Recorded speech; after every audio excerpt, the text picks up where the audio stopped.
The Book of Genesis, Chapter 1. In the beginning God created the heaven and the earth. And the earth was without form and void, and darkness was upon the face of the deep. And the Spirit of God moved upon the face of the waters. And God said, Let there be light. And there was light. And it was good. And God divided the light from the darkness. And God called the light day, and the darkness he called night. And the evening and the morning were the first day. And God said, Let there be a firmament in the midst of the waters, and let it divide the waters from the waters. And God made the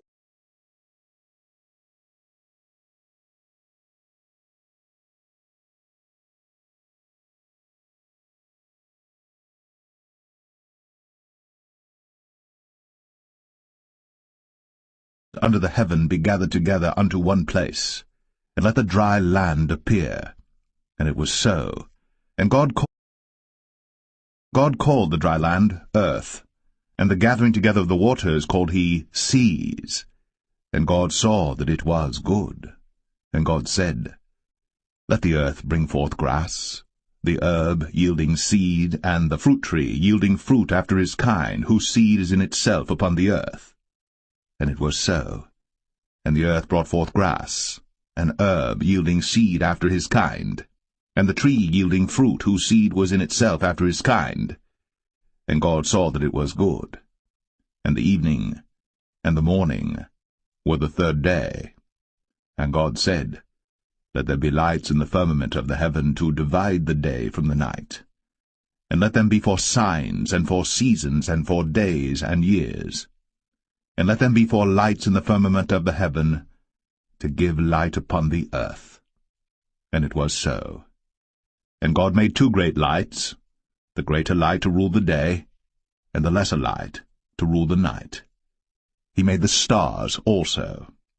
And God set them in the firmament of the heaven to give light upon the earth, and to rule over the day and over the night, and to divide the light from the darkness.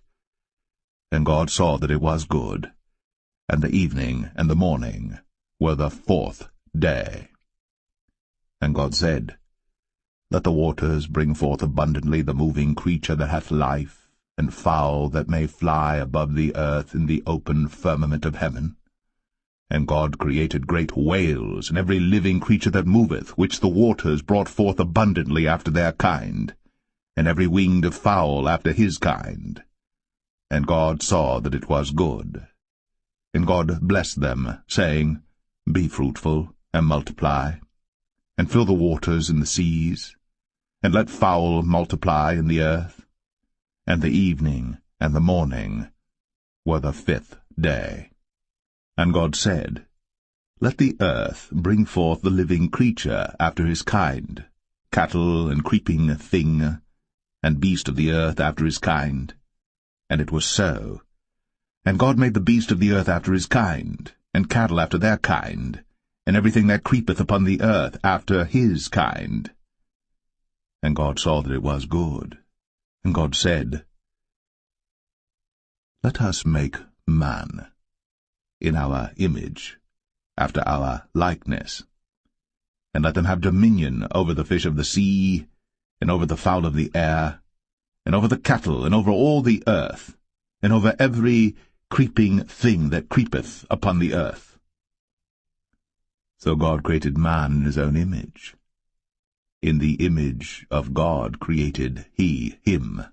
Male and female created he them. And God blessed them. And God said unto them, Be fruitful, and multiply, and replenish the earth, and subdue it, and have dominion over the fish of the sea, and over the fowl of the air, and over every living thing that moveth upon the earth. And God said, Behold, I have given you every herb-bearing seed which is upon the face of all the earth, and every tree in the which is the fruit of a tree yielding seed. To you it shall be for meat. And to every beast of the earth, and to every fowl of the air, and to everything that creepeth upon the earth, wherein there is life, I have given every green herb for meat. And it was so. And God saw everything that he had made, and behold, it was very good. And the evening and the morning were the 6th day.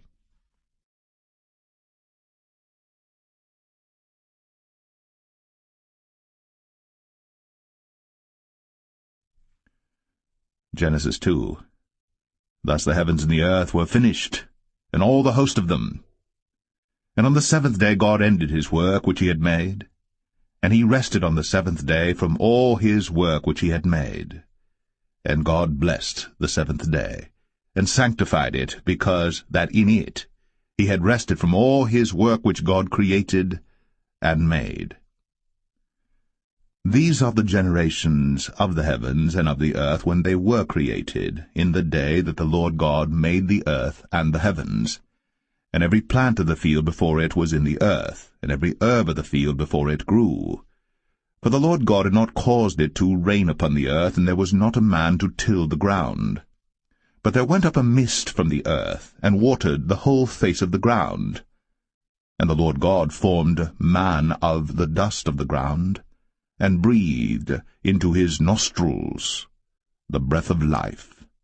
And man became a living soul. And the Lord God planted a garden eastward in Eden, and there he put the man whom he had formed. And out of the ground made the Lord God to grow every tree that is pleasant to the sight, and good for food, the tree of life also in the midst of the garden, and the tree of knowledge of good and evil. And a river went out of Eden to water the garden, and from thence it was parted, and became into 4 heads. The name of the first is Pison. That is it which compasseth the whole land of Havilah, where there is gold. And the gold of that land is good. There is bdellium, and the onyx stone. And the name of the second river is Gihon. The same is it that compasseth the whole land of Ethiopia. And the name of the third river is Hiddekel. That is it which goeth toward the east of Assyria. And the fourth river is Euphrates. And the Lord God took the man, and put him into the Garden of Eden to dress it, and to keep it. And the Lord God commanded the man, saying, Of every tree of the garden thou mayest freely eat, but of the tree of the knowledge of good and evil thou shalt not eat of it, for in the day that thou eatest thereof thou shalt surely die. And the Lord God said, It is not good that the man should be alone. I will make him an helpmeet for him. And out of the ground the Lord God formed every beast of the field and every fowl of the air, and brought them unto Adam to see what he would call them. And whatsoever Adam called every living creature, that was the name thereof. And Adam gave names to all cattle, and to the fowl of the air, and to every beast of the field. But for Adam there was not found an helpmeet for him. And the Lord God caused a deep sleep to fall upon Adam, and he slept. And he took one of his ribs, and closed up the flesh instead thereof. And the rib which the Lord God had taken from man made he a woman, and brought her unto the man. And Adam said, This is now bone of my bones, and flesh of my flesh. She shall be called woman, because she was taken out of man. Therefore shall a man leave his father and his mother, and shall cleave unto his wife, and they shall be one flesh.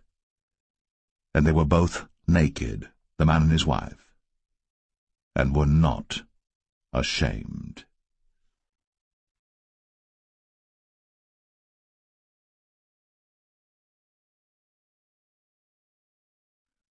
Genesis 3. Now the serpent was more subtle than any beast of the field which the Lord God had made. And he said unto the woman, Yea, hath God said, Ye shall not eat of every tree of the garden? And the woman said unto the serpent, We may eat of the fruit of the trees of the garden, but of the fruit of the tree which is in the midst of the garden God hath said, Ye shall not eat of it, neither shall ye touch it, lest ye die. And the serpent said unto the woman, Ye shall not surely die. For God doth know that in the day ye eat thereof, then your eyes shall be opened, and ye shall be as gods, knowing good and evil. And when the woman saw that the tree was good for food, and that it was pleasant to the eyes, and a tree to be desired to make one wise, she took of the fruit thereof, and did eat, and gave also unto her husband with her, and he did eat. And the eyes of them both were opened, and they knew that they were naked. And they sewed fig leaves together, and made themselves aprons. And they heard the voice of the Lord God walking in the garden in the cool of the day. And Adam and his wife hid themselves from the presence of the Lord God amongst the trees of the garden. And the Lord God called unto Adam, and said unto him, Where art thou? And he said, I heard thy voice in the garden, I was afraid, because I was naked, and I hid myself. And he said, Who told thee that thou wast naked? Hast thou eaten of the tree whereof I commanded thee that thou shouldest not eat? And the man said, The woman, whom thou gavest to be with me, she gave me of the tree, and I did eat. And the Lord God said unto the woman, What is this that thou hast done? And the woman said, The serpent beguiled me, and I did eat. And the Lord God said unto the serpent, Because thou hast done this, thou art cursed above all cattle, and above every beast of the field. Upon thy belly shalt thou go, and dust shalt thou eat all the days of thy life. And I will put enmity between thee and the woman, and between thy seed and her seed. It shall bruise thy head, and thou shalt bruise his heel. Unto the woman he said, I will greatly multiply thy sorrow, and thy conception. In sorrow thou shalt bring forth children, and thy desire shall be to thy husband, and he shall rule over thee. And unto Adam he said, Because thou hast hearkened unto the voice of thy wife, and hast eaten of the tree of which I commanded thee, saying, Thou shalt not eat of it, cursed is the ground for thy sake. In sorrow shalt thou eat of it all the days of thy life. Thorns also, and thistles shall it bring forth to thee, and thou shalt eat the herb of the field. In the sweat of thy face shalt thou eat bread, till thou return unto the ground. For out of it wast thou taken, for dust thou art, and unto dust shalt thou return. And Adam called his wife's name Eve, because she was the mother of all living. Unto Adam also and to his wife did the Lord God make coats of skins, and clothed them. And the Lord God said, Behold, the man is become as one of us, to know good and evil. And now, lest he put forth his hand, and take also of the tree of life, and eat, and live forever. Therefore the Lord God sent him forth from the Garden of Eden, to till the ground from whence he was taken. So he drove out the man, and he placed at the east of the Garden of Eden cherubims, and a flaming sword which turned every way, to keep the way of the tree of life.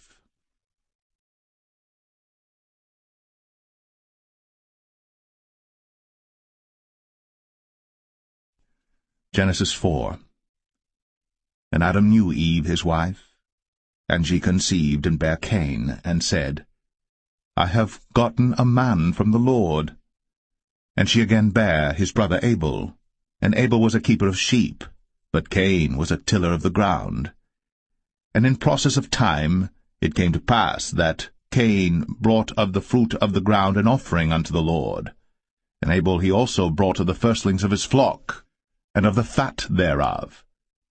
And the Lord had respect unto Abel and to his offering. But unto Cain and to his offering he had not respect. And Cain was very wroth, and his countenance fell. And the Lord said unto Cain, Why art thou wroth? And why is thy countenance fallen? If thou doest well, shalt thou not be accepted? And if thou doest not well, sin lieth at the door, and unto thee shall be his desire, and thou shalt rule over him. And Cain talked with Abel his brother. And it came to pass, when they were in the field, that Cain rose up against Abel his brother, and slew him. And the Lord said unto Cain, Where is Abel thy brother? And he said, I know not. Am I my brother's keeper? And he said, What hast thou done? The voice of thy brother's blood crieth unto me from the ground. And now art thou cursed from the earth, which hath opened her mouth to receive thy brother's blood from thy hand. When thou tillest the ground, it shall not henceforth yield unto thee her strength. A fugitive and a vagabond shalt thou be in the earth. And Cain said unto the Lord, My punishment is greater than I can bear. Behold, thou hast driven me out this day from the face of the earth, and from thy face shall I be hid. And I shall be a fugitive and a vagabond in the earth. And it shall come to pass that every one that findeth me shall slay me. And the Lord said unto him, Therefore whosoever slayeth Cain, vengeance shall be taken on him sevenfold. And the Lord set a mark upon Cain, lest any finding him should kill him. And Cain went out from the presence of the Lord, and dwelt in the land of Nod, on the east of Eden. And Cain knew his wife, and she conceived, and bare Enoch.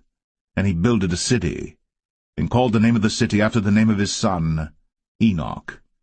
And unto Enoch was born Irad, and Irad begat Mahushael, and Mahushael begat Methusael, and Methusael begat Lamech. And Lamech took unto him 2 wives.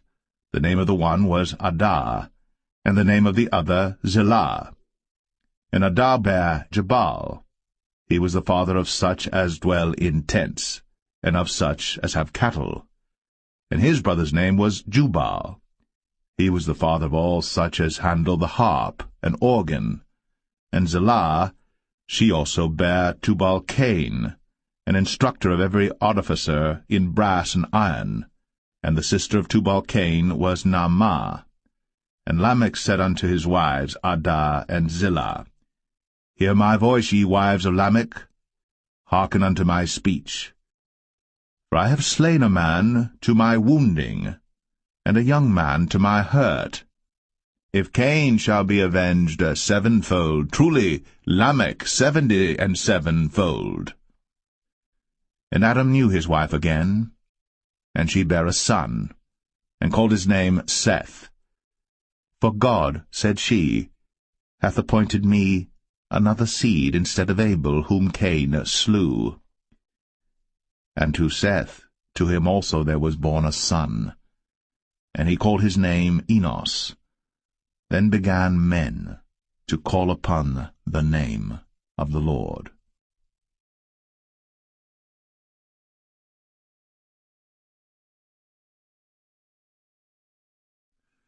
Genesis 5. This is the book of the generations of Adam. In the day that God created man, in the likeness of God made he him. Male and female created he them, and blessed them, and called their name Adam, in the day when they were created. And Adam lived 130 years, and begat a son in his own likeness, after his image, and called his name Seth. And the days of Adam after he had begotten Seth were 800 years, and he begat sons and daughters. And all the days that Adam lived were 930 years, and he died. And Seth lived 105 years, and begat Enos. And Seth lived after he begat Enos 807 years, and begat sons and daughters. And all the days of Seth were 912 years, and he died. And Enos lived 90 years, and begat Canaan. And Enos lived after he begat Canaan 815 years, and begat sons and daughters. And all the days of Enos were 905 years, and he died. And Canaan lived 70 years, and begat Mahalaleel. And Canaan lived after he begat Mahalaleel 840 years, and begat sons and daughters. And all the days of Canaan were 910 years, and he died. And Mahalaleel lived 65 years, and begat Jared. And Mahalaleel lived after he begat Jared 830 years, and begat sons and daughters. And all the days of Mahalaleel were 895 years, and he died. And Jared lived 162 years, and he begat Enoch. And Jared lived after he begat Enoch 800 years, and begat sons and daughters. And all the days of Jared were 962 years, and he died. And Enoch lived 65 years, and begat Methuselah. And Enoch walked with God after he begat Methuselah 300 years, and begat sons and daughters. And all the days of Enoch were 365 years. And Enoch walked with God, and he was not, for God took him. And Methuselah lived 187 years, and begat Lamech. And Methuselah lived after he begat Lamech 782 years, and begat sons and daughters. And all the days of Methuselah were 969 years, and he died. And Lamech lived 182 years, and begat a son. And he called his name Noah, saying, This same shall comfort us concerning our work and toil of our hands, because of the ground which the Lord hath cursed. And Lamech lived after he begat Noah 595 years, and begat sons and daughters. And all the days of Lamech were 777 years, and he died. And Noah was 500 years old, and Noah begat Shem, Ham, and Japheth.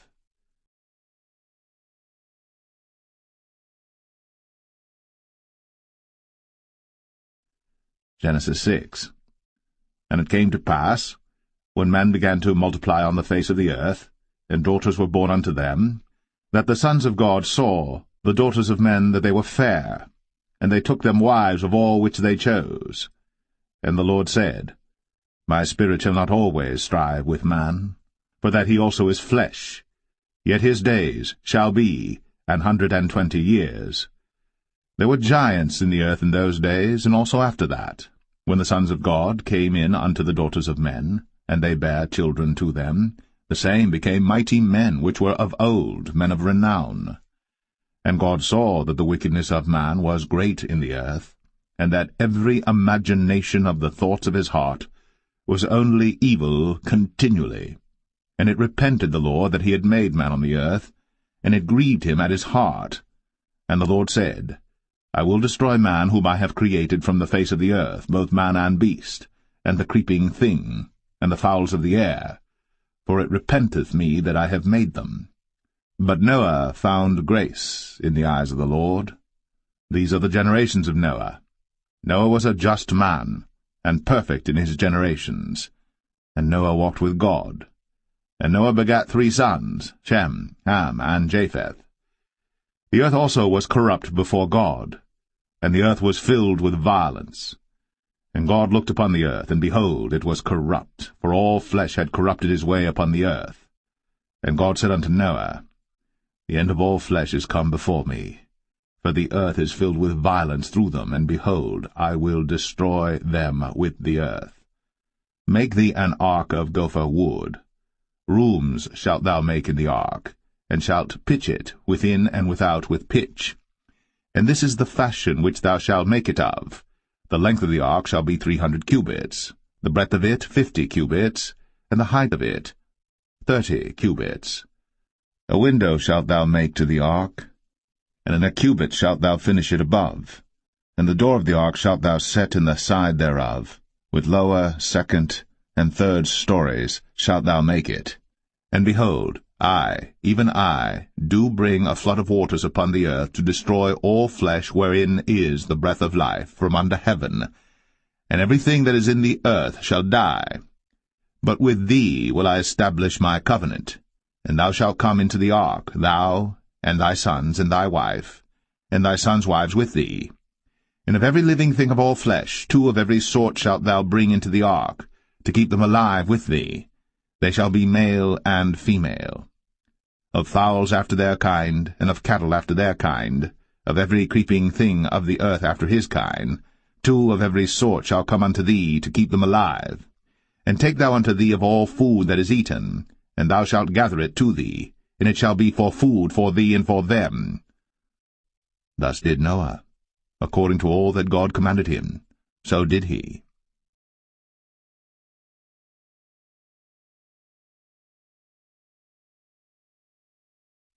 Genesis 7.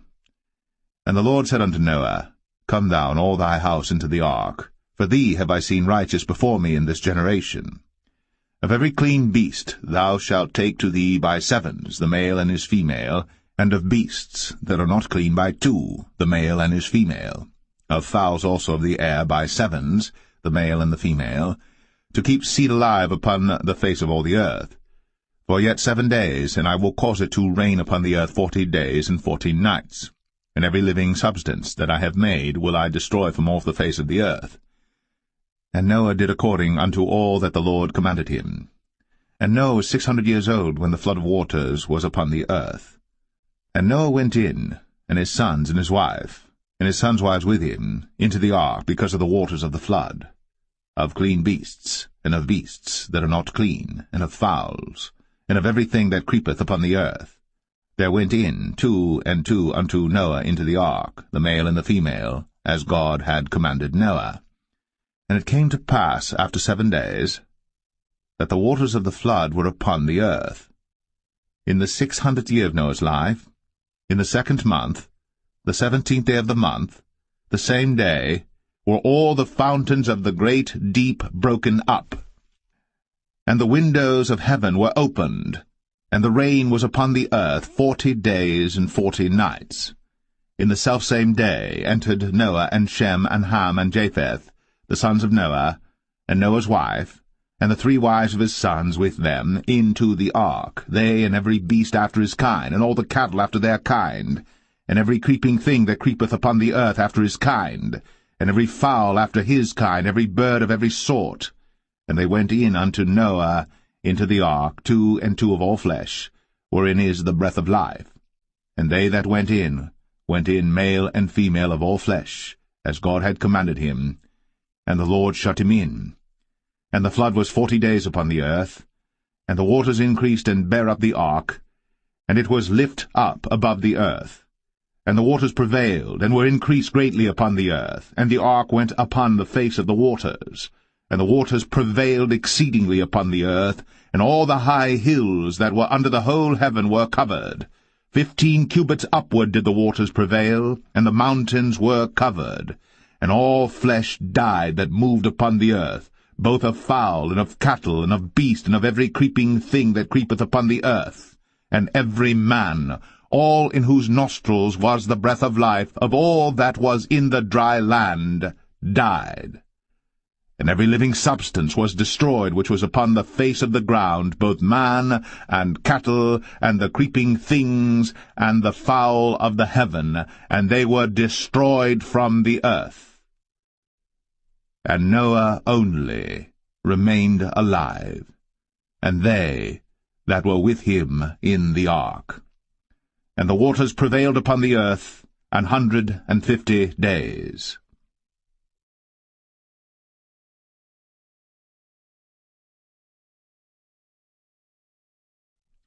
Genesis 8. And God remembered Noah, and every living thing, and all the cattle that was with him in the ark. And God made a wind to pass over the earth, and the waters assuaged. The fountains also of the deep, and the windows of heaven were stopped, and the rain from heaven was restrained. And the waters returned from off the earth continually.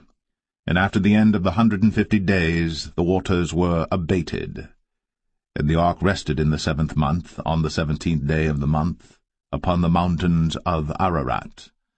And the waters decreased continually until the 10th month. In the 10th month, on the 1st day of the month, were the tops of the mountains seen. And it came to pass, at the end of 40 days, that Noah opened the window of the ark which he had made. And he sent forth a raven, which went forth to and fro until the waters were dried up from off the earth. Also he sent forth a dove from him, to see if the waters were abated from off the face of the ground. But the dove found no rest for the sole of her foot. And she returned unto him into the ark, for the waters were on the face of the whole earth. Then he put forth his hand, and took her, and pulled her in unto him into the ark. And he stayed yet other 7 days, and again he sent forth the dove out of the ark. And the dove came in to him in the evening, and lo, in her mouth was an olive leaf plucked off. So Noah knew that the waters were abated from off the earth. And he stayed yet other 7 days, and sent forth the dove, which returned not again unto him any more. And it came to pass, in the 601st year, in the 1st month, the 1st day of the month, the waters were dried up from off the earth. And Noah removed the covering of the ark, and looked, and behold, the face of the ground was dry. And in the 2nd month, on the 27th day of the month, was the earth dried. And God spake unto Noah, saying, Go forth of the ark, thou, and thy wife, and thy sons wives with thee. Bring forth with thee every living thing that is with thee of all flesh, both of fowl, and of cattle, and of every creeping thing that creepeth upon the earth, that they may breed abundantly in the earth, and be fruitful and multiply upon the earth. And Noah went forth, and his sons and his wife, and his sons' wives with him, every beast, every creeping thing, and every fowl, and whatsoever creepeth upon the earth, after their kinds, went forth out of the ark. And Noah builded an altar unto the Lord, and took of every clean beast, and of every clean fowl, and offered burnt offerings on the altar. And the Lord smelled a sweet savour. And the Lord said in his heart, I will not again curse the ground any more for man's sake. For the imagination of man's heart is evil from his youth, neither will I again smite any more everything living, as I have done. While the earth remaineth, seed time and harvest, and cold and heat, and summer and winter, and day and night, shall not cease.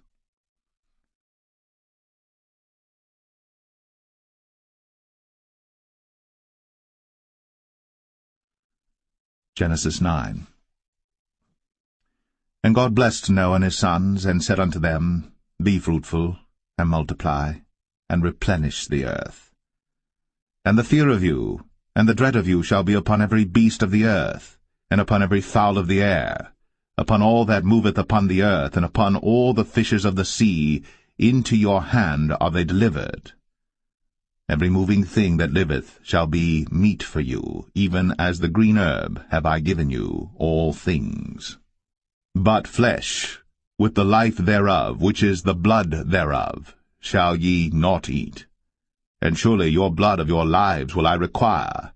At the hand of every beast will I require it, and at the hand of man, at the hand of every man's brother will I require the life of man. Whoso sheddeth man's blood, by man shall his blood be shed. For in the image of God made he man. And you, be ye fruitful, and multiply, bring forth abundantly in the earth, and multiply therein. And God spake unto Noah, and to his sons with him, saying, And I, behold, I establish my covenant with you, and with your seed after you, and with every living creature that is with you, of the fowl, of the cattle, and of every beast of the earth with you, from all that go out of the ark to every beast of the earth. And I will establish my covenant with you. Neither shall all flesh be cut off any more by the waters of a flood, neither shall there any more be a flood to destroy the earth. And God said, This is the token of the covenant which I make between me and you, and every living creature that is with you, for perpetual generations. I do set my bow in the cloud. And it shall be for a token of a covenant between me and the earth. And it shall come to pass, when I bring a cloud over the earth, that the bow shall be seen in the cloud. And I will remember my covenant, which is between me and you and every living creature of all flesh. And the waters shall no more become a flood to destroy all flesh. And the bow shall be in the cloud, and I will look upon it, that I may remember the everlasting covenant between God and every living creature of all flesh that is upon the earth. And God said unto Noah, This is the token of the covenant, which I have established between me and all flesh that is upon the earth. And the sons of Noah that went forth of the ark were Shem, and Ham, and Japheth. And Ham is the father of Canaan. These are the 3 sons of Noah, and of them was the whole earth overspread. And Noah began to be an husbandman, and he planted a vineyard. And he drank of the wine, and was drunken, and he was uncovered within his tent. And Ham, the father of Canaan, saw the nakedness of his father, and told his 2 brethren without. And Shem and Japheth took a garment, and laid it upon both their shoulders, and went backward, and covered the nakedness of their father. And their faces were backward, and they saw not their father's nakedness. And Noah awoke from his wine, and knew what his younger son had done unto him. And he said, Cursed be Canaan! A servant of servants shall he be unto his brethren. And he said, Blessed be the Lord God of Shem, and Canaan shall be his servant. God shall enlarge Japheth, and he shall dwell in the tents of Shem, and Canaan shall be his servant. And Noah lived after the flood 350 years. And all the days of Noah were 950 years. And he died.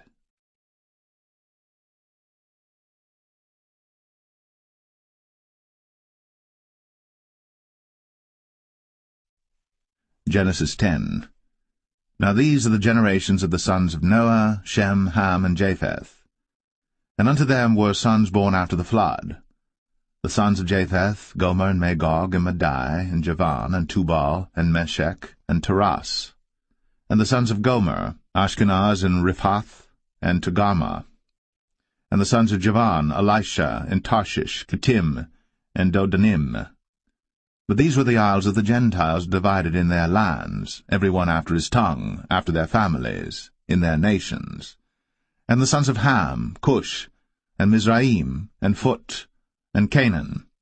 And the sons of Cush, Seba, and Havilah, and Sabta, and Ramah, and Sabteca. And the sons of Ramah, Sheba, and Dedan. And Cush begat Nimrod. He began to be a mighty one in the earth. He was a mighty hunter before the Lord. Wherefore it is said, Even as Nimrod the mighty hunter before the Lord. And the beginning of his kingdom was Babel, and Erech, and Akkad, and Calneh in the land of Shinar. Out of that land went forth Ashur, and builded Nineveh, and the city Rehoboth, and Calah. And Rezin between Nineveh and Calah, the same is a great city. And Mizraim begat Ludim, and Anamim, and Lehabim, and Naphtuhim, and Pathruzim, and Casluhim, out of whom came Philistim, and Caphtorim. And Canaan begat Sidon his firstborn, and Heth, and the Jebusite, and the Amorite, and the Girgashite, and the Hivite, and the Archite, and the Sinite, and the Arvadite, and the Zemarite, and the Hamathite.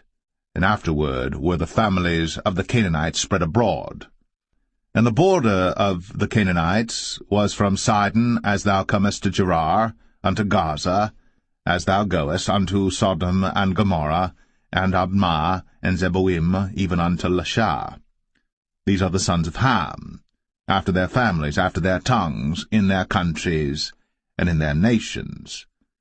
Unto Shem also, the father of all the children of Eber, the brother of Japheth, the elder, even to him were children born, the children of Shem, Elam, and Ashur, and Arphaxad, and Lud, and Aram. And the children of Aram, Uz, and Hul, and Gether, and Mash. And Arphaxad begat Salah, and Salah begat Eber. And unto Eber were born 2 sons. The name of one was Peleg, for in his days was the earth divided, and his brother's name was Joktan. And Joktan begat Almadad, and Sheleph, and Hazarmaveth, and Jerah, and Hadoram, and Uzal, and Diklah, and Obal, and Abimael, and Sheba, and Ophir, and Havilah, and Jobab. All these were the sons of Joktan.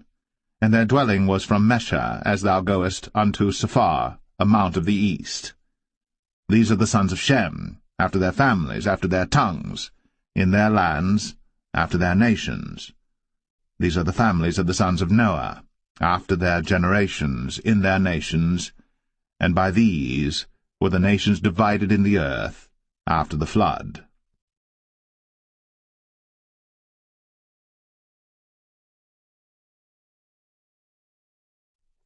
Genesis 11. And the whole earth was of one language, and of one speech. And it came to pass, as they journeyed from the east, that they found a plain in the land of Shinar, and they dwelt there. And they said one to another, Go to, let us make brick, and burn them thoroughly. And they had brick for stone, and slime had they for mortar. And they said, Go to, let us build us a city and a tower, whose top may reach unto heaven. And let us make us a name, lest we be scattered abroad upon the face of the whole earth. And the Lord came down to see the city and the tower, which the children of men builded. And the Lord said, Behold, the people is one, and they have all one language, and this they begin to do? And now nothing will be restrained from them, which they have imagined to do. Go to, let us go down, and there confound their language, that they may not understand one another's speech. So the Lord scattered them abroad from thence upon the face of all the earth, and they left off to build the city. Therefore is the name of it called Babel, because the Lord did there confound the language of all the earth, and from thence did the Lord scatter them abroad upon the face of all the earth. These are the generations of Shem. Shem was 100 years old, and begat Arphaxad 2 years after the flood. And Shem lived after he begat Arphaxad 500 years, and begat sons and daughters. And Arphaxad lived 35 years, and begat Salah. And Arphaxad lived after he begat Salah 403 years, and begat sons and daughters. And Salah lived 30 years, and begat Eber. And Salah lived after he begat Eber 403 years, and begat sons and daughters. And Eber lived 34 years, and begat Peleg. And Eber lived after he begat Peleg 430 years, and begat sons and daughters. And Peleg lived 30 years, and begat Reu. And Peleg lived after he begat Reu 209 years, and begat sons and daughters. And Reu lived 32 years, and begat Serug. And Reu lived after he begat Serug 207 years, and begat sons and daughters. And Serug lived 30 years, and begat Nahor. And Serug lived after he begat Nahor 200 years, and begat sons and daughters. And Nahor lived 29 years, and begat Terah. And Nahor lived after he begat Terah 119 years, and begat sons and daughters. And Terah lived 70 years, and begat Abram, Nahor, and Haran. Now these are the generations of Terah. Terah begat Abram, Nahor, and Haran begat Lot. And Haran died before his father Terah in the land of his nativity, in Ur of the Chaldees. And Abram and Nahor took them wives. The name of Abram's wife was Sarai, and the name of Nahor's wife, Milcah, the daughter of Haran, the father of Milcah, and the father of Iscah. But Sarai was barren, she had no child. And Terah took Abram his son, and Lot the son of Haran his son's son, and Sarai his daughter-in-law his son Abram's wife. And they went forth with them from Ur of the Chaldees, to go into the land of Canaan. And they came unto Haran, and dwelt there. And the days of Terah were 205 years, and Terah died in Haran.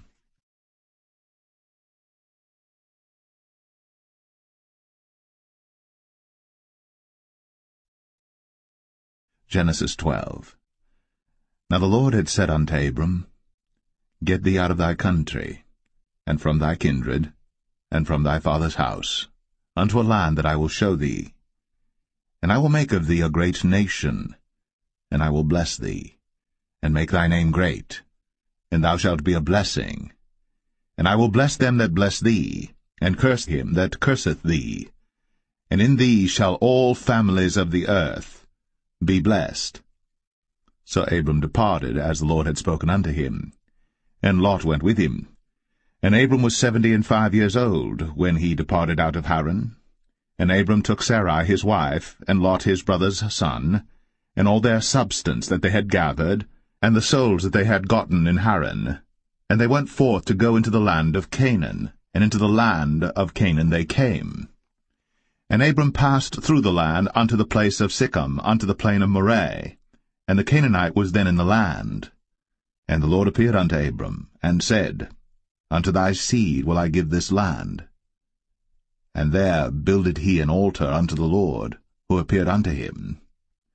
And he removed from thence unto a mountain on the east of Bethel, and pitched his tent, having Bethel on the west, and Ai on the east.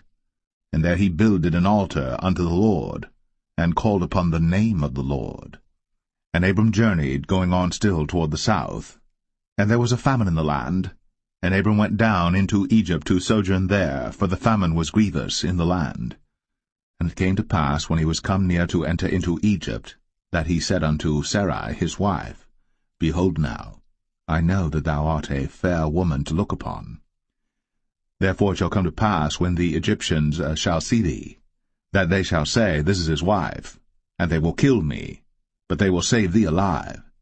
Say, I pray thee, Thou art my sister, that it may be well with me for thy sake, and my soul shall live because of thee.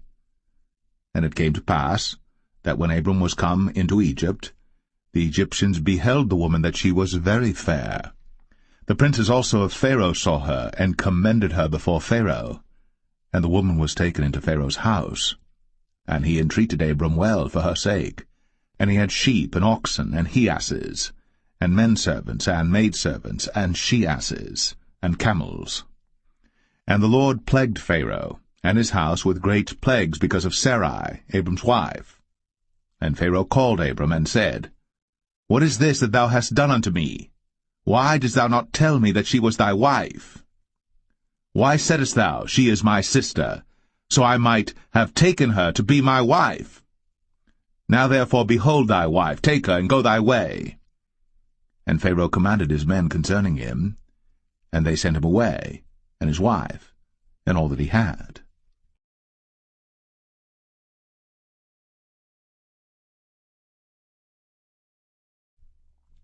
Genesis 13. And Abram went up out of Egypt, he and his wife, and all that he had, and Lot with him, into the south. And Abram was very rich in cattle, in silver, and in gold. And he went on his journeys from the south even to Bethel, unto the place where his tent had been at the beginning, between Bethel and Ai, unto the place of the altar which he had made there at the first. And there Abram called on the name of the Lord. And Lot also, which went with Abram, had flocks and herds and tents. And the land was not able to bear them, that they might dwell together, for their substance was great, so that they could not dwell together. And there was a strife between the herdmen of Abram's cattle and the herdmen of Lot's cattle. And the Canaanite and the Perizzite dwelled then in the land. And Abram said unto Lot, Let there be no strife, I pray thee, between me and thee, and between my herdmen and thy herdmen, for we be brethren. Is not the whole land before thee?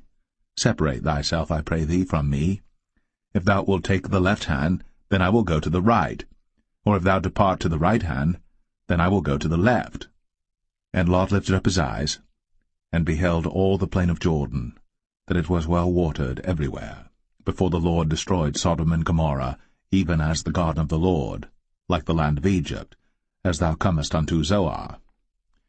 Then Lot chose him all the plain of Jordan, and Lot journeyed east. And they separated themselves the one from the other. Abram dwelled in the land of Canaan, and Lot dwelled in the cities of the plain, and pitched his tent toward Sodom. But the men of Sodom were wicked and sinners before the Lord exceedingly. And the Lord said unto Abram, after that Lot was separated from him, Lift up now thine eyes, and look from the place where thou art, northward and southward, and eastward and westward. For all the land which thou seest, to thee will I give it, and to thy seed forever. And I will make thy seed as the dust of the earth, so that if a man can number the dust of the earth, then shall thy seed also be numbered. Arise, walk through the land in the length of it, and in the breadth of it, for I will give it unto thee. Then Abram removed his tent, and came and dwelt in the plain of Mamre, which is in Hebron, and built there an altar unto the Lord.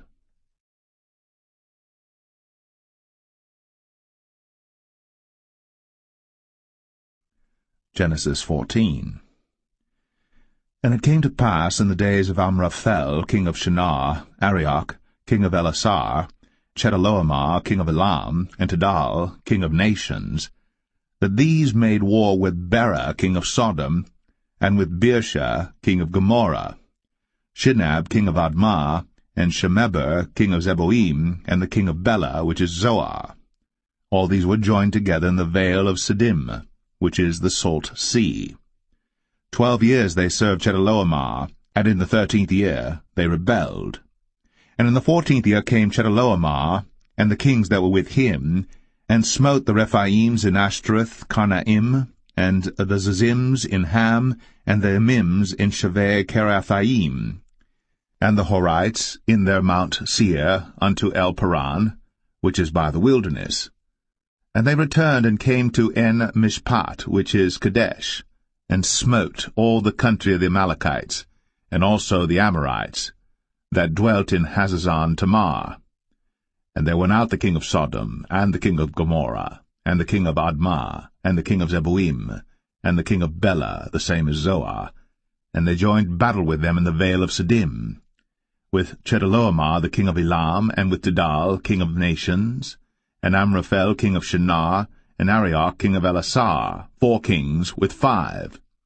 And the vale of Siddim was full of slime pits, and the kings of Sodom and Gomorrah fled, and fell there. And they that remained fled to the mountain. And they took all the goods of Sodom and Gomorrah, and all their victuals, and went their way. And they took Lot, Abram's brother's son, who dwelt in Sodom, and his goods, and departed. And there came one that had escaped, and told Abram the Hebrew. For he dwelt in the plain of Mamre the Amorite, brother of Eshcol, and brother of Aner. And these were confederate with Abram. And when Abram heard that his brother was taken captive, he armed his trained servants, born in his own house, 318, and pursued them unto Dan. And he divided himself against them, he and his servants, by night, and smote them, and pursued them unto Hobah, which is on the left hand of Damascus. And he brought back all the goods, and also brought again his brother Lot, and his goods, and the women also, and the people. And the king of Sodom went out to meet him after his return from the slaughter of Chedorlaomer, and of the kings that were with him at the valley of Shaveh, which is the king's dale. And Melchizedek king of Salem brought forth bread and wine, and he was the priest of the Most High God. And he blessed him, and said, Blessed be Abram of the Most High God, possessor of heaven and earth. And blessed be the Most High God, which hath delivered thine enemies into thy hand. And he gave him tithes of all. And the king of Sodom said unto Abram, Give me the persons, and take the goods to thyself. And Abram said to the king of Sodom, I have lifted up mine hand unto the Lord, the Most High God, the possessor of heaven and earth, that I will not take from a thread, even to a shoe latchet, and that I will not take anything that is thine, lest thou shouldst say, I have made Abram rich. Save only that which the young men have eaten, and the portion of the men which went with me, Aner, Eshcol, and Mamre, let them take their portion.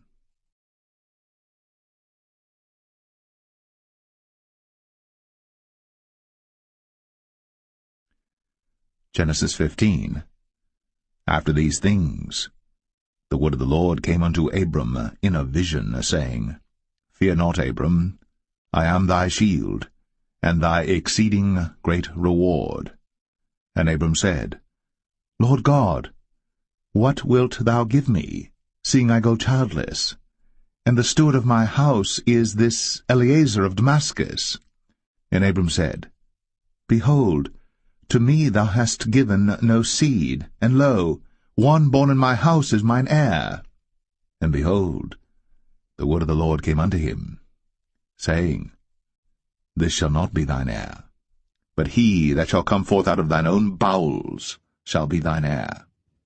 And he brought him forth abroad, and said, Look now toward heaven, and tell the stars, if thou be able to number them. And he said unto him, So shall thy seed be. And he believed in the Lord, and he counted it to him for righteousness. And he said unto him, I am the Lord that brought thee out of Ur of the Chaldees, to give thee this land to inherit it. And he said, Lord God, whereby shall I know that I shall inherit it? And he said unto him, Take me an heifer of 3 years old, and a she-goat of 3 years old, and a ram of 3 years old, and a turtle dove, and a young pigeon.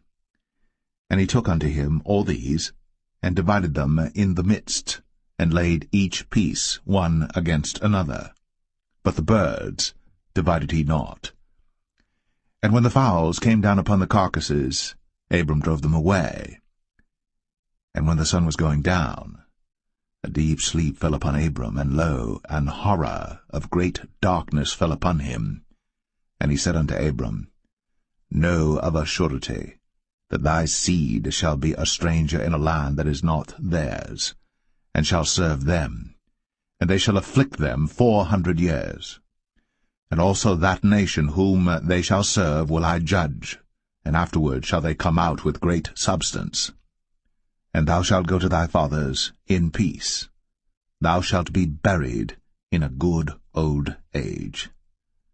But in the 4th generation they shall come hither again, for the iniquity of the Amorites is not yet full. And it came to pass, that when the sun went down, and it was dark, behold, a smoking furnace, and a burning lamp that passed between those pieces. In the same day the Lord made a covenant with Abram, saying, Unto thy seed have I given this land, from the river of Egypt unto the great river, the river Euphrates, the Kenites, and the Kenizzites, and the Cadmonites, and the Hittites, and the Perizzites, and the Rephaims, and the Amorites, and the Canaanites, and the Girgashites, and the Jebusites.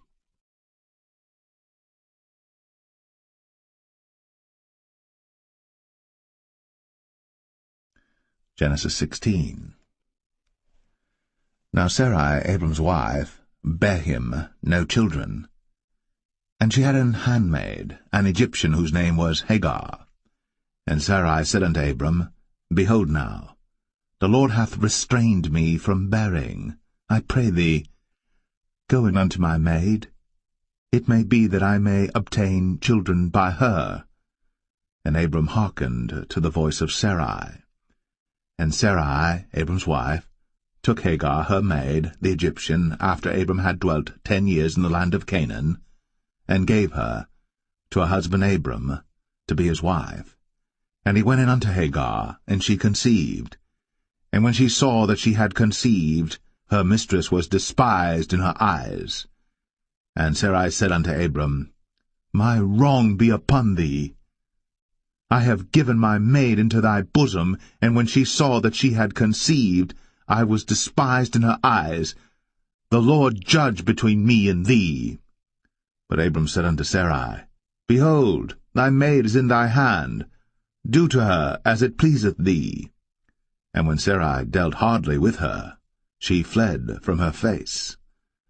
And the angel of the Lord found her by a fountain of water in the wilderness, by the fountain in the way to Shur.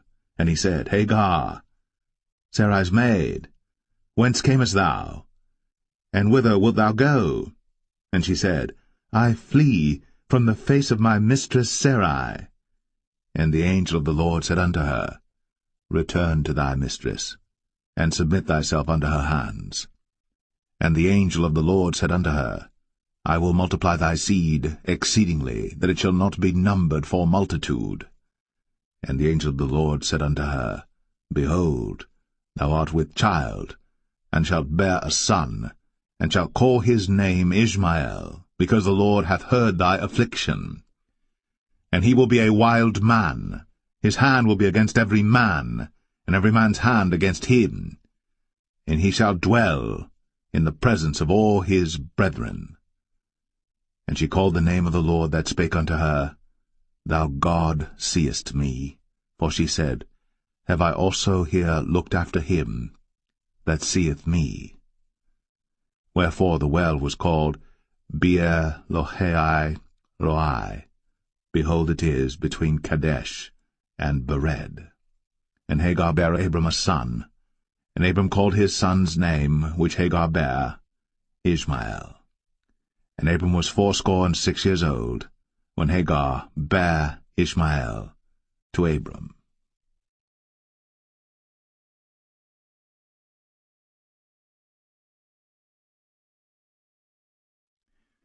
Genesis 17. And when Abram was 90 years old and 9, the Lord appeared to Abram and said unto him, I am the Almighty God. Walk before me, and be thou perfect. And I will make my covenant between me and thee, and will multiply thee exceedingly.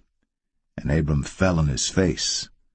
And God talked with him, saying, As for me, behold, my covenant is with thee, and thou shalt be a father of many nations.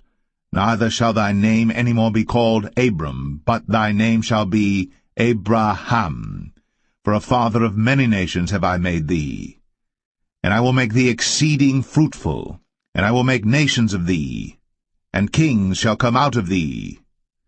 And I will establish my covenant between me and thee and thy seed after thee in their generations for an everlasting covenant, to be a God unto thee, and to thy seed after thee. And I will give unto thee and to thy seed after thee the land wherein thou art a stranger, all the land of Canaan, for an everlasting possession, and I will be their God. And God said unto Abraham, Thou shalt keep my covenant therefore, thou and thy seed after thee in their generations. This is my covenant which ye shall keep between me and you and thy seed after thee.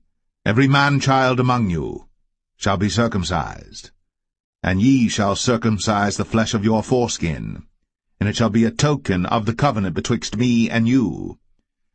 And he that is 8 days old shall be circumcised among you. Every man-child in your generations, he that is born in the house, or bought with money of any stranger, which is not of thy seed. He that is born in thy house, and he that is bought with thy money, must needs be circumcised. And my covenant shall be in your flesh, for an everlasting covenant.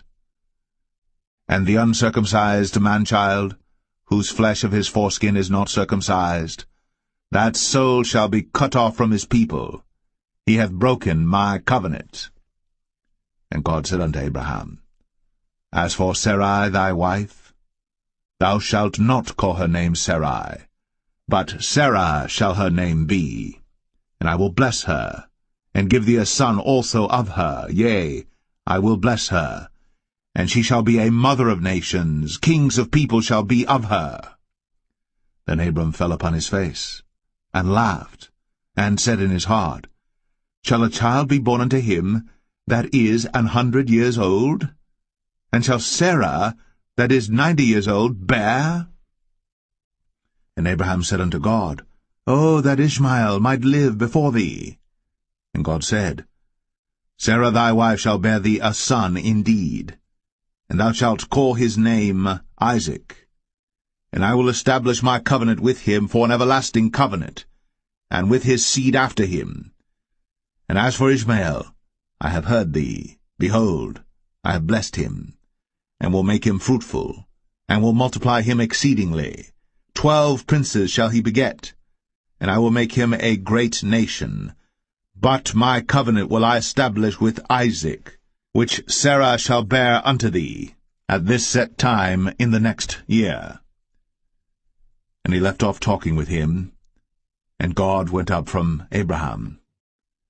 And Abraham took Ishmael his son, and all that were born in his house, and all that were bought with his money, every male among the men of Abraham's house, and circumcised the flesh of their foreskin in the selfsame day, as God had said unto him. And Abraham was 90 years old and 9, when he was circumcised in the flesh of his foreskin. And Ishmael his son was 13 years old, when he was circumcised in the flesh of his foreskin. In the selfsame day was Abraham circumcised, and Ishmael his son. And all the men of his house, born in the house, and bought with money of the stranger, were circumcised with him.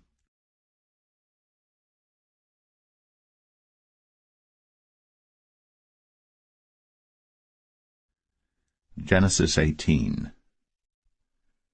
And the Lord appeared unto him in the plains of Mamre, and he sat in the tent door in the heat of the day. And he lifted up his eyes, and looked, and lo, 3 men stood by him.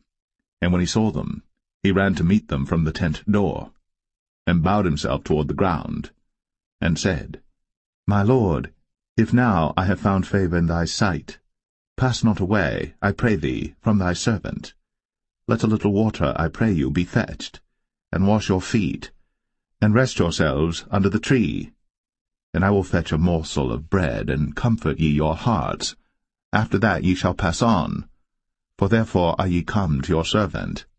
And they said, So do, as thou hast said. And Abraham hastened into the tent unto Sarah, and said, Make ready quickly 3 measures of fine meal, knead it, and make cakes upon the hearth.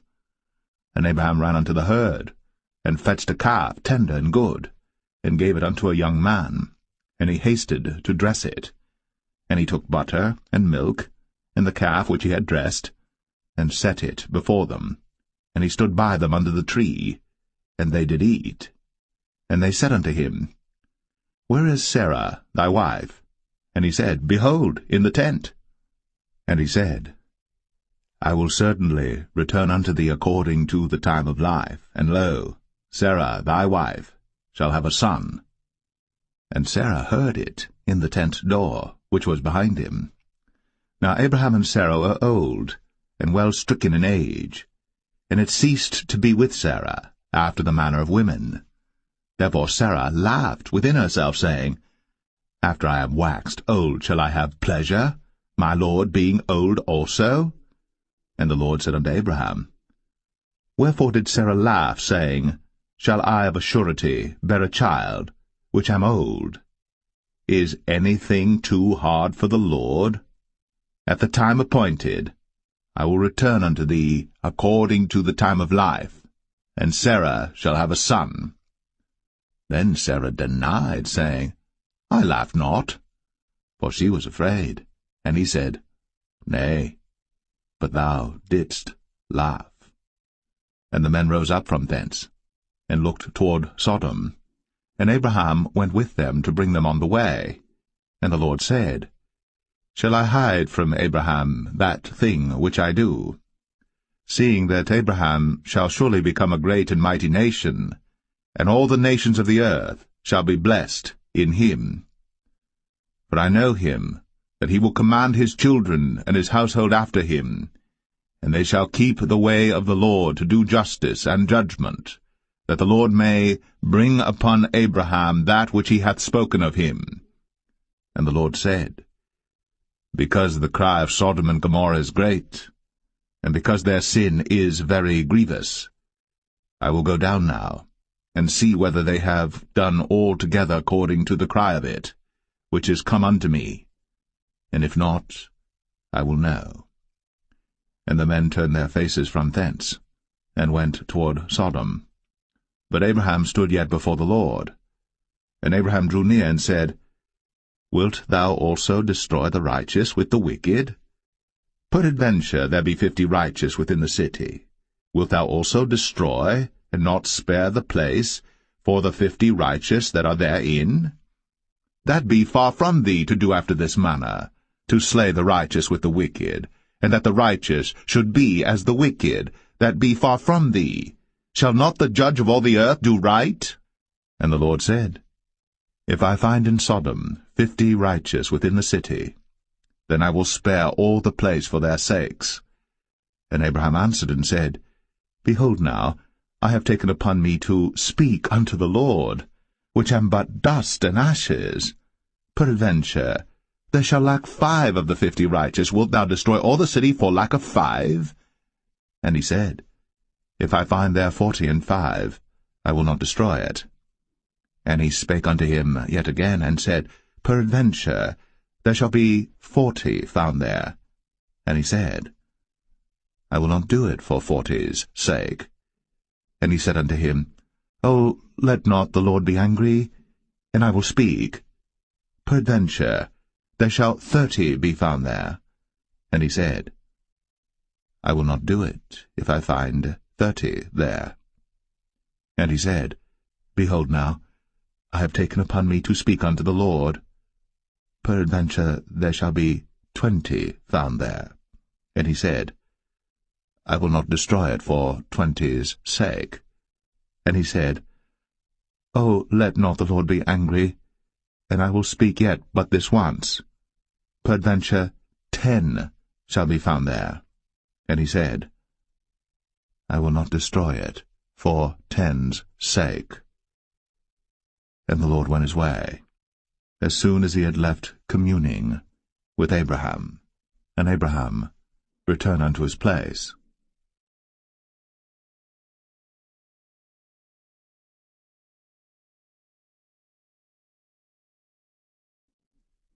Genesis 19.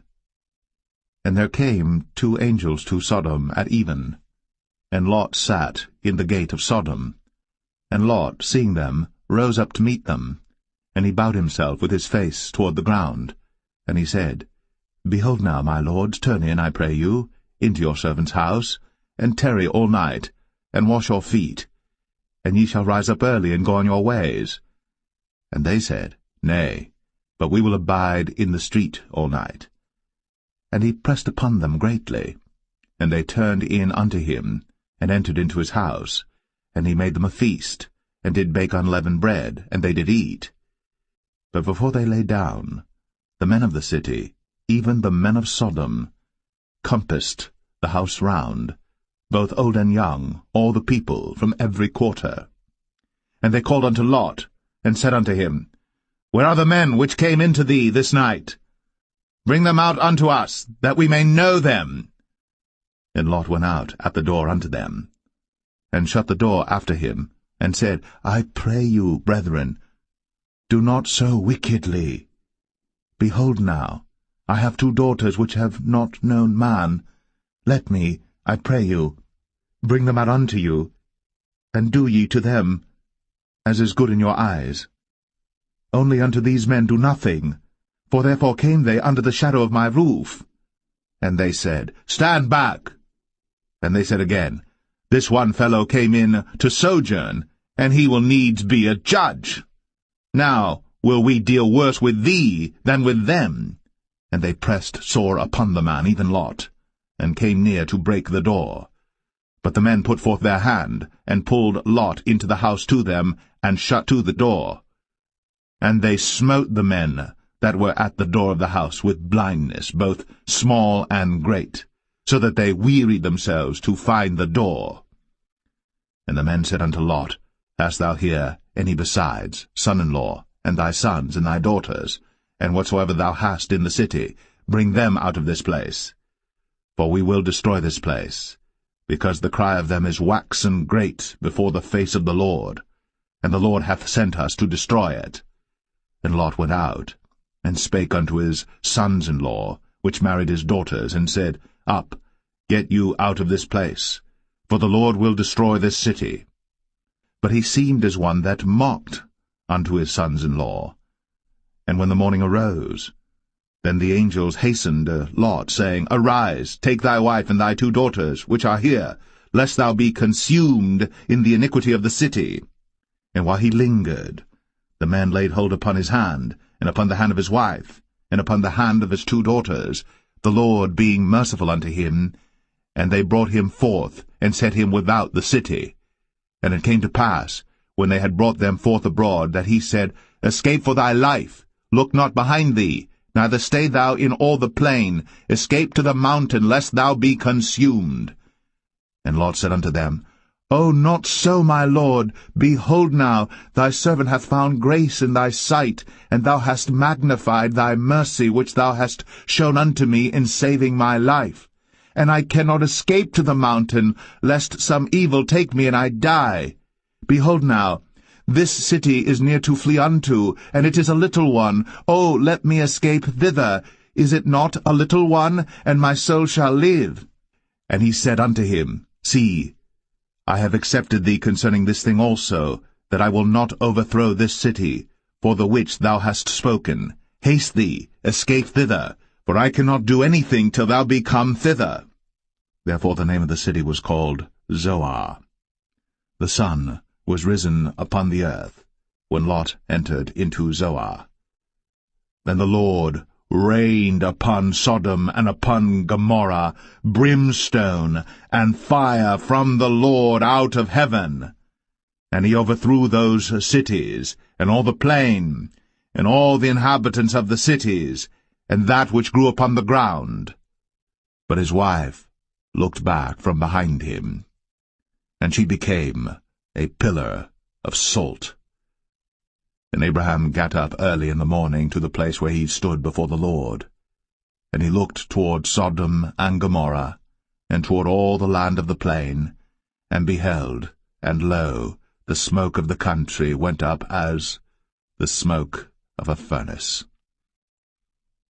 And it came to pass, when God destroyed the cities of the plain, that God remembered Abraham, and sent Lot out of the midst of the overthrow, when he overthrew the cities in the which Lot dwelt.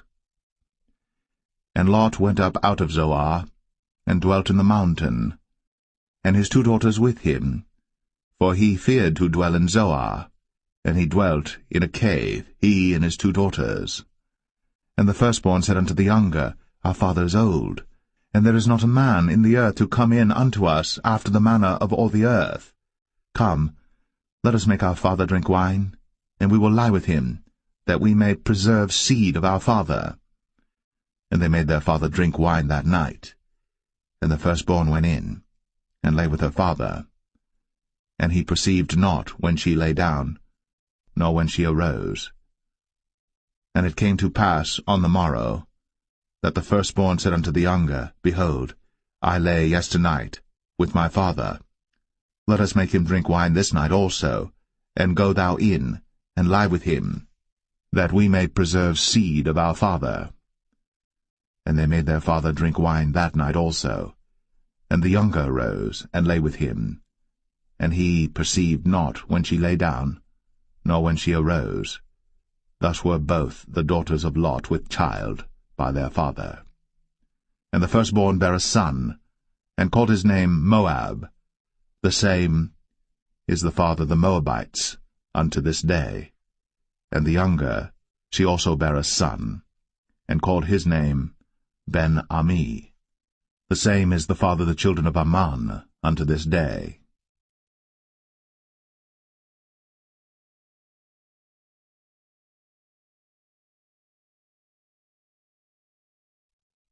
Genesis 20.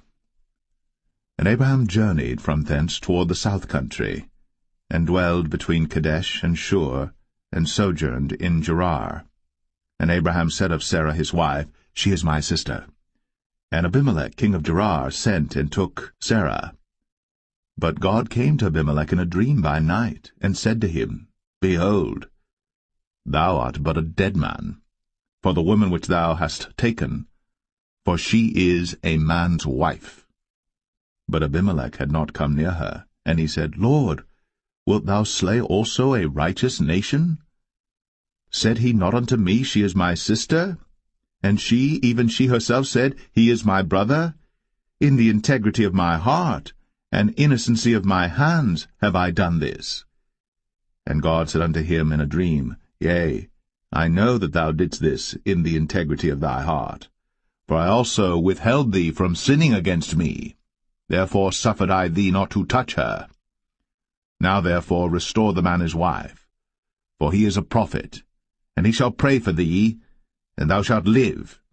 And if thou restore her not, know thou that thou shalt surely die, thou and all that are thine. Therefore Abimelech rose early in the morning, and called all his servants, and told all these things in their ears. And the men were sore afraid. Then Abimelech called Abraham, and said unto him, What hast thou done unto us? And what have I offended thee, that thou hast brought on me and on my kingdom a great sin? Thou hast done deeds unto me that ought not to be done. And Abimelech said unto Abraham, What sawest thou, that thou hast done this thing? And Abraham said, Because I thought, surely the fear of God is not in this place, and they will slay me for my wife's sake. And yet indeed she is my sister. She is the daughter of my father, but not the daughter of my mother, and she became my wife. And it came to pass, when God caused me to wander from my father's house, that I said unto her, This is thy kindness which thou shalt show unto me. At every place whither we shall come, say of me, He is my brother. And Abimelech took sheep and oxen, and men servants, and women servants, and gave them unto Abraham, and restored him Sarah his wife. And Abimelech said, Behold, my land is before thee. Dwell where it pleaseth thee. And unto Sarah he said, Behold, I have given thy brother 1,000 pieces of silver. Behold, he is to thee a covering of the eyes, unto all that are with thee, and with all other. Thus she was reproved. So Abraham prayed unto God, and God healed Abimelech and his wife and his maidservants, and they bare children. For the Lord had fast closed up all the wombs of the house of Abimelech, because of Sarah, Abraham's wife.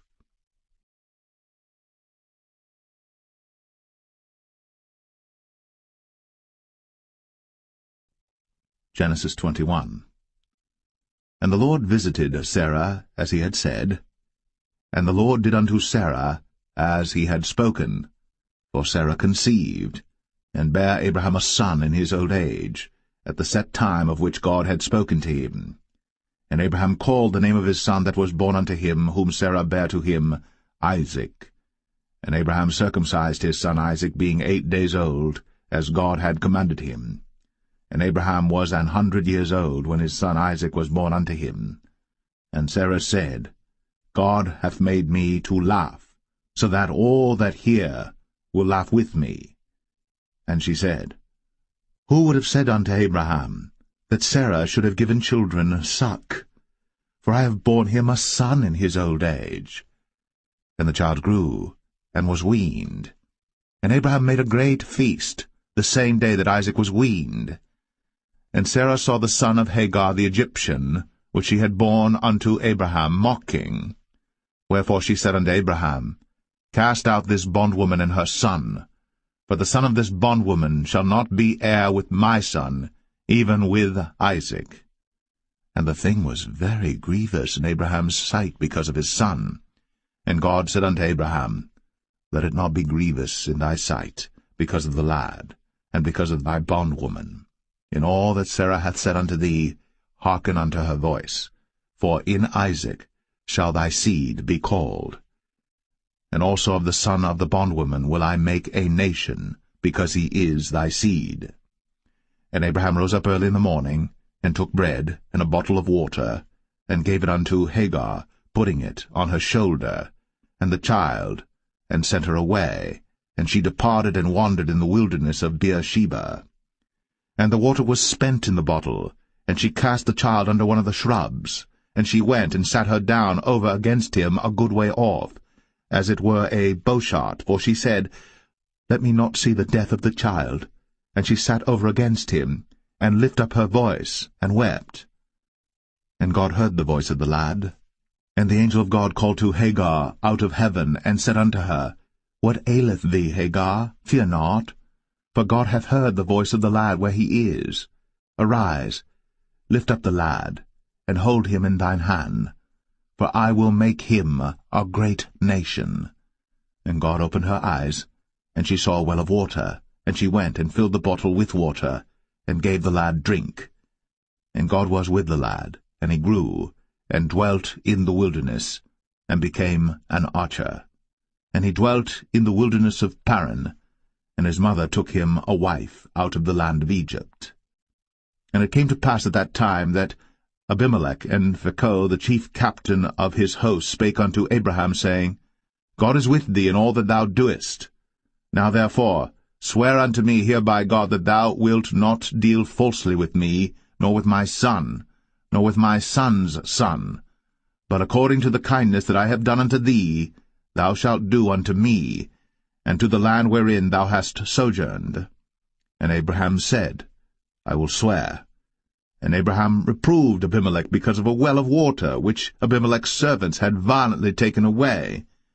And Abimelech said, I wot not who hath done this thing, neither didst thou tell me, neither yet heard I of it, but today. And Abraham took sheep and oxen, and gave them unto Abimelech, and both of them made a covenant. And Abraham set 7 ewe lambs of the flock by themselves. And Abimelech said unto Abraham, What mean these 7 ewe lambs which thou hast set by themselves? And he said, For these 7 ewe lambs shalt thou take of my hand, that they may be a witness unto me that I have digged this well.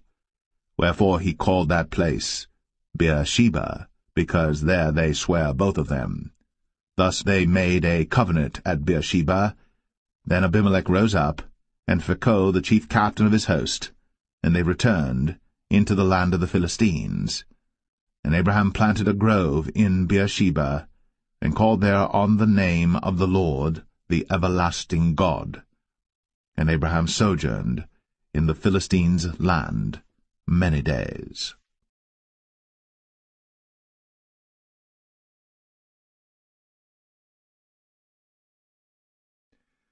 Genesis 22. And it came to pass, after these things, that God did tempt Abraham, and said unto him, Abraham! And he said, Behold, here I am. And he said, Take now thy son, thine only son Isaac, whom thou lovest, and get thee into the land of Moriah, and offer him there for a burnt offering upon one of the mountains which I will tell thee of.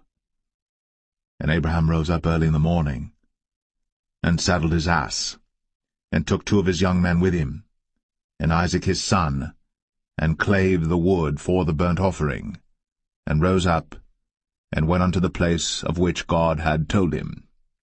Then on the 3rd day Abraham lifted up his eyes, and saw the place afar off. And Abraham said unto his young men, Abide ye here with the ass, and I and the lad will go yonder and worship, and come again to you. And Abraham took the wood of the burnt offering, and laid it upon Isaac his son. And he took the fire in his hand, and a knife, and they went both of them together. And Isaac spake unto Abraham his father, and said, My father? And he said, Here am I, my son. And he said, Behold, the fire and the wood. But where is the lamb for a burnt offering? And Abraham said, My son, God will provide himself a lamb for a burnt offering. So they went both of them together. And they came to the place which God had told him of. And Abraham built an altar there, and laid the wood in order, and bound Isaac his son, and laid him on the altar upon the wood. And Abraham stretched forth his hand, and took the knife to slay his son.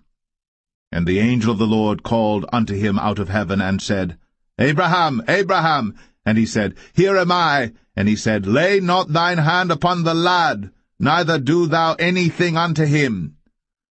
For now I know that thou fearest God, seeing thou hast not withheld thy son, thine only son, from me.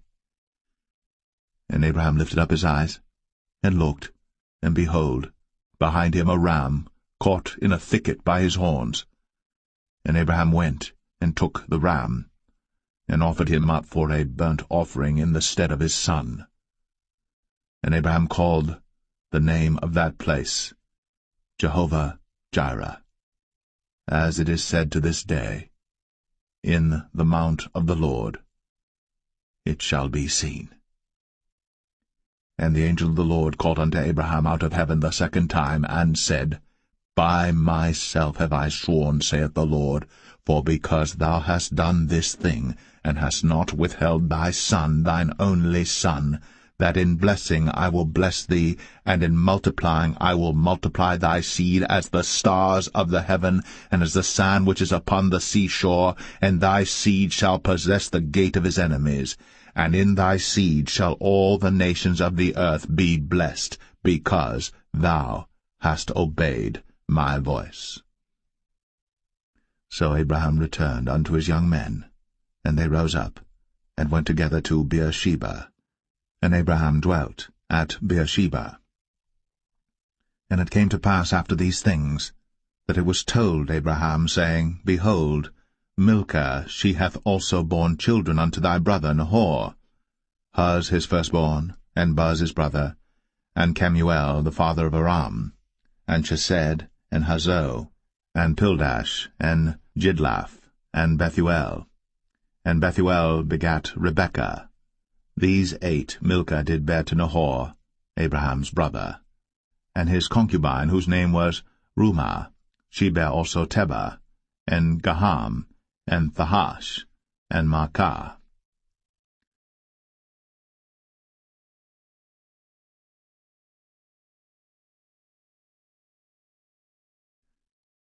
Genesis 23. And Sarah was 127 years old. These were the years of the life of Sarah. And Sarah died in Kirjath-Arba, the same as Hebron in the land of Canaan. And Abraham came to mourn for Sarah, and to weep for her. And Abraham stood up from before his dead, and spake unto the sons of Heth, saying, I am a stranger, and a sojourner with you. Give me a possession of a burying place with you, that I may bury my dead out of my sight. And the children of Heth answered Abraham, saying unto him, Hear us, my lord. Thou art a mighty prince among us. In the choice of our sepulchres bury thy dead. None of us shall withhold from thee his sepulchre, but that thou mayest bury thy dead. And Abraham stood up, and bowed himself to the people of the land, even to the children of Heth. And he communed with them, saying, If it be your mind that I should bury my dead out of my sight, hear me, and entreat for me to Ephron the son of Zoar, that he may give me the cave of Machpelah, which he hath, which is in the end of his field. For as much money as it is worth he shall give it me, for a possession of a burying place amongst you. And Ephron dwelt among the children of Heth. And Ephron the Hittite answered Abraham in the audience of the children of Heth, even of all that went in at the gate of his city, saying, Nay, my lord, hear me. The field give I thee, and the cave that is therein I give it thee. In the presence of the sons of my people give I it thee. Bury thy dead. And Abraham bowed down himself before the people of the land. And he spake unto Ephron in the audience of the people of the land, saying, But if thou wilt give it, I pray thee, hear me. I will give thee money for the field. Take it of me, and I will bury my dead there. And Ephron answered Abraham, saying unto him, My lord, hearken unto me. The land is worth 400 shekels of silver. What is that betwixt me and thee? Bury therefore thy dead. And Abraham hearkened unto Ephron, and Abraham weighed to Ephron the silver, which he had named in the audience of the sons of Heth, 400 shekels of silver, current money, with the merchant.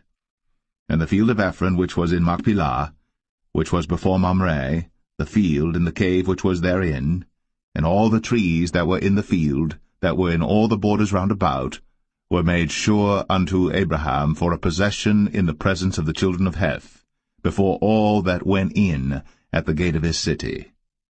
And after this Abraham buried Sarah his wife, in the cave of the field of Machpelah before Mamre, the same is Hebron in the land of Canaan, and the field, and the cave that is therein, were made sure unto Abraham for a possession of a burying place by the sons of Heth.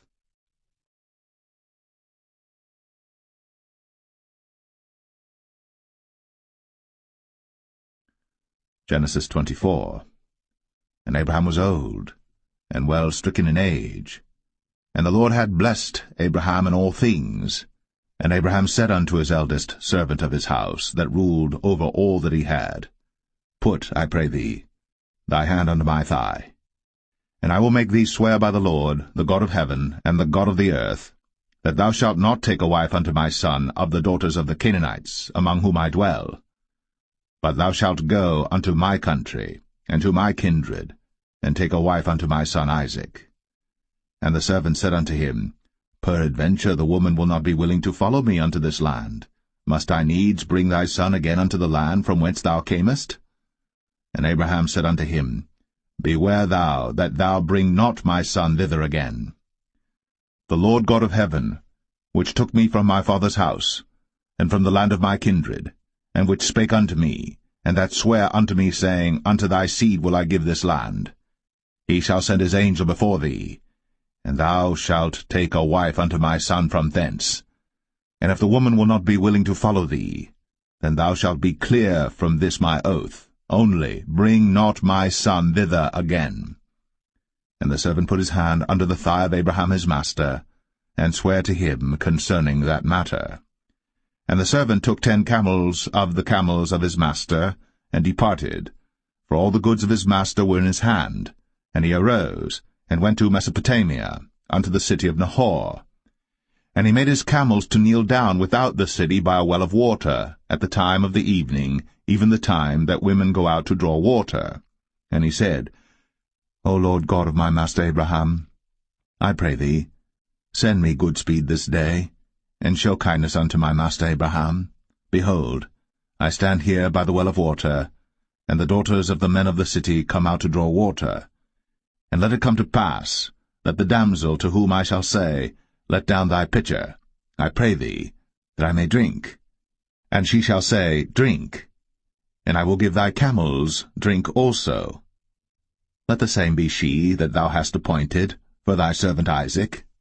And thereby shall I know that thou hast shown kindness unto my master. And it came to pass, before he had done speaking, that, behold, Rebekah came out, who was born to Bethuel, son of Milcah, the wife of Nahor, Abraham's brother, with her pitcher upon her shoulder. And the damsel was very fair to look upon, a virgin, neither had any man known her. And she went down to the well, and filled her pitcher, and came up. And the servant ran to meet her, and said, Let me, I pray thee, drink a little water of thy pitcher. And she said, Drink, my lord. And she hasted, and let down her pitcher upon her hand, and gave him drink. And when she had done giving him drink, she said, I will draw water for thy camels also, until they have done drinking. And she hasted, and emptied her pitcher into the trough, and ran again unto the well to draw water, and drew for all his camels. And the man, wondering at her, held his peace, to wit whether the Lord had made his journey prosperous or not. And it came to pass, as the camels had done drinking, that the man took a golden earring of 1/2 shekel weight, and 2 bracelets for her hands of 10 shekels weight of gold, and said, Whose daughter art thou? Tell me, I pray thee. Is there room in thy father's house for us to lodge in? And she said unto him, I am the daughter of Bethuel, the son of Milcah, which she bare unto Nahor. She said moreover unto him, We have both straw and provender enough, and room to lodge in. And the man bowed down his head, and worshipped the Lord. And he said, Blessed be the Lord God of my master Abraham, who hath not left destitute my master of his mercy and his truth. I being in the way, the Lord led me to the house of my master's brethren. And the damsel ran, and told them of her mother's house these things. And Rebekah had a brother, and his name was Laban. And Laban ran out unto the man, unto the well. And it came to pass, when he saw the earring and bracelets upon his sister's hands, and when he heard the words of Rebekah his sister, saying, Thus spake the man unto me, that he came unto the man, and behold, he stood by the camels at the well. And he said, Come in, thou blessed of the Lord. Wherefore standest thou without? For I have prepared the house and room for the camels. And the man came into the house, and he ungirded his camels, and gave straw and provender for the camels, and water to wash his feet, and the men's feet that were with him. And there was set meat before him to eat, but he said, I will not eat, until I have told mine errand. And he said, Speak on. And he said, I am Abraham's servant. And the Lord hath blessed my master greatly, and he is become great, and he hath given him flocks, and herds, and silver, and gold, and men-servants, and maidservants, and camels, and asses. And Sarah my master's wife bare a son to my master when she was old, and unto him hath he given all that he hath. And my master made me swear, saying, Thou shalt not take a wife to my son of the daughters of the Canaanites in whose land I dwell, but thou shalt go unto my father's house, and to my kindred, and take a wife unto my son. And I said unto my master, Peradventure the woman will not follow me. And he said unto me, The Lord before whom I walk will send his angel with thee, and prosper thy way. And thou shalt take a wife for my son of my kindred, and of my father's house. Then shalt thou be clear from this my oath, when thou comest to my kindred. And if they give not thee one, thou shalt be clear from my oath. And I came this day unto the well, and said, O Lord God of my master Abraham, if now thou do prosper my way which I go, behold, I stand by the well of water. And it shall come to pass that when the virgin cometh forth to draw water, and I say to her, Give me, I pray thee, a little water of thy pitcher to drink, and she say to me, Both drink thou, and I will also draw for thy camels, let the same be the woman whom the Lord hath appointed out for my master's son. And before I had done speaking in mine heart, behold, Rebekah came forth with her pitcher on her shoulder, and she went down unto the well, and drew water. And I said unto her, Let me drink, I pray thee. And she made haste, and let down her pitcher from her shoulder, and said, Drink, and I will give thy camels drink also. So I drank, and she made the camels drink also. And I asked her, and said, Whose daughter art thou? And she said, The daughter of Bethuel, Nahor's son, whom Milcah bare unto him. And I put the earring upon her face, and the bracelets upon her hands. And I bowed down my head, and worshipped the Lord, and blessed the Lord God of my master Abraham, which had led me in the right way to take my master's brother's daughter unto his son. And now, if ye will deal kindly and truly with my master, tell me, and if not, tell me, that I may turn to the right hand or to the left. Then Laban and Bethuel answered and said, The thing proceedeth from the Lord. We cannot speak unto thee bad or good. Behold, Rebekah is before thee. Take her, and go, and let her be thy master's son's wife, as the Lord hath spoken. And it came to pass that when Abraham's servant heard their words, he worshipped the Lord, bowing himself to the earth. And the servant brought forth jewels of silver, and jewels of gold, and raiment, and gave them to Rebekah. He gave also to her brother and to her mother precious things. And they did eat and drink, he and the men that were with him, and tarried all night. And they rose up in the morning, and he said, Send me away unto my master. And her brother and her mother said, Let the damsel abide with us a few days, at the least 10. After that she shall go. And he said unto them, Hinder me not, seeing the Lord hath prospered my way. Send me away, that I may go to my master. And they said, We will call the damsel, and inquire at her mouth. And they called Rebekah, and said unto her, Wilt thou go with this man? And she said, I will go. And they sent away Rebekah, their sister, and her nurse, and Abraham's servant, and his men. And they blessed Rebekah, and said unto her, Thou art our sister. Be thou the mother of thousands of millions, and let thy seed possess the gate of those which hate them. And Rebekah arose, and her damsels, and they rode upon the camels, and followed the man. And the servant took Rebekah, and went his way. And Isaac came from the way of the well Lahai-roi, for he dwelt in the south country. And Isaac went out to meditate in the field at the eventide. And he lifted up his eyes, and saw, and behold, the camels were coming. And Rebekah lifted up her eyes, and when she saw Isaac, she lighted off the camel. For she had said unto the servant, What man is this that walketh in the field to meet us? And the servant had said, It is my master. Therefore she took a veil, and covered herself. And the servant told Isaac all things that he had done. And Isaac brought her into his mother Sarah's tent, and took Rebekah. And she became his wife, and he loved her. And Isaac was comforted after his mother's death.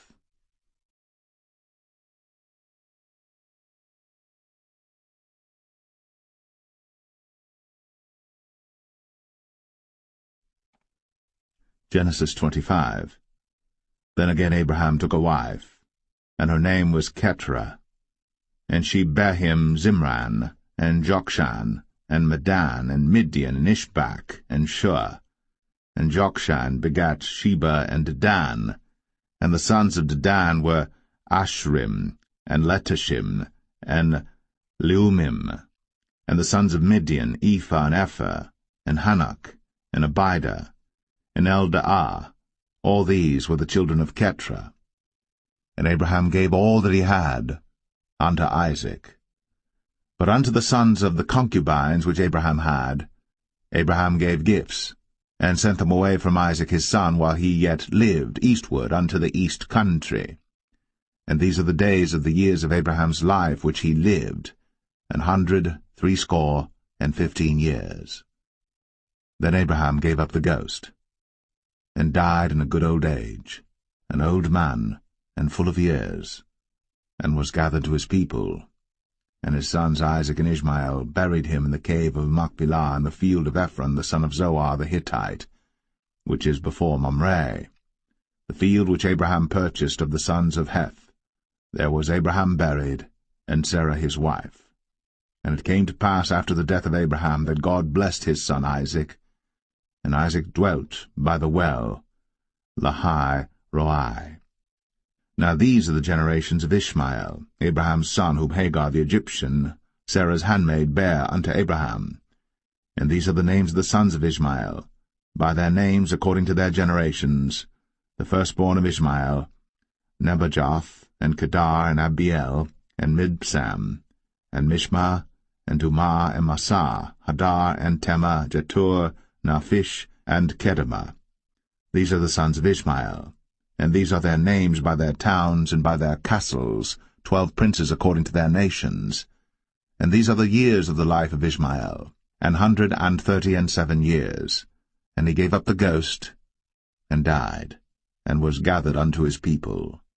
And they dwelt from Havilah unto Shur, that is before Egypt, as thou goest toward Assyria. And he died in the presence of all his brethren. And these are the generations of Isaac, Abraham's son.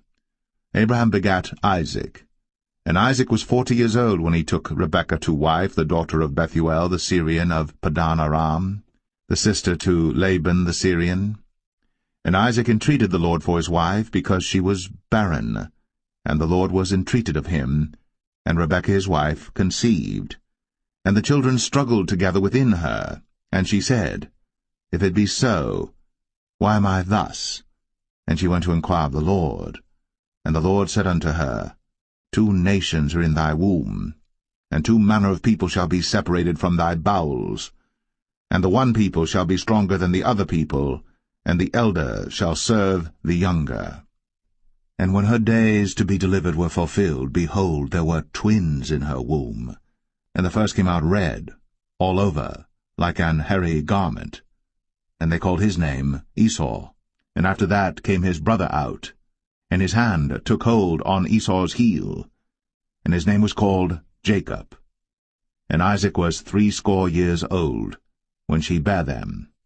And the boys grew, and Esau was a cunning hunter, a man of the field, and Jacob was a plain man, dwelling in tents.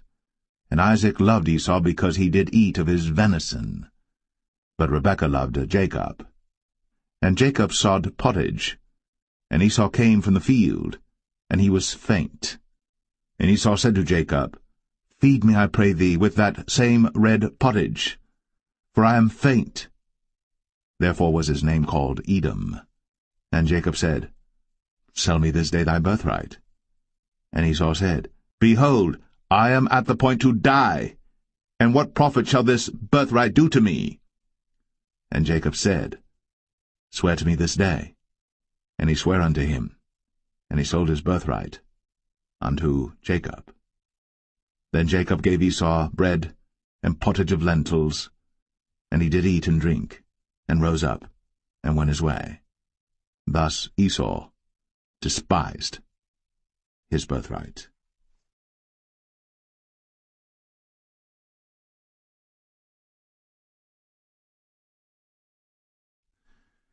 Genesis 26. And there was a famine in the land beside the first famine that was in the days of Abraham. And Isaac went unto Abimelech king of the Philistines unto Gerar. And the Lord appeared unto him, and said, Go not down into Egypt. Dwell in the land which I shall tell thee of. Sojourn in this land, and I will be with thee, and will bless thee. For unto thee and unto thy seed I will give all these countries, and I will perform the oath which I sware unto Abraham thy father. And I will make thy seed to multiply as the stars of heaven, and will give unto thy seed all these countries, and in thy seed shall all the nations of the earth be blessed, because that Abraham obeyed my voice, and kept my charge, my commandments, my statutes, and my laws. And Isaac dwelt in Gerar. And the men of the place asked him of his wife, and he said, She is my sister. For he feared to say, She is my wife, lest, said he, the men of the place should kill me for Rebekah, because she was fair to look upon. And it came to pass, when he had been there a long time, that Abimelech king of the Philistines looked out at a window, and saw, and behold, Isaac was sporting with Rebekah his wife. And Abimelech called Isaac, and said, Behold, of a surety she is thy wife. And how saidst thou, She is my sister? And Isaac said unto him, Because I said, Lest I die for her. And Abimelech said, What is this thou hast done unto us? One of the people might lightly have lain with thy wife, and thou shouldest have brought guiltiness upon us. And Abimelech charged all his people, saying, He that toucheth this man or his wife shall surely be put to death. Then Isaac sowed in that land, and received in the same year 100-fold, and the Lord blessed him. And the man waxed great, and went forward, and grew until he became very great. For he had possession of flocks, and possession of herds, and great store of servants, and the Philistines envied him. For all the wells which his father's servants had digged in the days of Abraham his father, the Philistines had stopped them, and filled them with earth. And Abimelech said unto Isaac, Go from us, for thou art much mightier than we. And Isaac departed thence, and pitched his tent in the valley of Gerar, and dwelt there. And Isaac digged again the wells of water which they had digged in the days of Abraham his father, for the Philistines had stopped them after the death of Abraham, and he called their names after the names by which his father had called them. And Isaac's servants digged in the valley, and found there a well of springing water. And the herdmen of Gerar did strive with Isaac's herdmen, saying, The water is ours. And he called the name of the well Esek, because they strove with him. And they digged another well, and strove for that also. And he called the name of it Sitnah. And he removed from thence, and digged another well, and for that they strove not. And he called the name of it Rehoboth. And he said, For now the Lord hath made room for us, and we shall be fruitful in the land. And he went up from thence to Beersheba. And the Lord appeared unto him the same night, and said, I am the God of Abraham thy father. Fear not, for I am with thee, and will bless thee, and multiply thy seed for my servant Abraham's sake. And he builded an altar there, and called upon the name of the Lord, and pitched his tent there. And there Isaac's servants digged a well. Then Abimelech went to him from Gerar, and Ahuzzath one of his friends, and Phicol the chief captain of his army. And Isaac said unto them, Wherefore come ye to me, seeing ye hate me, and have sent me away from you? And they said, We saw certainly that the Lord was with thee. And we said, Let there be now an oath betwixt us, even betwixt us and thee, and let us make a covenant with thee, that thou wilt do us no hurt, as we have not touched thee, and as we have done unto thee nothing but good, and have sent thee away in peace. Thou art now the blessed of the Lord. And he made them a feast, and they did eat and drink. And they rose up betimes in the morning, and sware one to another. And Isaac sent them away, and they departed from him in peace. And it came to pass, the same day, that Isaac's servants came, and told him concerning the well which they had digged, and said unto him, We have found water. And he called it Sheba. Therefore the name of the city is Beersheba unto this day. And Esau was 40 years old when he took to wife Judith the daughter of Beri the Hittite, and Bashemath the daughter of Elon the Hittite, which were a grief of mind unto Isaac and to Rebekah.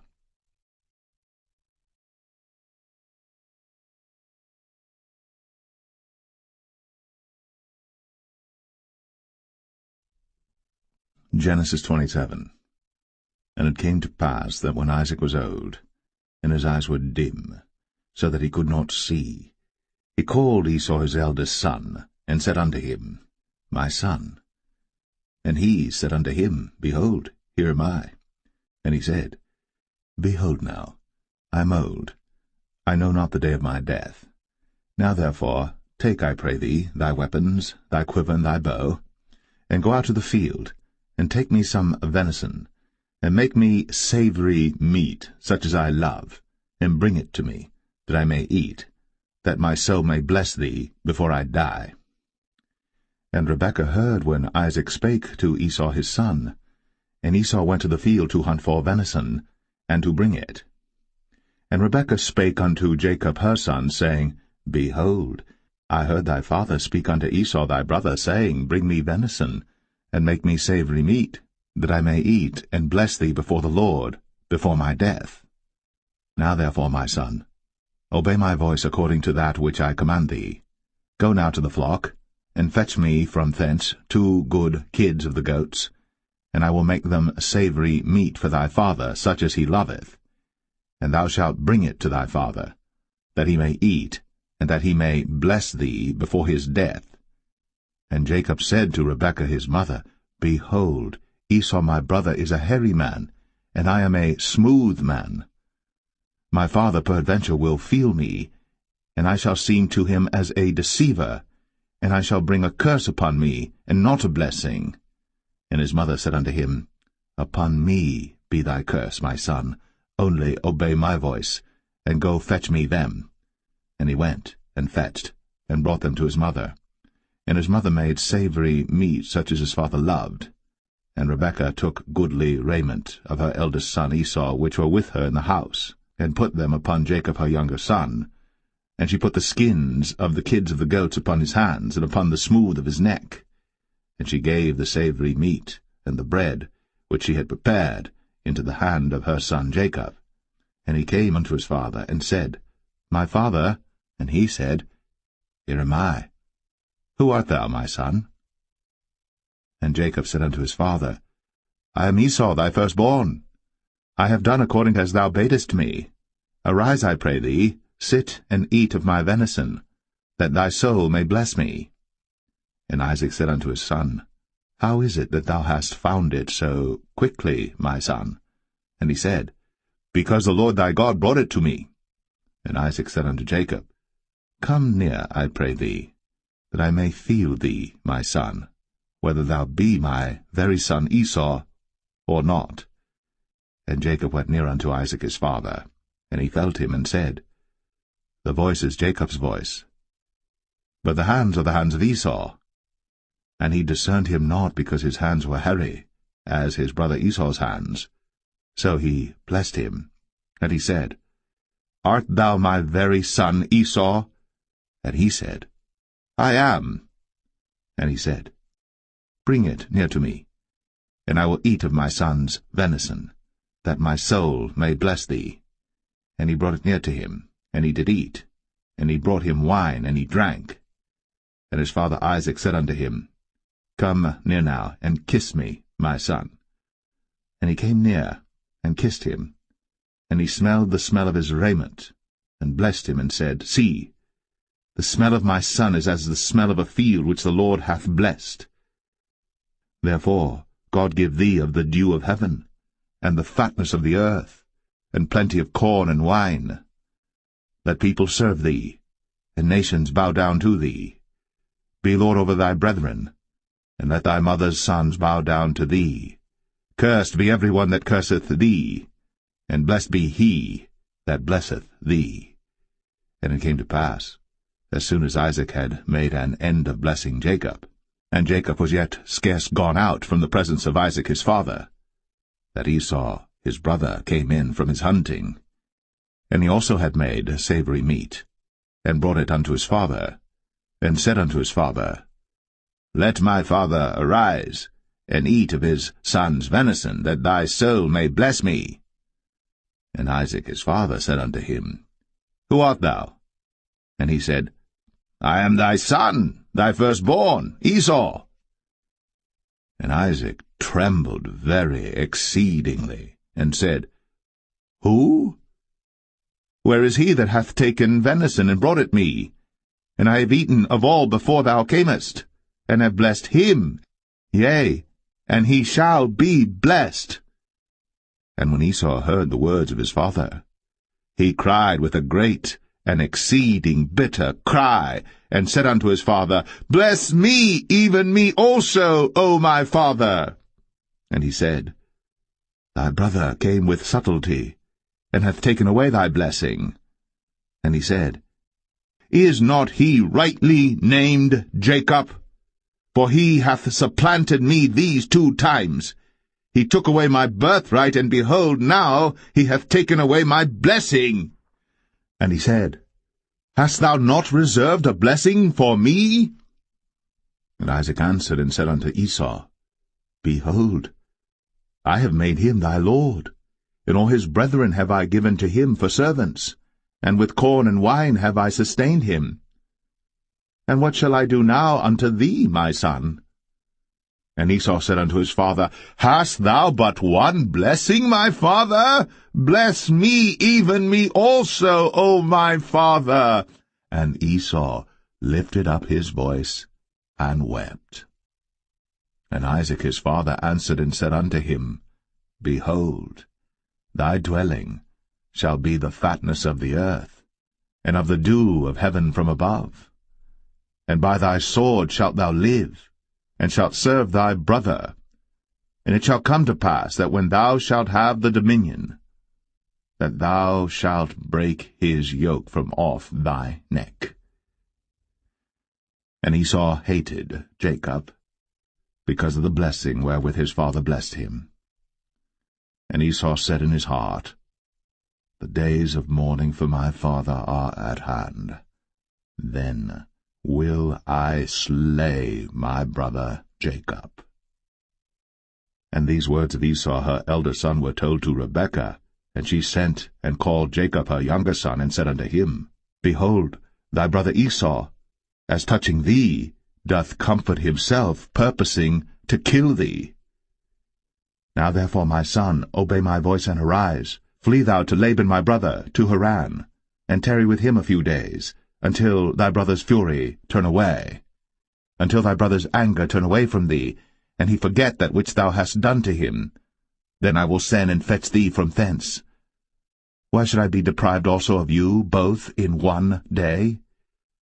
And Rebekah said to Isaac, I am weary of my life because of the daughters of Heth.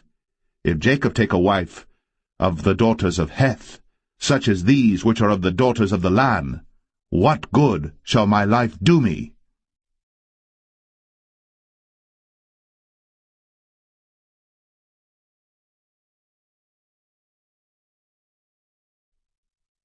Genesis 28.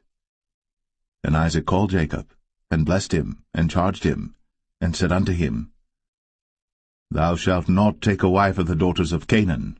Arise, go to Padan Aram, to the house of Bethuel thy mother's father, and take thee a wife from thence of the daughters of Laban thy mother's brother. And God Almighty bless thee, and make thee fruitful, and multiply thee, that thou mayest be a multitude of people.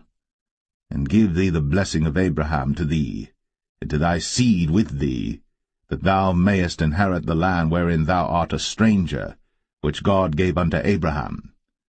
And Isaac sent away Jacob, and he went to Padan Aram unto Laban, son of Bethuel the Syrian, the brother of Rebekah, Jacob's and Esau's mother. When Esau saw that Isaac had blessed Jacob, and sent him away to Padan Aram, to take him a wife from thence, and that as he blessed him he gave him a charge, saying, Thou shalt not take a wife of the daughters of Canaan, and that Jacob obeyed his father and his mother, and was gone to Padan Aram.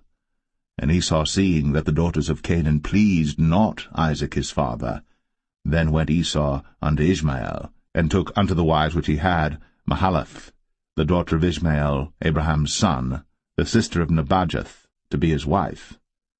And Jacob went out from Beersheba, and went toward Haran. And he lighted upon a certain place, and tarried there all night, because the sun was set. And he took of the stones of that place, and put them for his pillows, and lay down in that place to sleep. And he dreamed, and behold, a ladder set up on the earth, and the top of it reached to heaven, and behold, the angels of God ascending and descending on it. And behold, the Lord stood above it, and said, I am the Lord God of Abraham thy father, and the God of Isaac. The land whereon thou liest, to thee will I give it, and to thy seed. And thy seed shall be as the dust of the earth, and thou shalt spread abroad to the west, and to the east, and to the north, and to the south. And in thee and in thy seed shall all the families of the earth be blessed. And behold, I am with thee, and will keep thee in all places whither thou goest, and will bring thee again to this land. For I will not leave thee, until I have done that which I have spoken to thee of.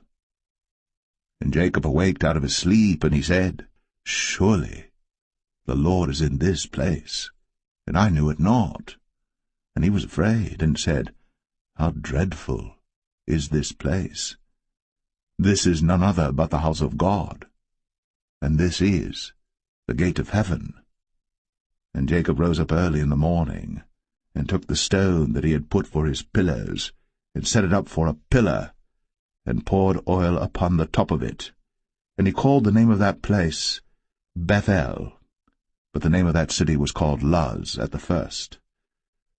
And Jacob vowed a vow, saying, If God will be with me, and will keep me in this way that I go, and will give me bread to eat, and raiment to put on, so that I come again to my father's house in peace, then shall the Lord be my God.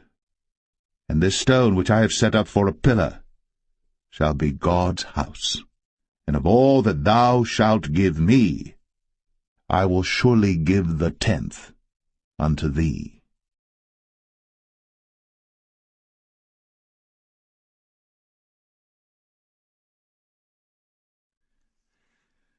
Genesis 29. Then Jacob went on his journey, and came into the land of the people of the east. And he looked, and behold, a well in the field, and lo, there were 3 flocks of sheep lying by it. For out of that well they watered the flocks, and a great stone was upon the well's mouth. And thither were all the flocks gathered, and they rolled the stone from the well's mouth, and watered the sheep, and put the stone again upon the well's mouth in his place. And Jacob said unto them, My brethren, whence be ye? And they said, Of Haran are we. And he said unto them, Know ye Laban the son of Nahor? And they said, We know him. And he said unto them, Is he well? And they said, He is well. And behold, Rachel his daughter cometh with the sheep. And he said, Lo, it is yet high day, neither is it time that the cattle should be gathered together. Water ye the sheep, and go and feed them. And they said, We cannot until all the flocks be gathered together, until they roll the stone from the well's mouth. Then we water the sheep. And while he yet spake with them, Rachel came with her father's sheep, for she kept them. And it came to pass, when Jacob saw Rachel the daughter of Laban his mother's brother, and the sheep of Laban his mother's brother, that Jacob went near, and rolled the stone from the well's mouth, and watered the flock of Laban his mother's brother. And Jacob kissed Rachel, and lifted up his voice and wept. And Jacob told Rachel that he was her father's brother, and that he was Rebekah's son. And she ran and told her father. And it came to pass, when Laban heard the tidings of Jacob his sister's son, that he ran to meet him, and embraced him, and kissed him, and brought him to his house. And he told Laban all these things. And Laban said to him, Surely thou art my bone and my flesh. And he abode with him the space of a month. And Laban said unto Jacob, Because thou art my brother, shouldest thou therefore serve me for naught? Tell me, what shall thy wages be? And Laban had 2 daughters. The name of the elder was Leah, and the name of the younger was Rachel. Leah was tender-eyed, but Rachel was beautiful and well-favored.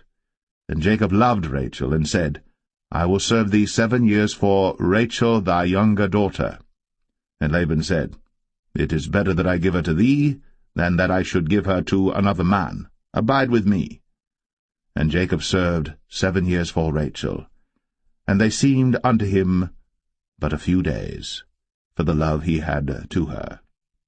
And Jacob said unto Laban, Give me my wife, for my days are fulfilled, that I may go in unto her. And Laban gathered together all the men of the place, and made a feast. And it came to pass in the evening, that he took Leah his daughter, and brought her to him, and he went in unto her. And Laban gave unto his daughter Leah Zilpah his maid for an handmaid. And it came to pass, that in the morning, behold, it was Leah. And he said to Laban, What is this thou hast done unto me? Did not I serve with thee for Rachel? Wherefore then hast thou beguiled me?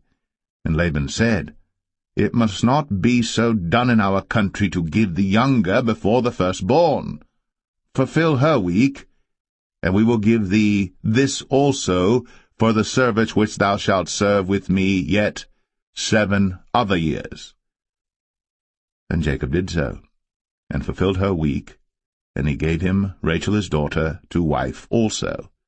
And Laban gave to Rachel his daughter Bilhah his handmaid to be her maid. And he went in also unto Rachel. And he loved also Rachel more than Leah, and served with him yet 7 other years. And when the Lord saw that Leah was hated, he opened her womb. But Rachel was barren, and Leah conceived, and bare a son. And she called his name Reuben, for she said, Surely the Lord hath looked upon my affliction, now therefore my husband will love me. And she conceived again, and bare a son, and said, Because the Lord hath heard that I was hated, he hath therefore given me this son also. And she called his name Simeon. And she conceived again, and bare a son, and said, Now this time will my husband be joined unto me, because I have borne him 3 sons. Therefore was his name called Levi. And she conceived again, and bare a son, and she said, Now will I praise the Lord. Therefore she called his name Judah, and left bearing.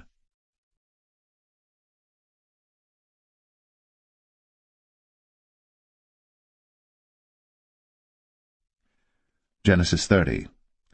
And when Rachel saw that she bare Jacob no children, Rachel envied her sister, and said unto Jacob, Give me children, or else I die. And Jacob's anger was kindled against Rachel, and he said, Am I in God's stead, who hath withheld from thee the fruit of the womb? And she said, Behold my maid Bilhah, go in unto her, and she shall bear upon my knees, that I may also have children by her. And she gave him Bilhah her handmaid to wife, and Jacob went in unto her. And Bilhah conceived, and bare Jacob a son. And Rachel said, God hath judged me, and hath also heard my voice, and hath given me a son. Therefore called she his name Dan. And Bilhah Rachel's maid conceived again, and bare Jacob a second son. And Rachel said, With great wrestlings have I wrestled with my sister, and I have prevailed. And she called his name Naphtali. When Leah saw that she had left bearing, she took Zilpah her maid, and gave her Jacob to wife. And Zilpah, Leah's maid, bare Jacob a son. And Leah said, A troop cometh. And she called his name Gad. And Zilpah, Leah's maid, bare Jacob a second son. And Leah said, Happy am I, for the daughters will call me blessed. And she called his name Asher. And Reuben went in the days of wheat harvest, and found mandrakes in the field, and brought them unto his mother Leah. Then Rachel said to Leah, Give me, I pray thee, of thy son's mandrakes. And she said unto her, Is it a small matter that thou hast taken my husband? And wouldst thou take away my son's mandrakes also?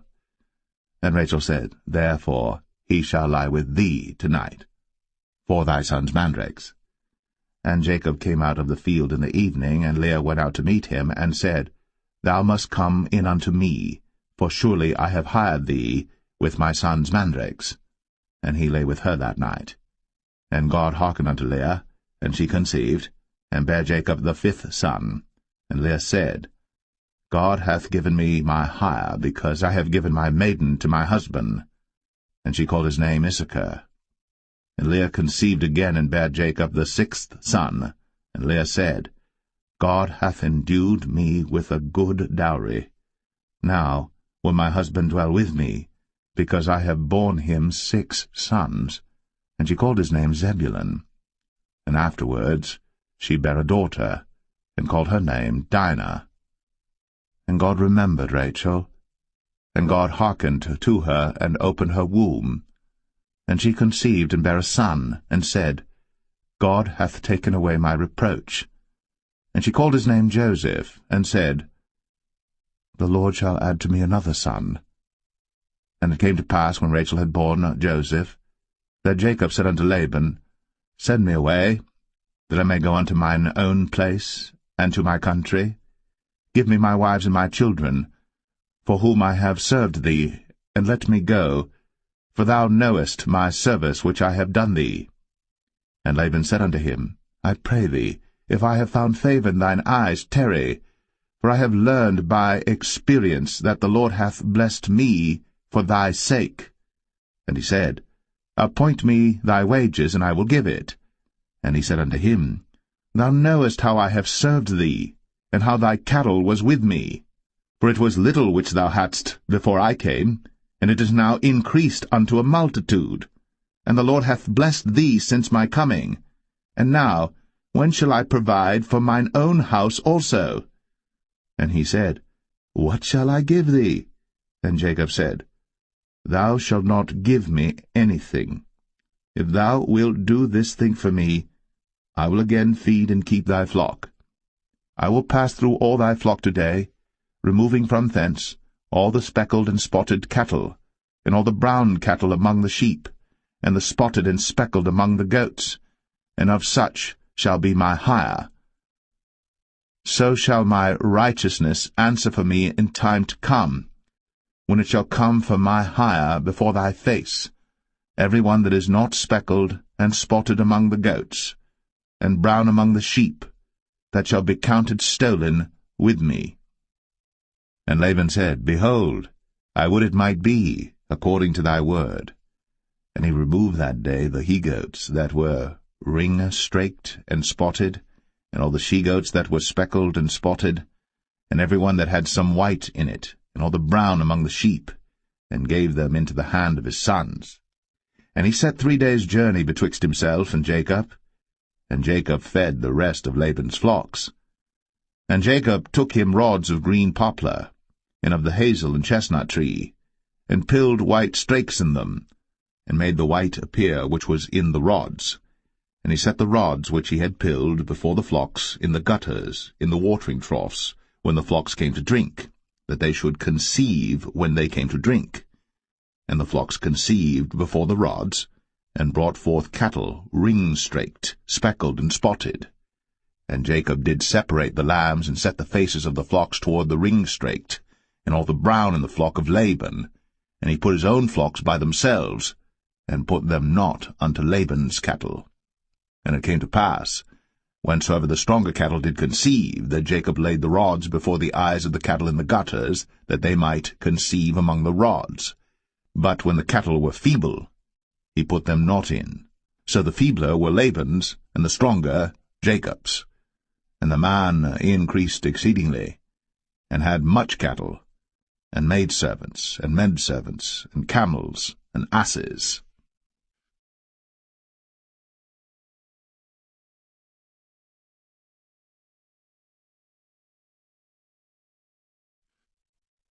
Genesis 31. And he heard the words of Laban's sons, saying, Jacob hath taken away all that was our father's, and of that which was our father's hath he gotten all this glory. And Jacob beheld the countenance of Laban, and behold, it was not toward him as before. And the Lord said unto Jacob, Return unto the land of thy fathers, and to thy kindred, and I will be with thee. And Jacob sent and called Rachel and Leah to the field unto his flock, and said unto them, I see your father's countenance, that it is not toward me as before, but the God of my father hath been with me. And ye know that with all my power I have served your father.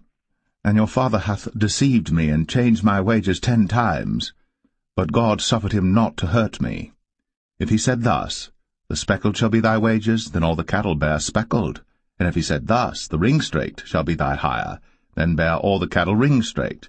Thus God hath taken away the cattle of your father, and given them to me. And it came to pass at the time that the cattle conceived, that I lifted up mine eyes, and saw in a dream, and behold, the rams which leaped upon the cattle were ring-straked, speckled, and grizzled. And the angel of God spake unto me in a dream, saying, Jacob. And I said, Here am I.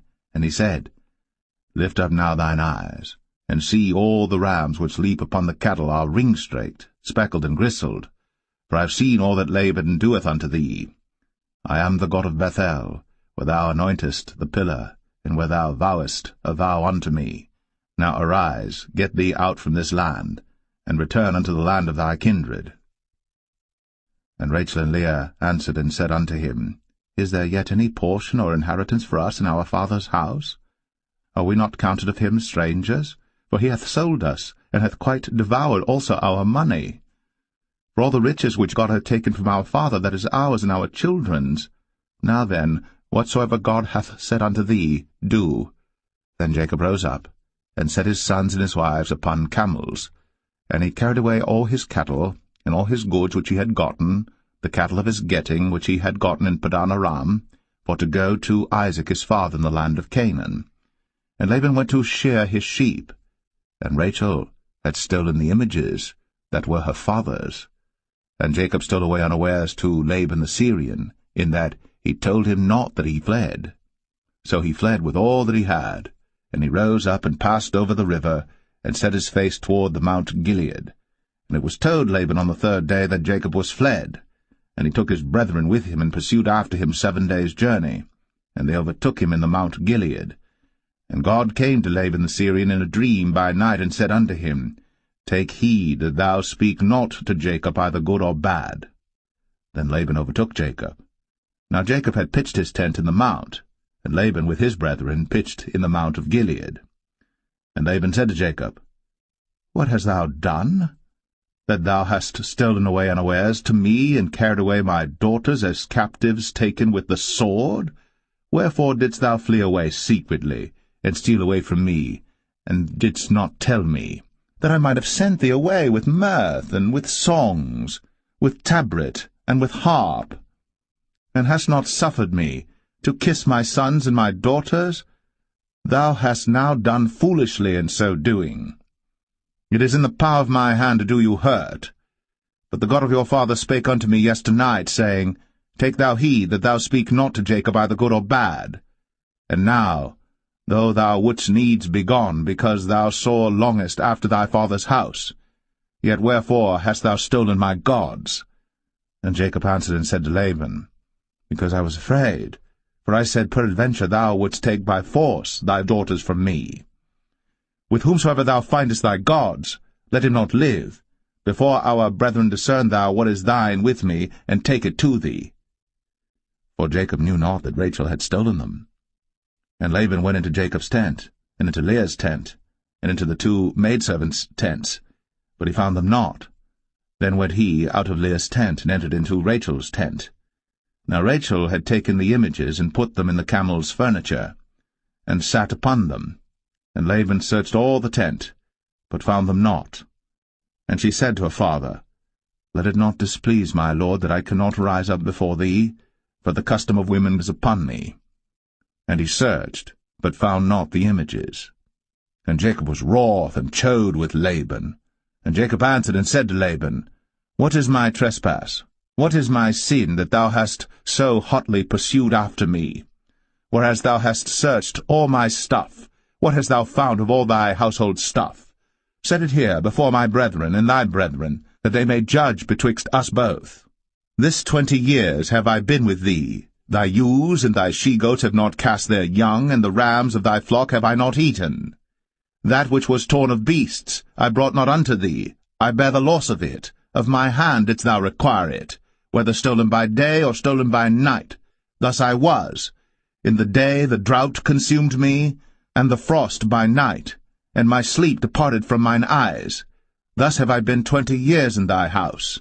I served thee 14 years for thy 2 daughters, and 6 years for thy cattle, and thou hast changed my wages 10 times. Except the God of my father, the God of Abraham, and the fear of Isaac had been with me, surely thou hadst sent me away now empty.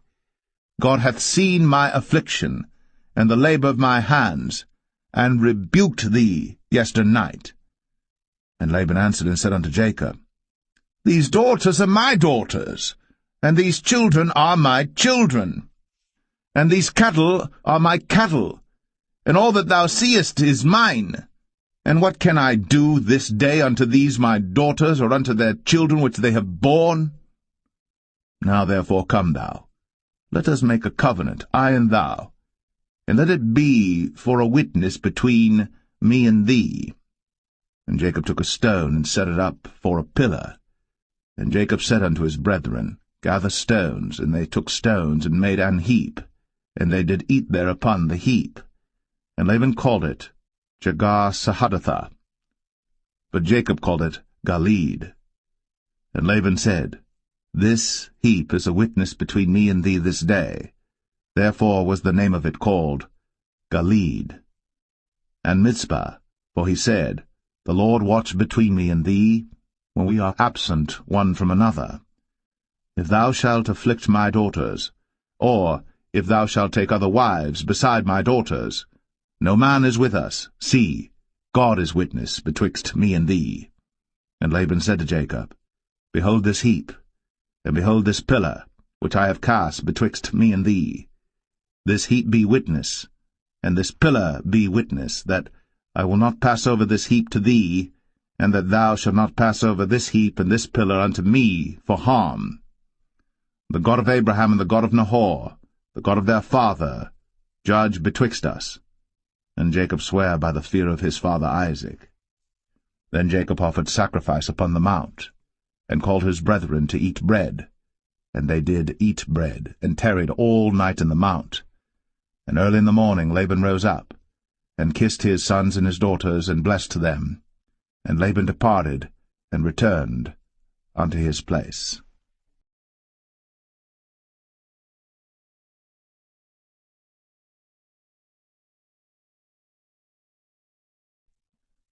Genesis 32. And Jacob went on his way, and the angels of God met him. And when Jacob saw them, he said, This is God's host. And he called the name of that place Mahanaim. And Jacob sent messengers before him to Esau his brother unto the land of Seir, the country of Edom. And he commanded them, saying, Thus shall ye speak unto my lord Esau. Thy servant Jacob saith thus, I have sojourned with Laban, and stayed there until now. And I have oxen and asses, flocks and menservants and women servants. And I have sent to tell my lord that I may find grace in thy sight. And the messengers returned to Jacob, saying, We came to thy brother Esau, and also he cometh to meet thee, and 400 men with him. Then Jacob was greatly afraid and distressed. And he divided the people that was with him, and the flocks and herds, and the camels into 2 bands, and said, If Esau come to the one company and smite it, then the other company which is left shall escape. And Jacob said, O God of my father Abraham, and God of my father Isaac, the Lord which saidest unto me, Return unto thy country, and to thy kindred, and I will deal well with thee. I am not worthy of the least of all the mercies, and of all the truth which thou hast shown unto thy servant. For with my staff I passed over this Jordan, now I am become 2 bands. Deliver me, I pray thee, from the hand of my brother, from the hand of Esau, for I fear him, lest he will come and smite me, and the mother with the children. And thou saidest, I will surely do thee good, and make thy seed as the sand of the sea, which cannot be numbered for multitude. And he lodged there that same night, and took of that which came to his hand a present for Esau his brother, 200 she-goats, and 20 he-goats, 200 ewes, and 20 rams, 30 milch camels with their coats, 40 kine, and 10 bulls, 20 she-asses, and 10 foals. And he delivered them into the hand of his servants, every drove by themselves, and said unto his servants, Pass over before me, and put a space betwixt drove and drove. And he commanded the foremost, saying, When Esau my brother meeteth thee, and asketh thee, saying, Whose art thou? And whither goest thou? And whose are these before thee?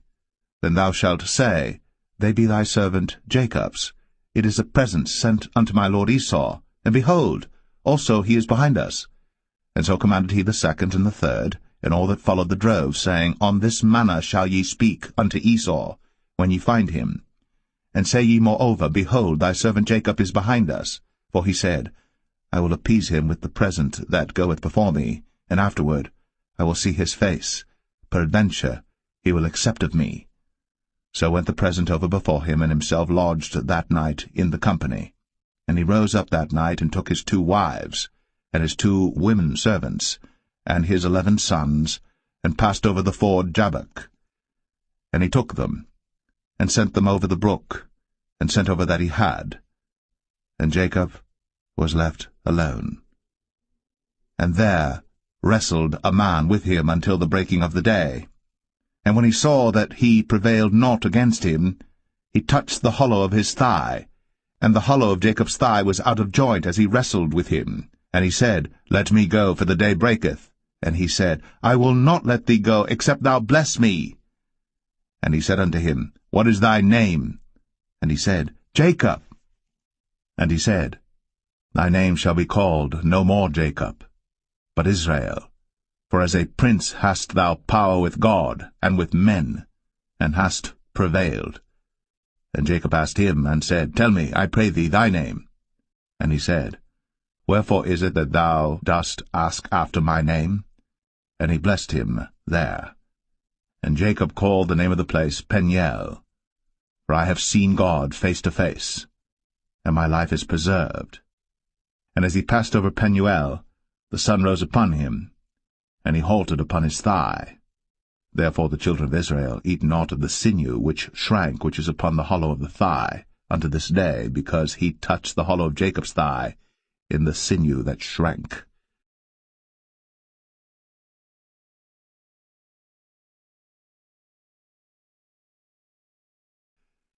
Genesis 33. And Jacob lifted up his eyes, and looked, and behold, Esau came, and with him 400 men. And he divided the children unto Leah, and unto Rachel, and unto the 2 handmaids.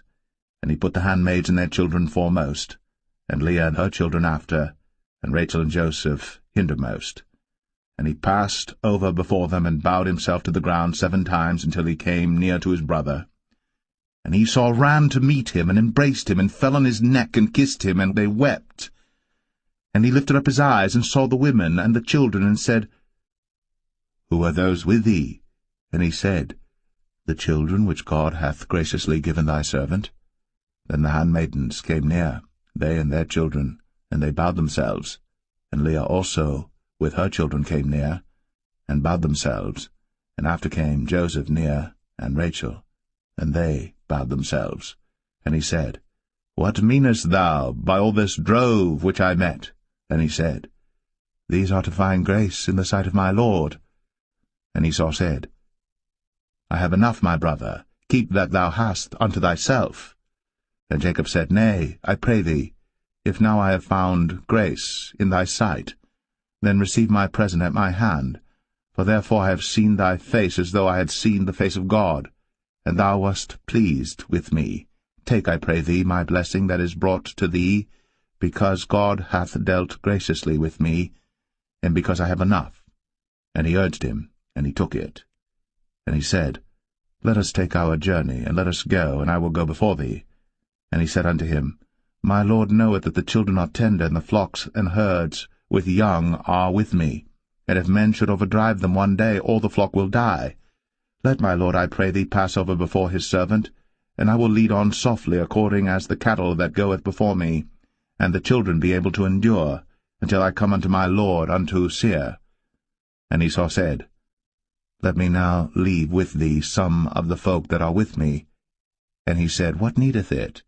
Let me find grace in the sight of my Lord. So Esau returned that day on his way unto Seir. And Jacob journeyed to Succoth, and built him an house, and made booths for his cattle. Therefore the name of the place is called Succoth. And Jacob came to Shalem, a city of Shechem, which is in the land of Canaan, when he came from Padan Aram, and pitched his tent before the city. And he bought a parcel of a field, where he had spread his tent, at the hand of the children of Hamor, Shechem's father, for 100 pieces of money. And he erected there an altar, and called it El Elohe Israel.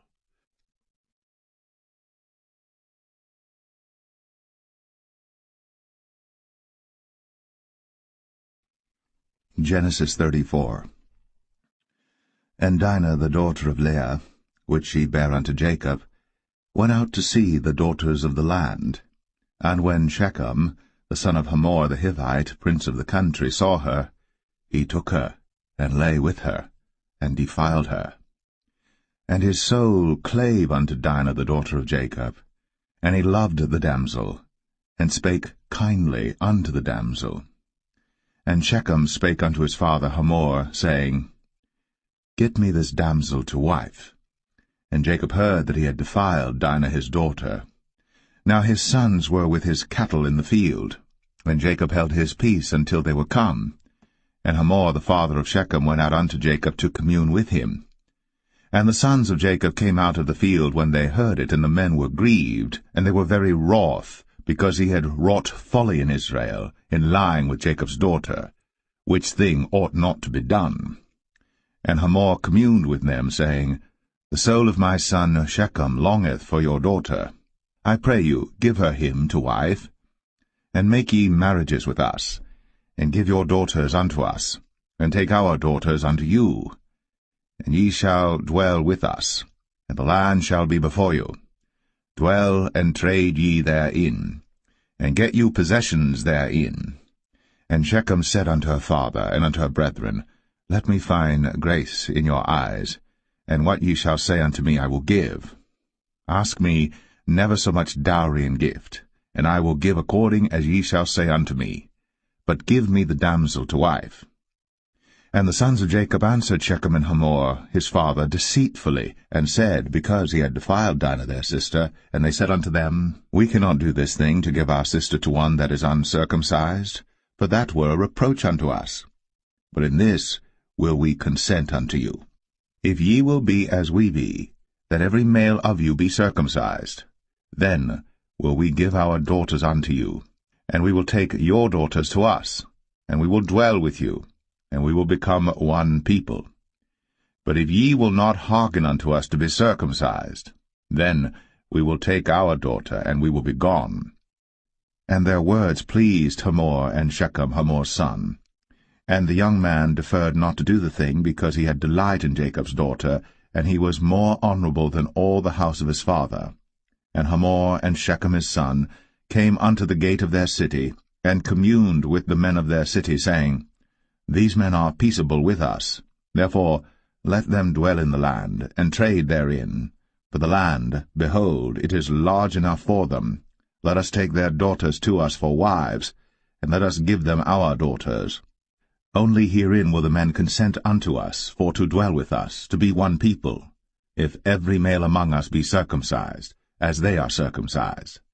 Shall not their cattle and their substance and every beast of theirs be ours? Only let us consent unto them, and they will dwell with us.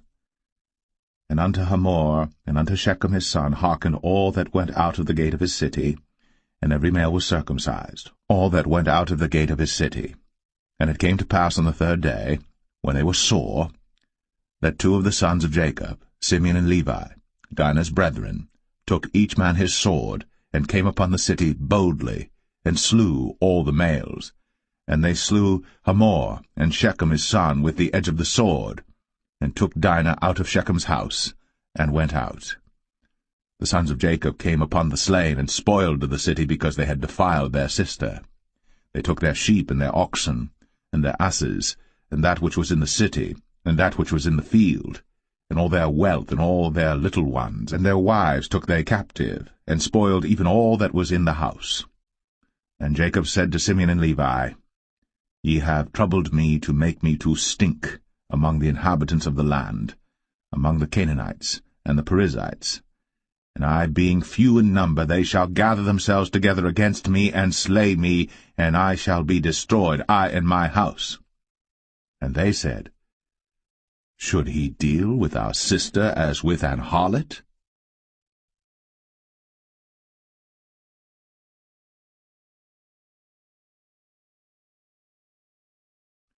Genesis 35. And God said unto Jacob, Arise, go up to Bethel, and dwell there, and make there an altar unto God, that appeared unto thee when thou fleddest from the face of Esau thy brother. Then Jacob said unto his household and to all that were with him, Put away the strange gods that are among you, and be clean, and change your garments, and let us arise, and go up to Bethel, and I will make there an altar unto God, who answered me in the day of my distress, and was with me in the way which I went. And they gave unto Jacob all the strange gods which were in their hand, and all their earrings which were in their ears. And Jacob hid them under the oak which was by Shechem. And they journeyed, and the terror of God was upon the cities that were round about them, and they did not pursue after the sons of Jacob. So Jacob came to Luz, which is in the land of Canaan, that is, Bethel, he and all the people that were with him. And he built there an altar, and called the place El-Bethel, because there God appeared unto him, when he fled from the face of his brother. But Deborah, Rebekah's nurse, died, and she was buried beneath Bethel, under an oak. And the name of it was called Allon-Bachuth. And God appeared unto Jacob again when he came out of Padan Aram, and blessed him.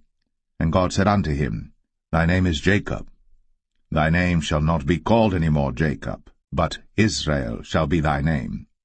And he called his name Israel. And God said unto him, I am God Almighty.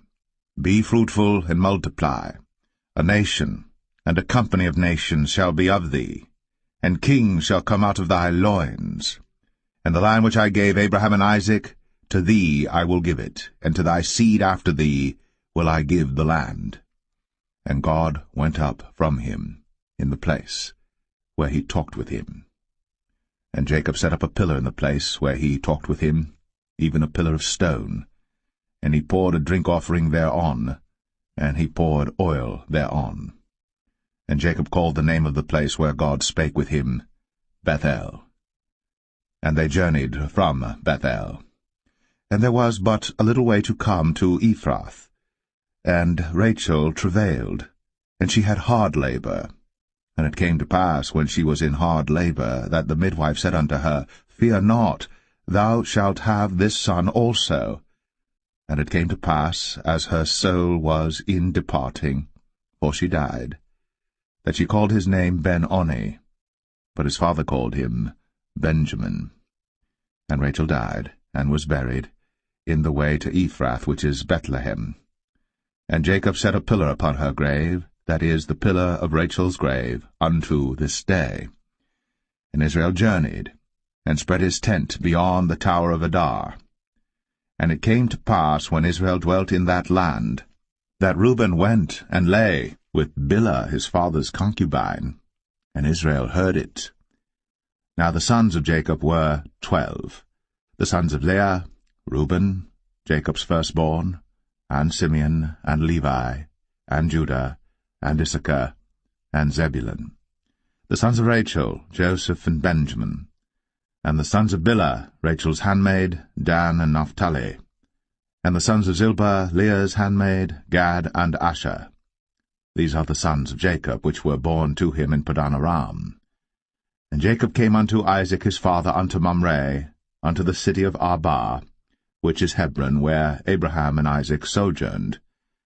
And the days of Isaac were 180 years. And Isaac gave up the ghost, and died, and was gathered unto his people, being old and full of days. And his sons Esau and Jacob buried him.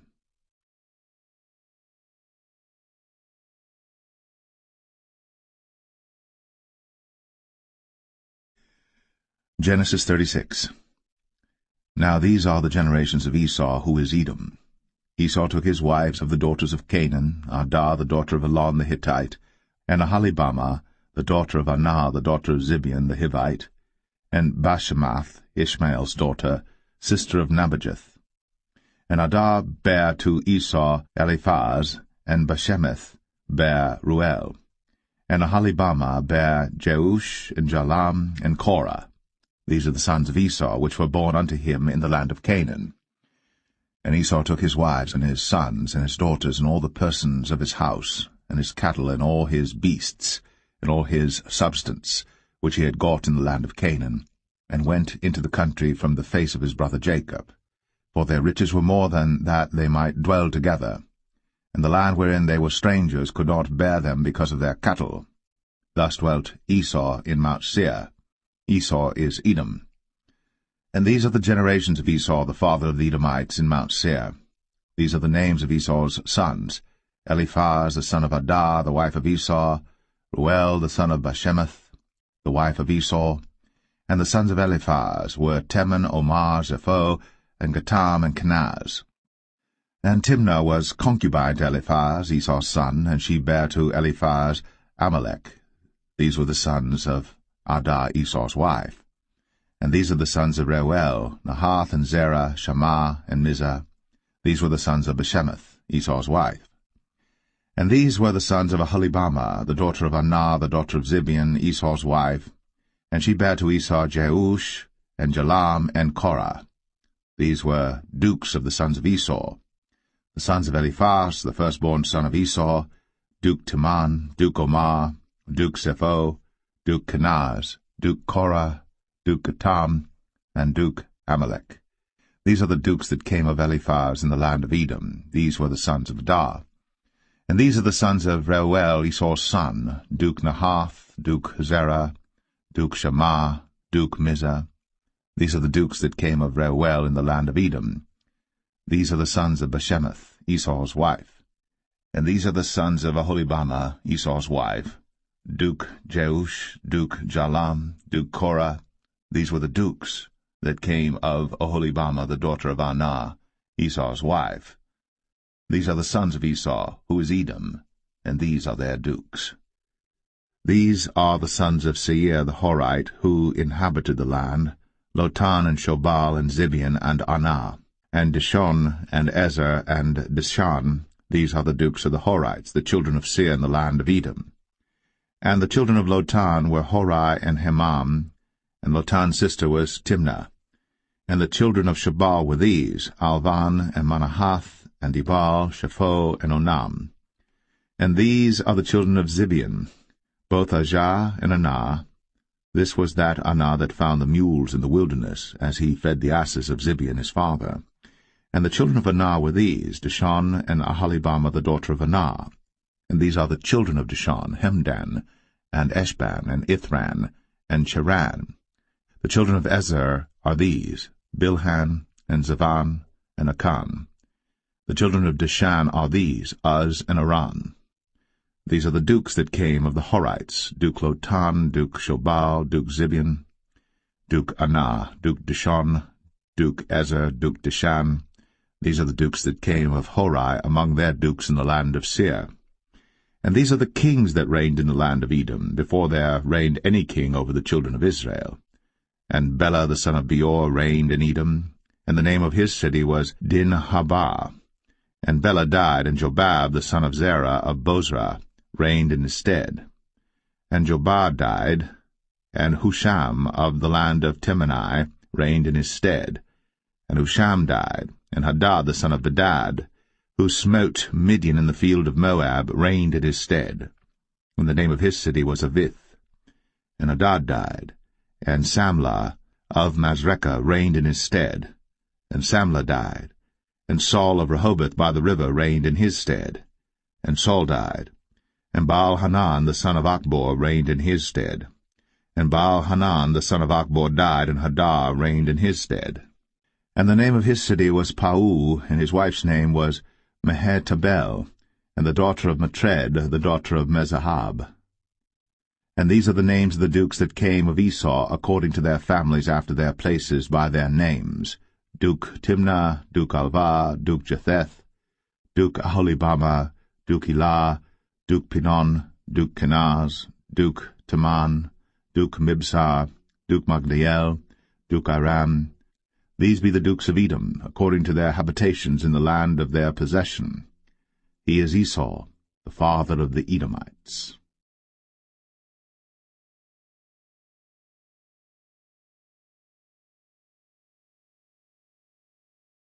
Genesis 37. And Jacob dwelt in the land wherein his father was a stranger, in the land of Canaan. These are the generations of Jacob. Joseph, being 17 years old, was feeding the flock with his brethren, and the lad was with the sons of Bilhah, and with the sons of Zilpah, his father's wives. And Joseph brought unto his father their evil report. Now Israel loved Joseph more than all his children, because he was the son of his old age, and he made him a coat of many colors. And when his brethren saw that their father loved him more than all his brethren, they hated him, and could not speak peaceably unto him. And Joseph dreamed a dream, and he told it his brethren, and they hated him yet the more. And he said unto them, Hear, I pray you, this dream which I have dreamed. For behold, we were binding sheaves in the field, and lo, my sheaf arose, and also stood upright, and behold, your sheaves stood round about, and made obeisance to my sheaf.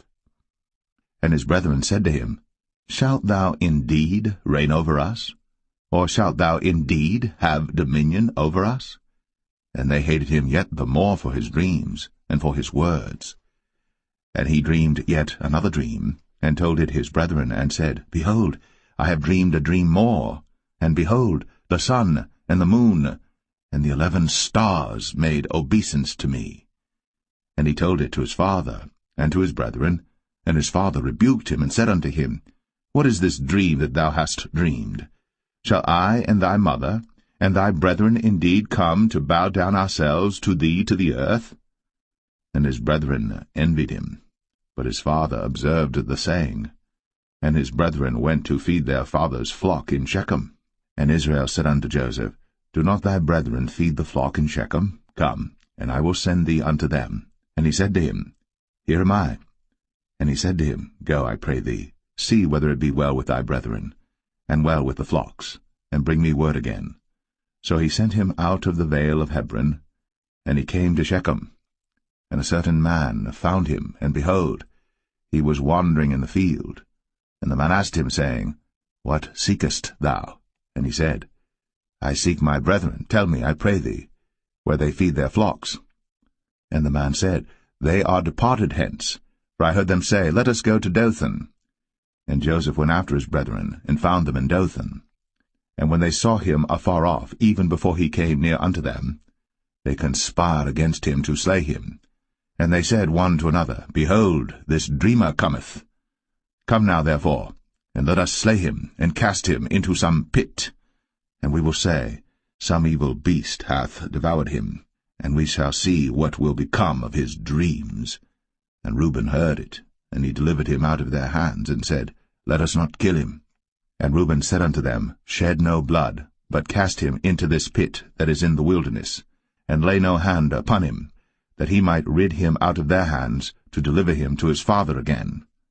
And it came to pass, when Joseph was come unto his brethren, that they stripped Joseph out of his coat of many colours that was on him, and they took him, and cast him into a pit, and the pit was empty, there was no water in it. And they sat down to eat bread, and they lifted up their eyes and looked, and behold, a company of Ishmaelites came from Gilead with their camels bearing spicery and balm and myrrh, going to carry it down to Egypt. And Judah said unto his brethren, What profit is it if we slay our brother, and conceal his blood? Come, and let us sell him to the Ishmaelites, and let not our hand be upon him, for he is our brother, and our flesh. And his brethren were content. Then there passed by Midianites, merchantmen, and they drew and lifted up Joseph out of the pit, and sold Joseph to the Ishmaelites for 20 pieces of silver, and they brought Joseph into Egypt. And Reuben returned unto the pit, and behold, Joseph was not in the pit. And he rent his clothes. And he returned unto his brethren, and said, The child is not, and I, whither shall I go? And they took Joseph's coat, and killed a kid of the goats, and dipped the coat in the blood. And they sent the coat of many colours, and they brought it to their father, and said, This have we found. Know now whether it be thy son's coat or no. And he knew it, and said, It is my son's coat. An evil beast hath devoured him. Joseph is without doubt rent in pieces.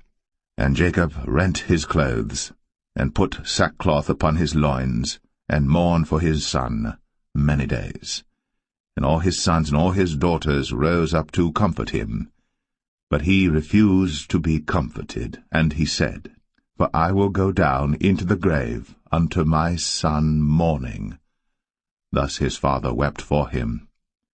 And the Midianites sold him into Egypt unto Potiphar, an officer of Pharaoh's, and captain of the guard.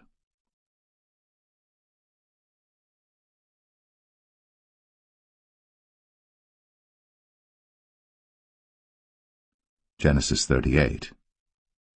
And it came to pass at that time that Judah went down from his brethren, and turned in to a certain Adulamite, whose name was Hira.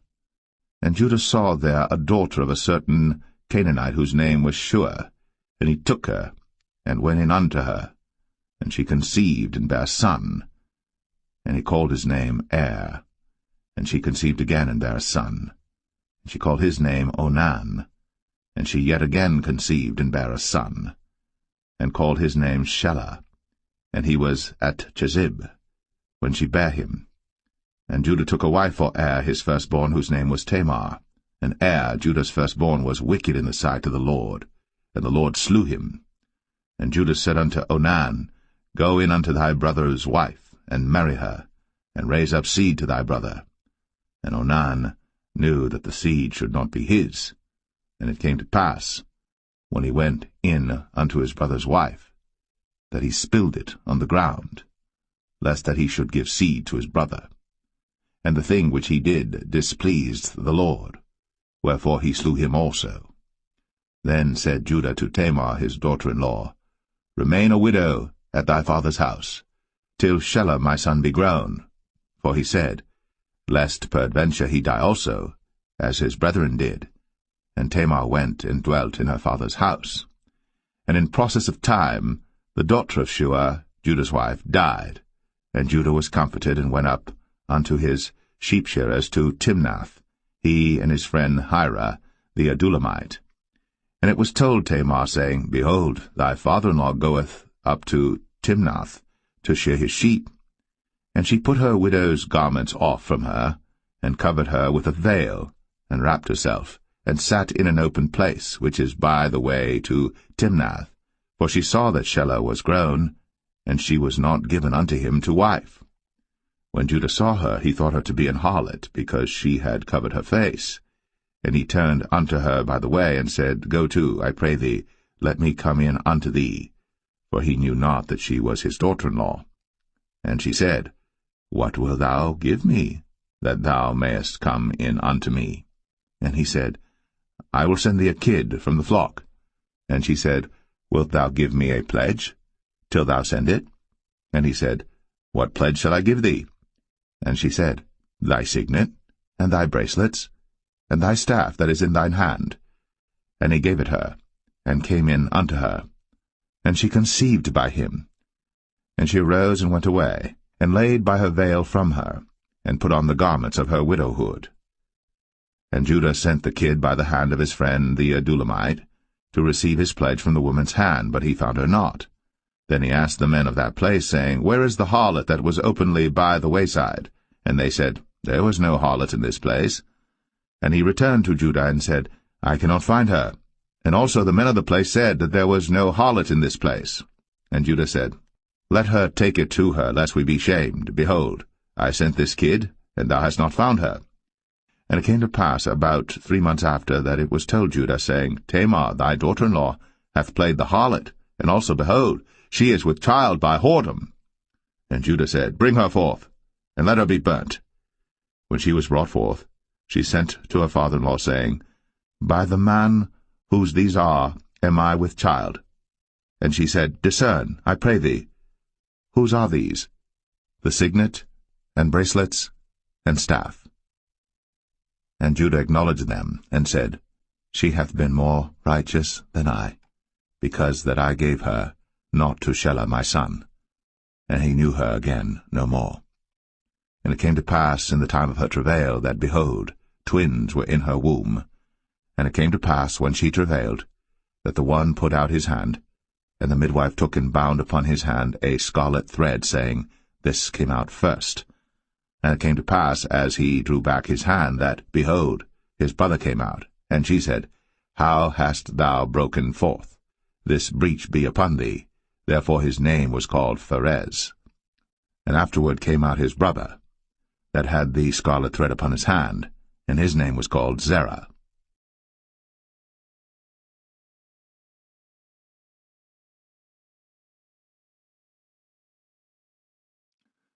Genesis 39. And Joseph was brought down to Egypt, and Potiphar, an officer of Pharaoh, captain of the guard, an Egyptian, bought him of the hands of the Ishmaelites, which had brought him down thither. And the Lord was with Joseph, and he was a prosperous man, and he was in the house of his master the Egyptian. And his master saw that the Lord was with him, and that the Lord made all that he did to prosper in his hand. And Joseph found grace in his sight, and he served him, and he made him overseer over his house. And all that he had he put into his hand. And it came to pass from the time that he had made him overseer in his house, and over all that he had, that the Lord blessed the Egyptian's house for Joseph's sake. And the blessing of the Lord was upon all that he had in the house and in the field.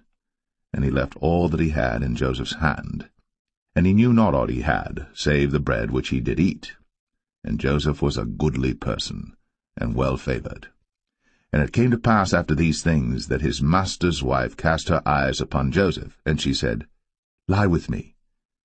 But he refused, and said unto his master's wife, Behold, my master wotteth not what is with me in the house, and he hath committed all that he hath to my hand. There is none greater in this house than I, neither hath he kept back anything from me but thee, because thou art his wife. How then can I do this great wickedness and sin against God?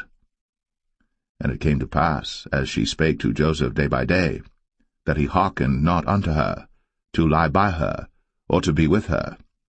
And it came to pass about this time, that Joseph went into the house to do his business, and there was none of the men of the house there within. And she caught him by his garment, saying, Lie with me. And he left his garment in her hand, and fled, and got him out. And it came to pass, when she saw that he had left his garment in her hand, and was fled forth, that she called unto the men of her house, and spake unto them, saying, See, he hath brought in an Hebrew unto us to mock us. He came in unto me to lie with me, and I cried with a loud voice. And it came to pass, when he heard that I lifted up my voice and cried, that he left his garment with me, and fled, and got him out. And she laid up his garment by her, until his lord came home. And she spake unto him according to these words, saying, The Hebrew servant which thou hast brought unto us came in unto me to mock me. And it came to pass, as I lifted up my voice and cried, that he left his garment with me, and fled out. And it came to pass, when his master heard the words of his wife, which she spake unto him, saying, After this manner did thy servant to me, that his wrath was kindled. And Joseph's master took him, and put him into the prison, a place where the king's prisoners were bound. And he was there in the prison. But the Lord was with Joseph, and showed him mercy, and gave him favor in the sight of the keeper of the prison. And the keeper of the prison committed to Joseph's hand all the prisoners that were in the prison. And whatsoever they did there, he was the doer of it.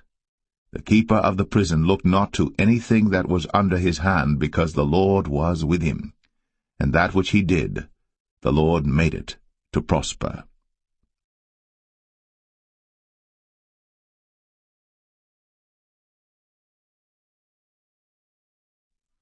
Genesis 40. And it came to pass, after these things, that the butler of the king of Egypt and his baker had offended their lord the king of Egypt.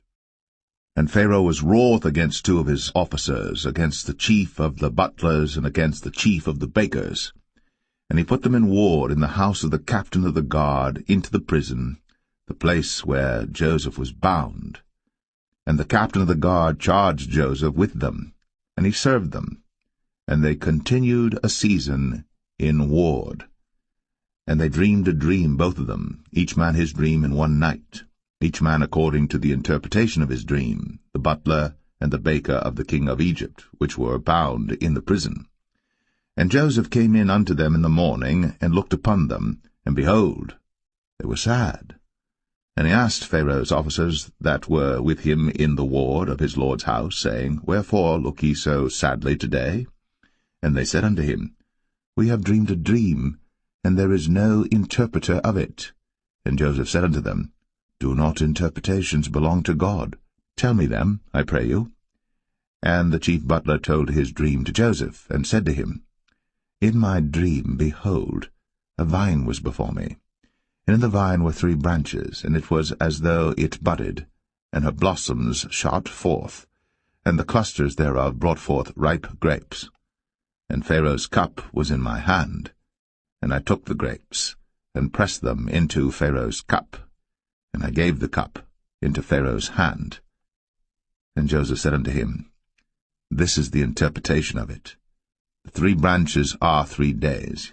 Yet within 3 days shall Pharaoh lift up thine head, and restore thee unto thy place, and thou shalt deliver Pharaoh's cup into his hand, after the former manner when thou wast his butler.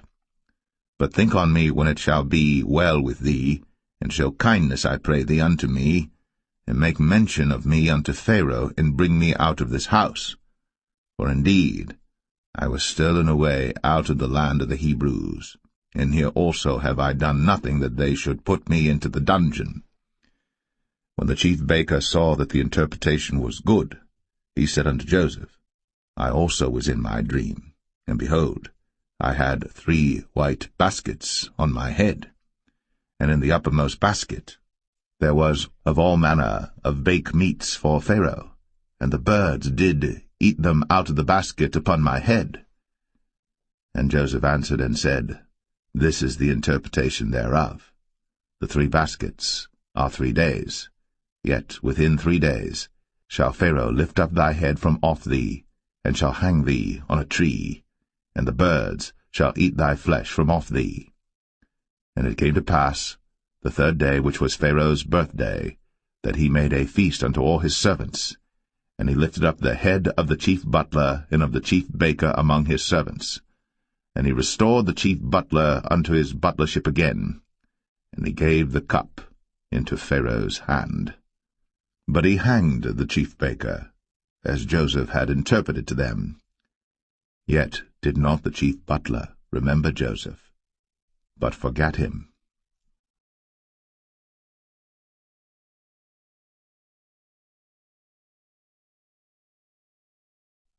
Genesis 41. And it came to pass at the end of 2 full years, that Pharaoh dreamed, and behold, he stood by the river. And behold, there came up out of the river 7 well-favoured kine, and fat-fleshed, and they fed in a meadow. And behold, 7 other kine came up after them out of the river, ill-favoured, and lean-fleshed, and stood by the other kine upon the brink of the river. And the ill-favoured and lean-fleshed kine did eat up the 7 well-favoured and fat kine. So Pharaoh awoke. And he slept and dreamed the second time, and behold, 7 ears of corn came up upon one stalk, rank and good. And behold, 7 thin ears, and blasted with the east wind, sprung up after them. And the 7 thin ears devoured the 7 rank and full ears. And Pharaoh awoke, and behold, it was a dream. And it came to pass in the morning that his spirit was troubled, and he sent and called for all the magicians of Egypt, and all the wise men thereof. And Pharaoh told them his dream, but there was none that could interpret them unto Pharaoh. Then spake the chief butler unto Pharaoh, saying, I do remember my faults this day. Pharaoh was wroth with his servants, and put me in ward of the captain of the guard's house, both me and the chief baker. And we dreamed a dream in one night, I and he. We dreamed each man according to the interpretation of his dream. And there was there with us a young man, an Hebrew, servant to the captain of the guard. And we told him, and he interpreted to us our dreams. To each man according to his dream he did interpret. And it came to pass, as he interpreted to us, so it was. Me he restored unto mine office, and him he hanged. Then Pharaoh sent and called Joseph, and they brought him hastily out of the dungeon. And he shaved himself, and changed his raiment, and came in unto Pharaoh. And Pharaoh said unto Joseph, I have dreamed a dream, and there is none that can interpret it. And I have heard say of thee, that thou canst understand a dream to interpret it. And Joseph answered Pharaoh, saying, It is not in me. God shall give Pharaoh an answer of peace. And Pharaoh said unto Joseph, In my dream, behold, I stood upon the bank of the river, and behold, there came up out of the river 7 kine, fat-fleshed, and well-favoured, and they fed in a meadow, and behold, 7 other kine came up after them, poor, and very ill-favoured, and lean-fleshed, such as I never saw in all the land of Egypt for badness. And the lean and the ill-favoured kine did eat up the first 7 fat kine. And when they had eaten them up, it could not be known that they had eaten them, but they were still ill-favoured, as at the beginning. So I awoke. And I saw in my dream, and behold, 7 ears came up in one stalk, full and good. And behold, 7 ears withered, thin, and blasted with the east wind, sprung up after them. And the thin ears devoured the 7 good ears. And I told this unto the magicians, but there was none that could declare it to me. And Joseph said unto Pharaoh, The dream of Pharaoh is one. God hath shown Pharaoh what he is about to do. The 7 good kine are 7 years, and the 7 good ears are 7 years. The dream is one. And the 7 thin and ill-favoured kine that came up after them are 7 years, and the 7 empty ears blasted with the east wind shall be 7 years of famine. This is the thing which I have spoken unto Pharaoh. What God is about to do, he showeth unto Pharaoh. Behold, there come 7 years of great plenty throughout all the land of Egypt. And there shall arise after them 7 years of famine, and all the plenty shall be forgotten in the land of Egypt, and the famine shall consume the land, and the plenty shall not be known in the land by reason of that famine following, for it shall be very grievous. And for that the dream was doubled unto Pharaoh twice. It is because the thing is established by God, and God will shortly bring it to pass. Now therefore let Pharaoh look out a man discreet and wise, and set him over the land of Egypt. Let Pharaoh do this, and let him appoint officers over the land, and take up the 5th part of the land of Egypt in the 7 plenteous years, and let them gather all the food of those good years that come, and lay up corn under the hand of Pharaoh, and let them keep food in the cities. And that food shall be for store to the land against the 7 years of famine, which shall be in the land of Egypt, that the land perish not through the famine. And the thing was good in the eyes of Pharaoh, and in the eyes of all his servants.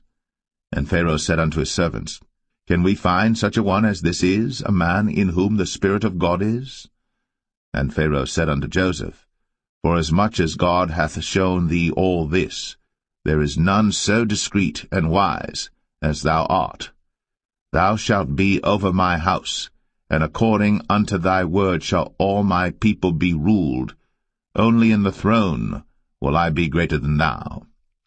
And Pharaoh said unto Joseph, See, I have set thee over all the land of Egypt. And Pharaoh took off his ring from his hand, and put it upon Joseph's hand, and arrayed him in vestures of fine linen, and put a gold chain about his neck. And he made him to ride in the second chariot which he had. And they cried before him, Bow the knee. And he made him ruler over all the land of Egypt. And Pharaoh said unto Joseph, I am Pharaoh, and without thee shall no man lift up his hand or foot in all the land of Egypt. And Pharaoh called Joseph's name Zaphnath-Paaneah, and he gave him to wife Asenath, the daughter of Potipherah, priest of On. And Joseph went out over all the land of Egypt. And Joseph was 30 years old when he stood before Pharaoh king of Egypt. And Joseph went out from the presence of Pharaoh, and went throughout all the land of Egypt. And in the 7 plenteous years the earth brought forth by handfuls.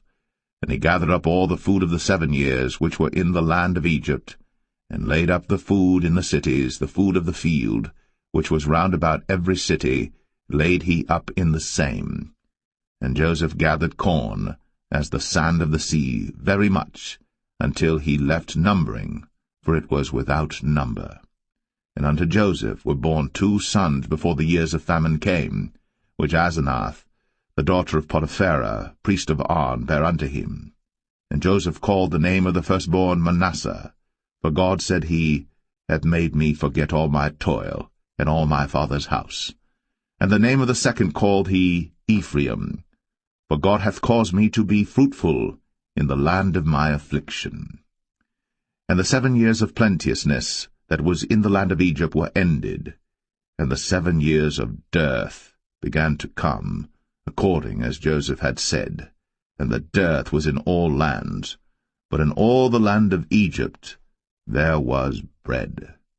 And when all the land of Egypt was famished, the people cried to Pharaoh for bread. And Pharaoh said unto all the Egyptians, Go unto Joseph, what he saith to you, do. And the famine was over all the face of the earth. And Joseph opened all the storehouses, and sold unto the Egyptians, and the famine waxed sore in the land of Egypt. And all countries came into Egypt to Joseph for to buy corn, because that the famine was so sore in all lands.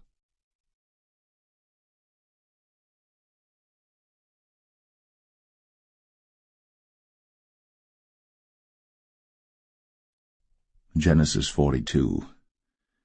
Now when Jacob saw that there was corn in Egypt, Jacob said unto his sons, Why do you look one upon another? And he said, Behold, I have heard that there is corn in Egypt. Get you down thither, and buy for us from thence, that we may live and not die. And Joseph's 10 brethren went down to buy corn in Egypt. But Benjamin, Joseph's brother, Jacob sent not with his brethren, for he said, Lest peradventure mischief befall him. And the sons of Israel came to buy corn among those that came, for the famine was in the land of Canaan. And Joseph was the governor over the land, and he it was that sold to all the people of the land. And Joseph's brethren came, and bowed down themselves before him with their faces to the earth. And Joseph saw his brethren, and he knew them, but made himself strange unto them, and spake roughly unto them. And he said unto them, Whence come ye? And they said, From the land of Canaan to buy food. And Joseph knew his brethren, but they knew not him. And Joseph remembered the dreams which he dreamed of them, and said unto them, Ye are spies. To see the nakedness of the land ye are come. And they said unto him, Nay, my lord, but to buy food are thy servants come. We are all one man's sons, we are true men, thy servants are no spies. And he said unto them, Nay, but to see the nakedness of the land ye are come. And they said, Thy servants are 12 brethren, the sons of one man in the land of Canaan. And behold, the youngest is this day with our father, and one is not. And Joseph said unto them, That is it that I spake unto you, saying, Ye are spies. Hereby ye shall be proved. By the life of Pharaoh ye shall not go forth hence, except your youngest brother come hither. Send one of you, and let him fetch your brother, and ye shall be kept in prison, that your words may be proved, whether there be any truth in you, or else by the life of Pharaoh surely ye are spies. And he put them all together into ward 3 days. And Joseph said unto them the 3rd day, This do and live, for I fear God. If ye be true men, let one of your brethren be bound in the house of your prison. Go ye, carry corn for the famine of your houses. But bring your youngest brother unto me. So shall your words be verified, and ye shall not die. And they did so. And they said one to another, We are verily guilty concerning our brother, in that we saw the anguish of his soul when he besought us, and we would not hear. Therefore is this distress come upon us. And Reuben answered them, saying, Spake I not unto you, saying, Do not sin against the child? And ye would not hear. Therefore, behold, also his blood is required. And they knew not that Joseph understood them, for he spake unto them by an interpreter. And he turned himself about from them, and wept, and returned to them again, and communed with them, and took from them Simeon, and bound him before their eyes. Then Joseph commanded to fill their sacks with corn, and to restore every man's money into his sack, and to give them provision for the way. And thus did he unto them. And they laded their asses with the corn, and departed thence. And as one of them opened his sack, to give his ass provender in the inn, he espied his money, for behold, it was in his sack's mouth. And he said unto his brethren, My money is restored, and lo, it is even in my sack. And their heart failed them, and they were afraid, saying one to another, What is this that God hath done unto us? And they came unto Jacob their father unto the land of Canaan, and told him all that befell unto them, saying, The man, who is the Lord of the land, spake roughly to us, and took us for spies of the country. And we said unto him, We are true men, we are no spies. We be 12 brethren, sons of our father, one is not, and the youngest is this day with our father in the land of Canaan. And the man, the Lord of the country, said unto us, Hereby shall I know that ye are true men. Leave one of your brethren here with me, and take food for the famine of your households, and be gone. And bring your youngest brother unto me. Then shall I know that ye are no spies, but that ye are true men. So will I deliver you your brother, and ye shall traffic in the land. And it came to pass, as they emptied their sacks, that, behold, every man's bundle of money was in his sack. And when both they and their father saw the bundles of money, they were afraid. And Jacob their father said unto them, Me have ye bereaved my children. Joseph is not, and Simeon is not, and ye will take Benjamin away? All these things are against me. And Reuben spake unto his father, saying, Slay my 2 sons, if I bring him not to thee. Deliver him into my hand, and I will bring him to thee again. And he said, My son shall not go down with you, for his brother is dead, and he is left alone. If mischief befall him by the way, in the which ye go, then shall ye bring down my grey hairs with sorrow to the grave.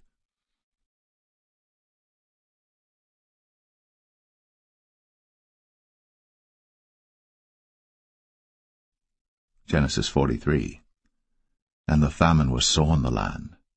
And it came to pass, when they had eaten up the corn which they had brought out of Egypt, their father said unto them, Go again, buy us a little food. And Judah spake unto him, saying, The man did solemnly protest unto us, saying, Ye shall not see my face, except your brother be with you. If thou wilt send our brother with us, we will go down and buy thee food. But if thou wilt not send him, we will not go down. For the man said unto us, Ye shall not see my face, except your brother be with you. And Israel said, Wherefore dealt ye so ill with me, as to tell the man whether ye had yet a brother? And they said, The man asked us straitly of our state, and of our kindred, saying, Is your father yet alive? Have ye another brother? And we told him according to the tenor of these words. Could we certainly know that he would say, Bring your brother down? And Judah said unto Israel his father, Send the lad with me, and we will arise and go, that we may live and not die, both we and thou, and also our little ones. I will be surety for him. Of my hand shalt thou require him. If I bring him not unto thee, and set him before thee, then let me bear the blame forever. For except we had lingered, surely now we had returned this second time. And their father Israel said unto them, If it must be so now, do this. Take of the best fruits in the land in your vessels, and carry down the man a present, a little balm, and a little honey, spices, and myrrh, nuts, and almonds. And take double money in your hand, and the money that was brought again in the mouth of your sacks, carry it again in your hand. Peradventure it was an oversight. Take also your brother, and arise, go again unto the man. And God Almighty give you mercy before the man, that he may send away your other brother and Benjamin. If I be bereaved of my children, I am bereaved. And the men took that present, and they took double money in their hand, and Benjamin, and rose up, and went down to Egypt, and stood before Joseph. And when Joseph saw Benjamin with them, he said to the ruler of his house, Bring these men home, and slay, and make ready, for these men shall dine with me at noon.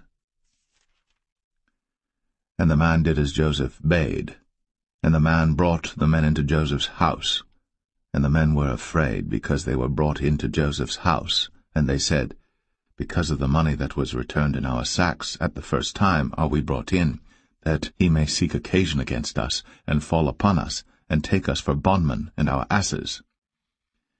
And they came near to the steward of Joseph's house, and they communed with him at the door of the house, and said, O sir, we came indeed down at the first time to buy food, and it came to pass, when we came to the inn, that we opened our sacks, and behold, every man's money was in the mouth of his sack, our money in full weight, and we have brought it again in our hand. And other money have we brought down in our hands to buy food. We cannot tell who put our money in our sacks. And he said, Peace be to you, fear not. Your God, and the God of your father, hath given you treasure in your sacks. I had your money. And he brought Simeon out unto them.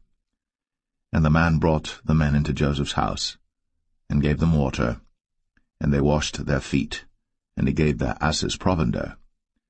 And they made ready the present against Joseph came at noon, for they heard that they should eat bread there. And when Joseph came home, they brought him the present which was in their hand into the house, and bowed themselves to him to the earth. And he asked them of their welfare, and said, Is your father well? The old man of whom ye spake, is he yet alive? And they answered, Thy servant our father is in good health, he is yet alive. And they bowed down their heads, and made obeisance. And he lifted up his eyes, and saw his brother Benjamin, his mother's son, and said, Is this your younger brother, of whom ye spake unto me? And he said, God be gracious unto thee, my son. And Joseph made haste, for his bowels did yearn upon his brother, and he sought where to weep, and he entered into his chamber, and wept there. And he washed his face, and went out, and refrained himself, and said, Set on bread. And they set on for him by himself, and for them by themselves, and for the Egyptians which did eat with him by themselves, because the Egyptians might not eat bread with the Hebrews, for that is an abomination unto the Egyptians. And they sat before him, the firstborn according to his birthright, and the youngest according to his youth. And the men marveled one at another. And he took and sent messes unto them from before him. but Benjamin's mess was 5 times so much as any of theirs. And they drank, and were merry with him.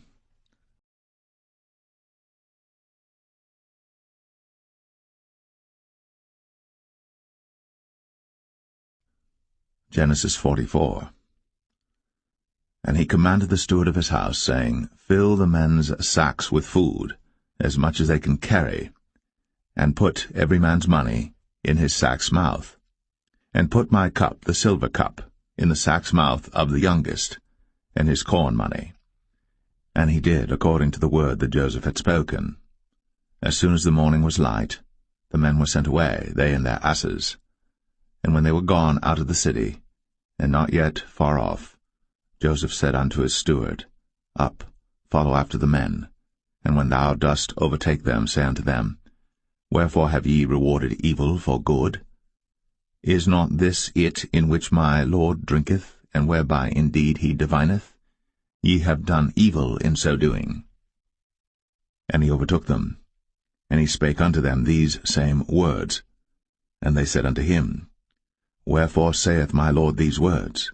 God forbid that thy servants should do according to this thing.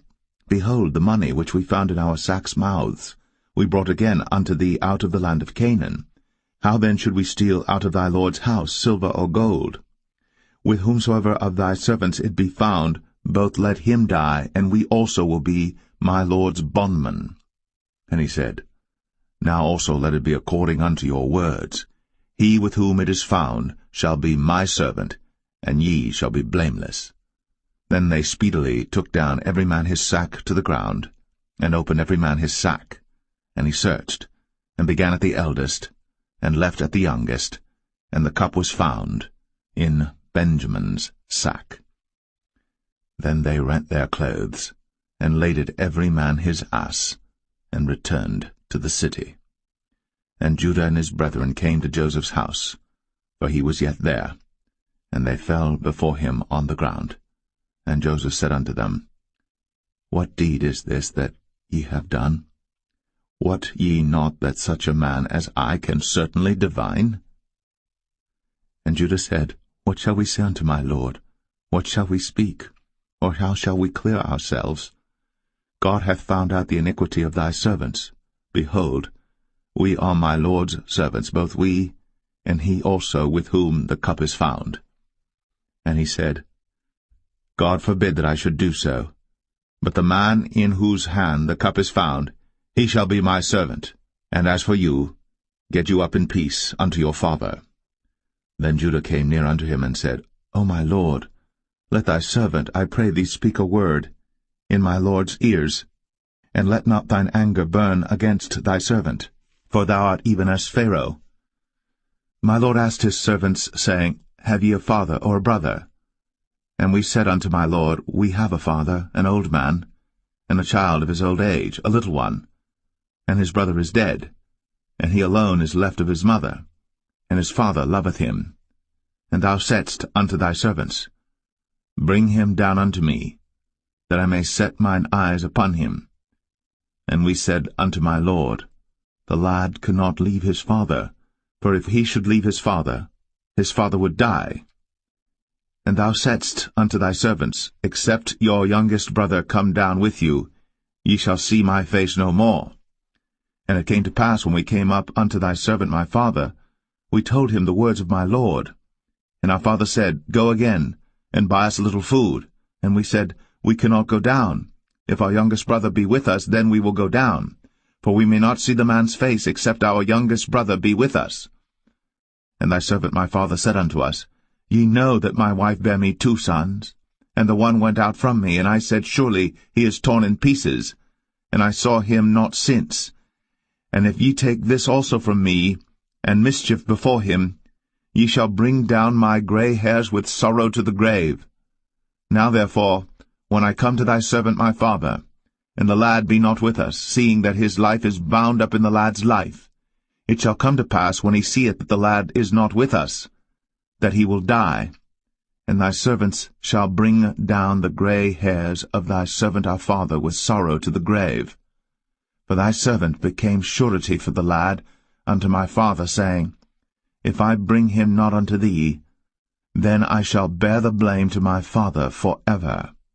Now therefore, I pray thee, let thy servant abide instead of the lad, a bondman to my lord, and let the lad go up with his brethren. For how shall I go up to my father, and the lad be not with me, lest peradventure I see the evil that shall come on my father?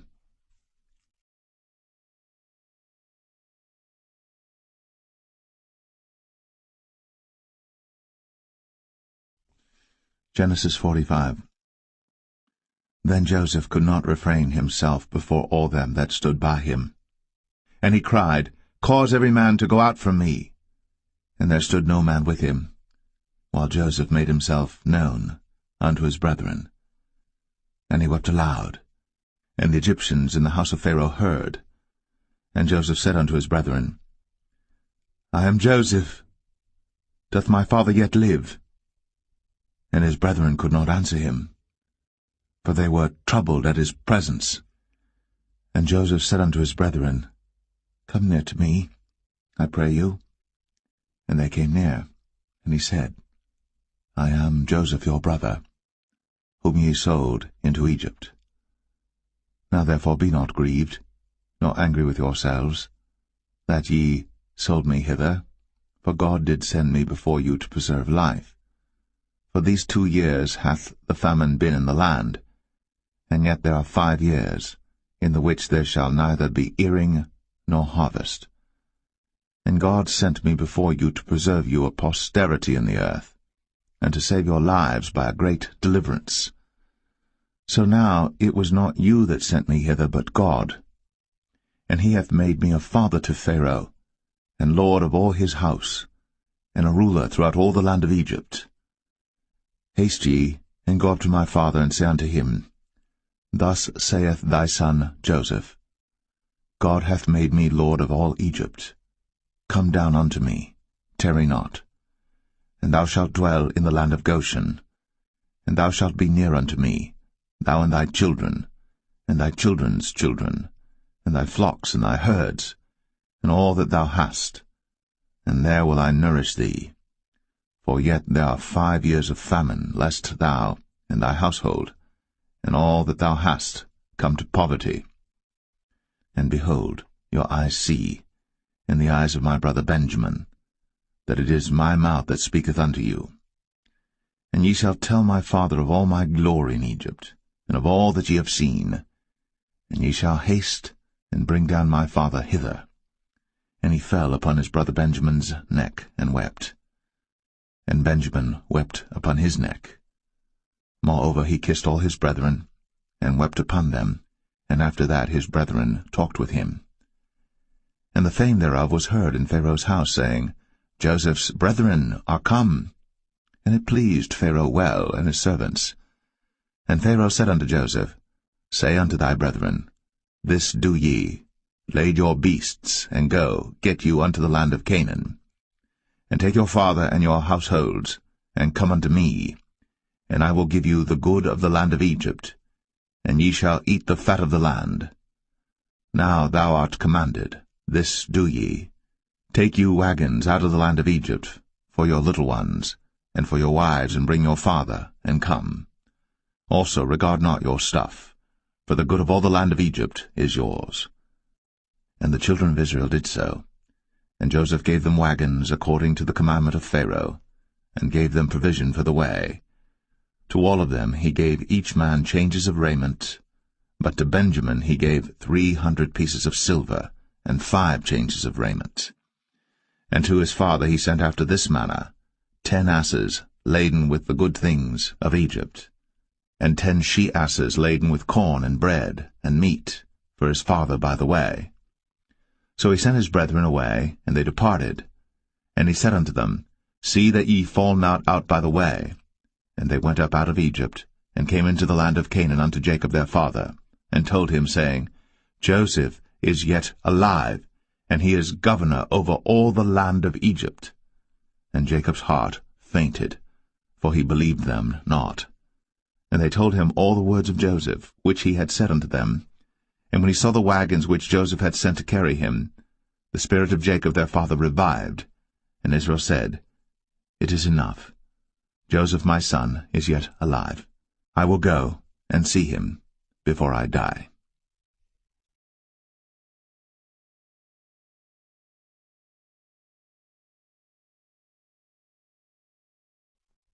Genesis 46. And Israel took his journey with all that he had, and came to Beersheba, and offered sacrifices unto the God of his father Isaac. And God spake unto Israel in the visions of the night, and said, Jacob, Jacob. And he said, Here am I. And he said, I am God, the God of thy father. Fear not to go down into Egypt, for I will there make of thee a great nation. I will go down with thee into Egypt, and I will also surely bring thee up again, and Joseph shall put his hand upon thine eyes. And Jacob rose up from Beersheba, and the sons of Israel carried Jacob their father, and their little ones, and their wives, in the wagons which Pharaoh had sent to carry him. And they took their cattle and their goods which they had gotten in the land of Canaan, and came into Egypt, Jacob and all his seed with him, his sons, and his sons' sons with him, his daughters, and his sons' daughters, and all his seed brought he with him into Egypt.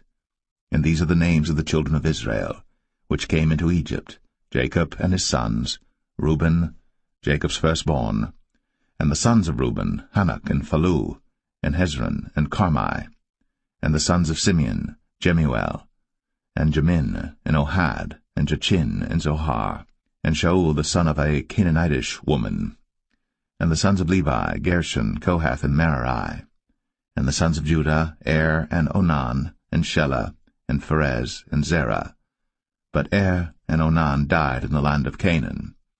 And the sons of Pharez were Hezron and Hamul. And the sons of Issachar, Tola, and Phuvah, and Job, and Shimron. And the sons of Zebulun, Sered, and Elon, and Jaleel. These be the sons of Leah, which he bare unto Jacob in Paddan Aram, with his daughter Dinah. All the souls of his sons and his daughters were 33. And the sons of Gad, Ziphion, and Haggai, Shunai, and Esbon, Eri, and Aradai, and Areli.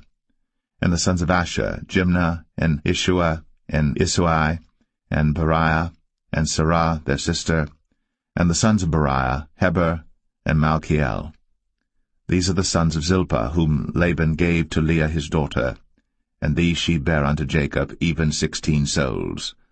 The sons of Rachel, Jacob's wife, Joseph and Benjamin. And unto Joseph in the land of Egypt were born Manasseh and Ephraim, which Asenath, the daughter of Potipherah, priest of On, bare unto him. And the sons of Benjamin were Bela, and Becher, and Ashbel, Gera, and Naaman, Ehi, and Rosh, Muppim, and Huppim, and Ard. These are the sons of Rachel which were born to Jacob. All the souls were 14. And the sons of Dan, Hushim.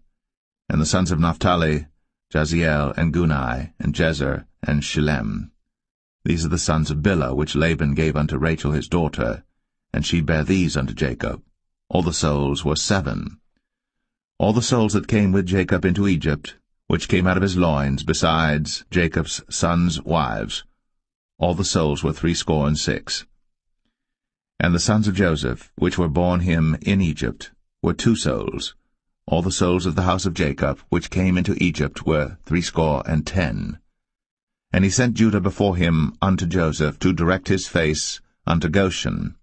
And they came into the land of Goshen. And Joseph made ready his chariot, and went up to meet Israel his father to Goshen, and presented himself unto him. And he fell on his neck, and wept on his neck a good while. And Israel said unto Joseph, Now let me die, since I have seen thy face, because thou art yet alive. And Joseph said unto his brethren, and unto his father's house, I will go up and show Pharaoh, and say unto him, My brethren, and my father's house, which were in the land of Canaan, are come unto me. And the men are shepherds, for their trade hath been to feed cattle, and they have brought their flocks, and their herds, and all that they have. And it shall come to pass, when Pharaoh shall call you, and shall say, What is your occupation? That ye shall say, Thy servant's trade hath been about cattle from our youth, even until now, both we and also our fathers, that ye may dwell in the land of Goshen. For every shepherd is an abomination unto the Egyptians.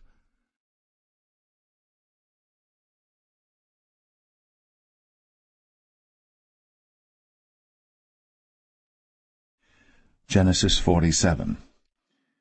Then Joseph came and told Pharaoh, and said, My father and my brethren, and their flocks, and their herds, and all that they have, are come out of the land of Canaan, and behold, they are in the land of Goshen. And he took some of his brethren, even 5 men, and presented them unto Pharaoh. And Pharaoh said unto his brethren, What is your occupation? And they said unto Pharaoh, Thy servants are shepherds, both we and also our fathers. They said moreover unto Pharaoh, For to sojourn in the land are we come, for thy servants have no pasture for their flocks, for the famine is sore in the land of Canaan. Now therefore, we pray thee, let thy servants dwell in the land of Goshen. And Pharaoh spake unto Joseph, saying, Thy father and thy brethren are come unto thee. The land of Egypt is before thee. In the best of the land make thy father and brethren to dwell. In the land of Goshen let them dwell. And if thou knowest any men of activity among them, then make them rulers over my cattle. And Joseph brought in Jacob his father, and set him before Pharaoh. And Jacob blessed Pharaoh. And Pharaoh said unto Jacob, How old art thou? And Jacob said unto Pharaoh, The days of the years of my pilgrimage are 130 years. Few and evil have the days of the years of my life been, and have not attained unto the days of the years of the life of my fathers in the days of their pilgrimage. And Jacob blessed Pharaoh, and went out from before Pharaoh. And Joseph placed his father and his brethren, and gave them a possession in the land of Egypt, in the best of the land, in the land of Ramses, as Pharaoh had commanded. And Joseph nourished his father and his brethren, and all his father's household, with bread according to their families. And there was no bread in all the land, for the famine was very sore, so that the land of Egypt and all the land of Canaan fainted by reason of the famine. And Joseph gathered up all the money that was found in the land of Egypt and in the land of Canaan, for the corn which they bought. And Joseph brought the money into Pharaoh's house. And when money failed in the land of Egypt and in the land of Canaan, all the Egyptians came unto Joseph, and said, Give us bread, for why should we die in thy presence? For the money faileth. And Joseph said, Give your cattle, and I will give you for your cattle if money fail. And they brought their cattle unto Joseph, and Joseph gave them bread in exchange for horses, and for the flocks, and for the cattle of the herds, and for the asses, and he fed them with bread for all their cattle for that year. When that year was ended, they came unto him the 2nd year, and said unto him, We will not hide it from my lord, how that our money is spent. My lord also hath our herds of cattle. There is not aught left in the sight of my lord, but our bodies and our lands. Wherefore shall we die before thine eyes, both we and our land? Buy us and our land for bread, and we and our land will be servants unto Pharaoh, and give us seed, that we may live and not die, that the land be not desolate. And Joseph bought all the land of Egypt for Pharaoh. For the Egyptians sold every man his field, because the famine prevailed over them. So the land became Pharaoh's.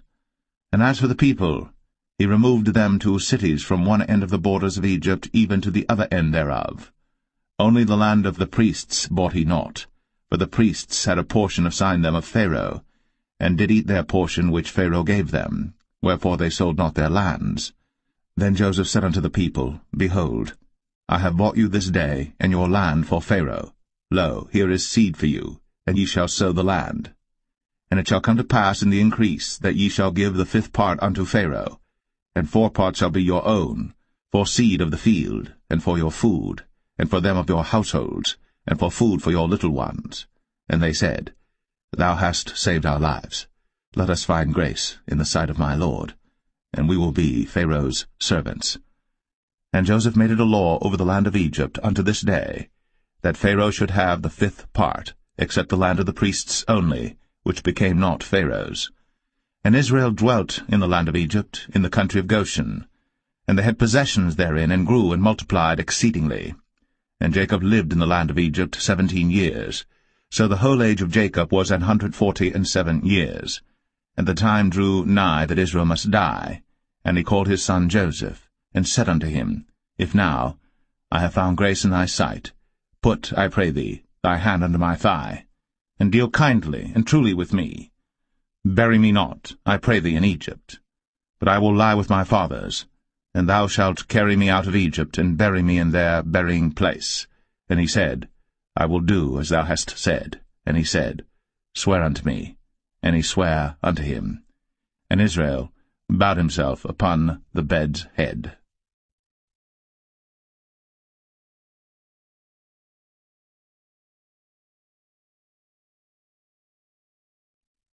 Genesis 48. And it came to pass after these things, that one told Joseph, Behold, thy father is sick. And he took with him his 2 sons, Manasseh and Ephraim.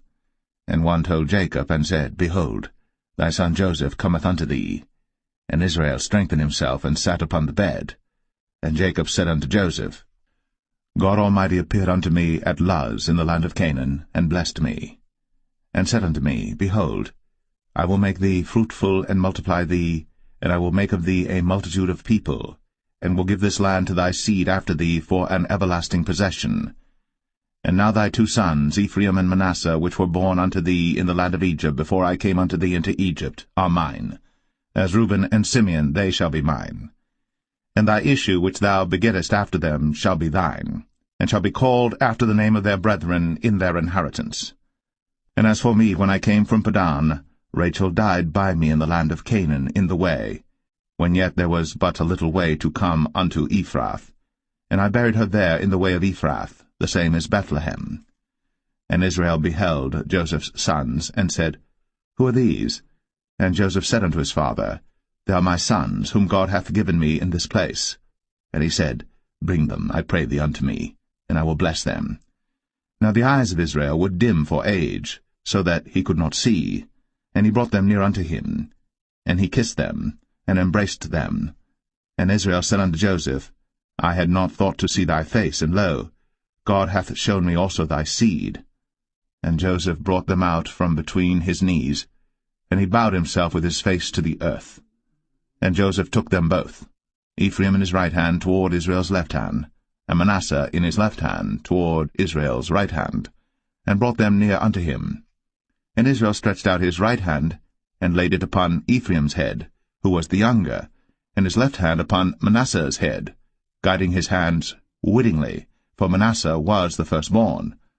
And he blessed Joseph, and said, God, before whom my fathers Abraham and Isaac did walk, the God which fed me all my life long unto this day, the angel which redeemed me from all evil, bless the lads, and let my name be named on them, and the name of my fathers Abraham and Isaac, and let them grow into a multitude in the midst of the earth. And when Joseph saw that his father laid his right hand upon the head of Ephraim, it displeased him, and he held up his father's hand to remove it from Ephraim's head unto Manasseh's head. And Joseph said unto his father, Not so, my father, for this is the firstborn. Put thy right hand upon his head. And his father refused, and said, I know it, my son, I know it. He also shall become a people, and he also shall be great. But truly his younger brother shall be greater than he, and his seed shall become a multitude of nations. And he blessed them that day, saying, In thee shall Israel bless, saying, God make thee as Ephraim and as Manasseh. And he set Ephraim before Manasseh. And Israel said unto Joseph, Behold, I die, but God shall be with you, and bring you again unto the land of your fathers. Moreover, I have given to thee one portion above thy brethren, which I took out of the hand of the Amorite with my sword and with my bow.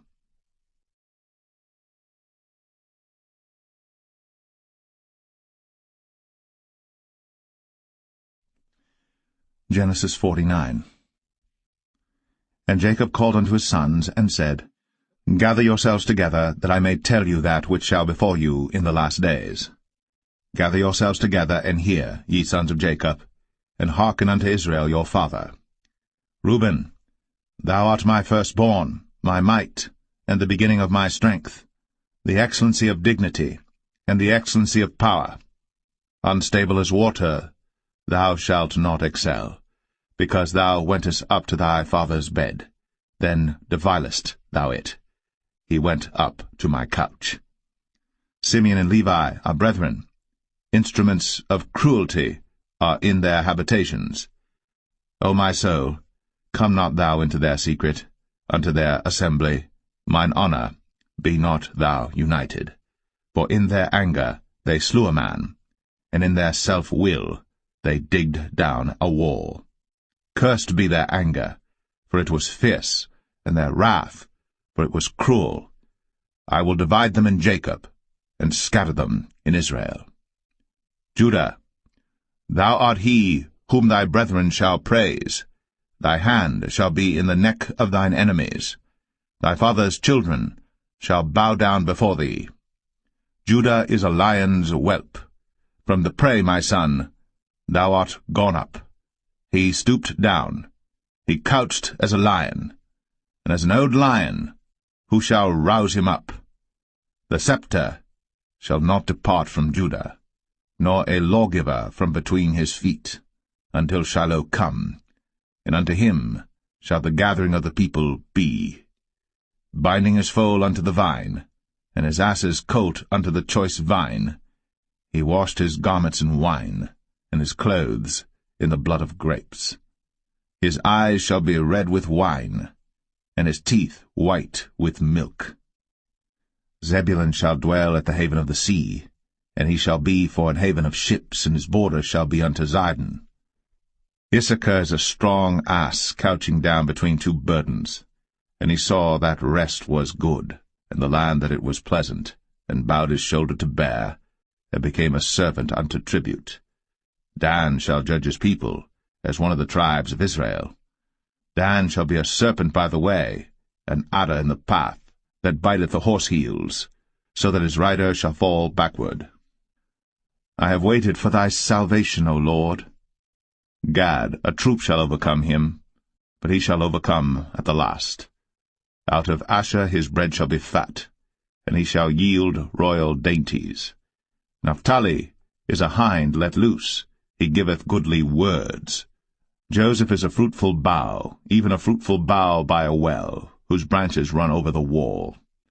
The archers have sorely grieved him, and shot at him, and hated him. But his bow abode in strength, and the arms of his hands were made strong by the hands of the mighty God of Jacob. From thence is the shepherd, the stone of Israel.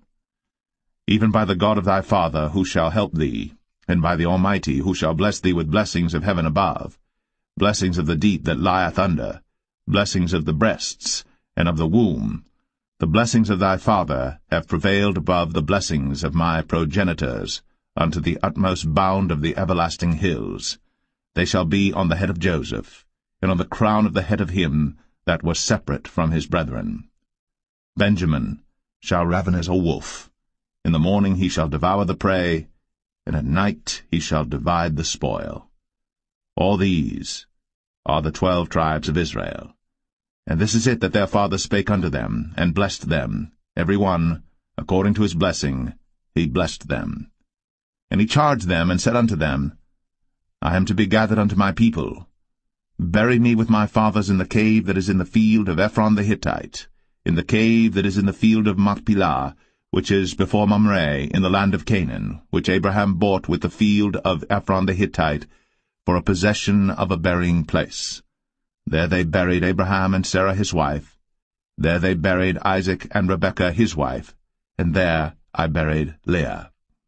The purchase of the field and of the cave that is therein was from the children of Heth. And when Jacob had made an end of commanding his sons, he gathered up his feet into the bed, and yielded up the ghost, and was gathered unto his people.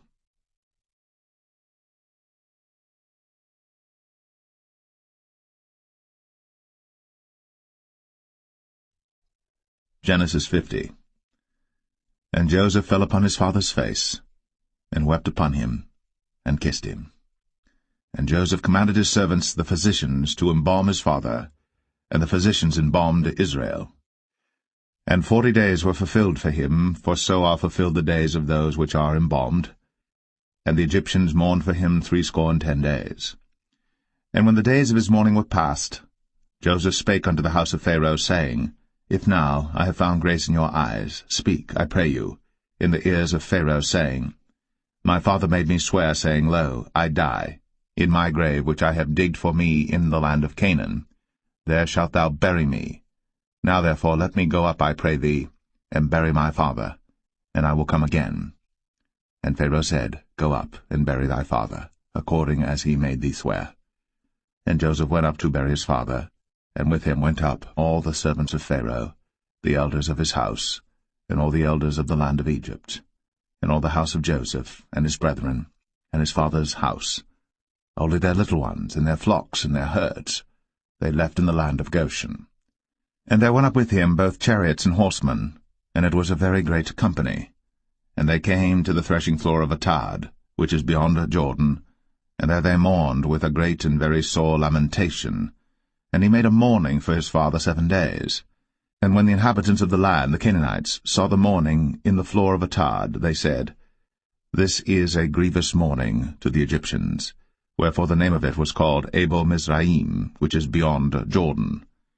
And his sons did unto him according as he commanded them. For his sons carried him into the land of Canaan, and buried him in the cave of the field of Machpelah, which Abraham bought with the field for possession of a burying place of Ephron the Hittite before Mamre. And Joseph returned into Egypt, he and his brethren, and all that went up with him to bury his father, after he had buried his father. And when Joseph's brethren saw that their father was dead, they said, Joseph will peradventure hate us, and will certainly requite us all the evil which we did unto him. And they sent a messenger unto Joseph, saying, Thy father did command before he died, saying, So shall ye say unto Joseph, Forgive, I pray thee now, the trespass of thy brethren, and their sin. For they did unto thee evil, and now, we pray thee, forgive the trespass of the servants of the God of thy father. And Joseph wept, when they spake unto him. And his brethren also went and fell down before his face, and they said, Behold, we be thy servants. And Joseph said unto them, Fear not, for am I in the place of God? But as for you, ye thought evil against me. But God meant it unto good, to bring to pass, as it is this day, to save much people alive. Now therefore fear ye not, I will nourish you, and your little ones. And he comforted them, and spake kindly unto them. And Joseph dwelt in Egypt, he and his father's house. And Joseph lived 110 years. And Joseph saw Ephraim's children of the 3rd generation. The children also of Machir, the son of Manasseh, were brought up upon Joseph's knees. And Joseph said unto his brethren, I die. And God will surely visit you, and bring you out of this land unto the land which he sware to Abraham, to Isaac, and to Jacob. And Joseph took an oath of the children of Israel, saying, God will surely visit you, and ye shall carry up my bones from hence. So Joseph died, being 110 years old, and they embalmed him, and he was put in a coffin in Egypt.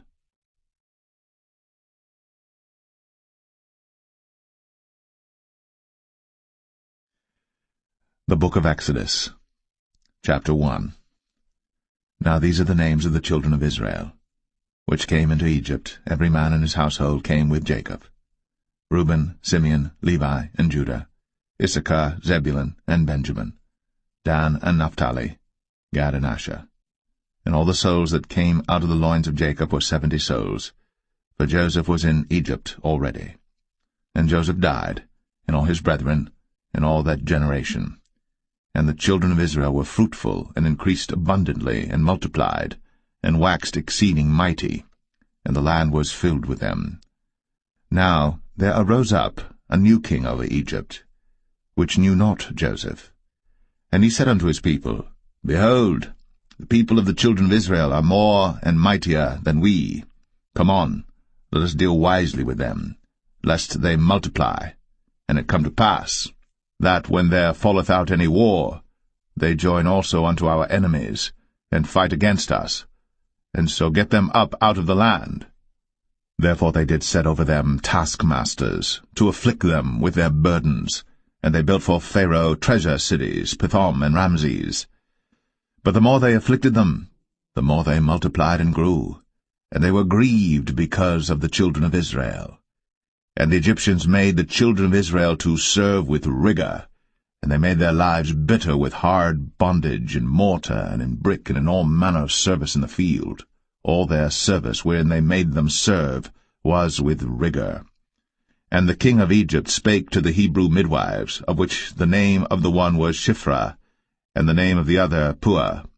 And he said, When ye do the office of a midwife to the Hebrew women, and see them upon the stools, if it be a son, then ye shall kill him, but if it be a daughter, then she shall live. But the midwives feared God, and did not as the king of Egypt commanded them, but saved the men-children alive.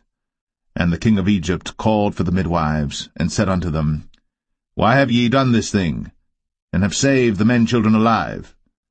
And the midwives said unto Pharaoh, Because the Hebrew women are not as the Egyptian women, for they are lively, and are delivered ere the midwives come in unto them. Therefore God dealt well with the midwives, and the people multiplied, and waxed very mighty. And it came to pass, because the midwives feared God, that he made them houses.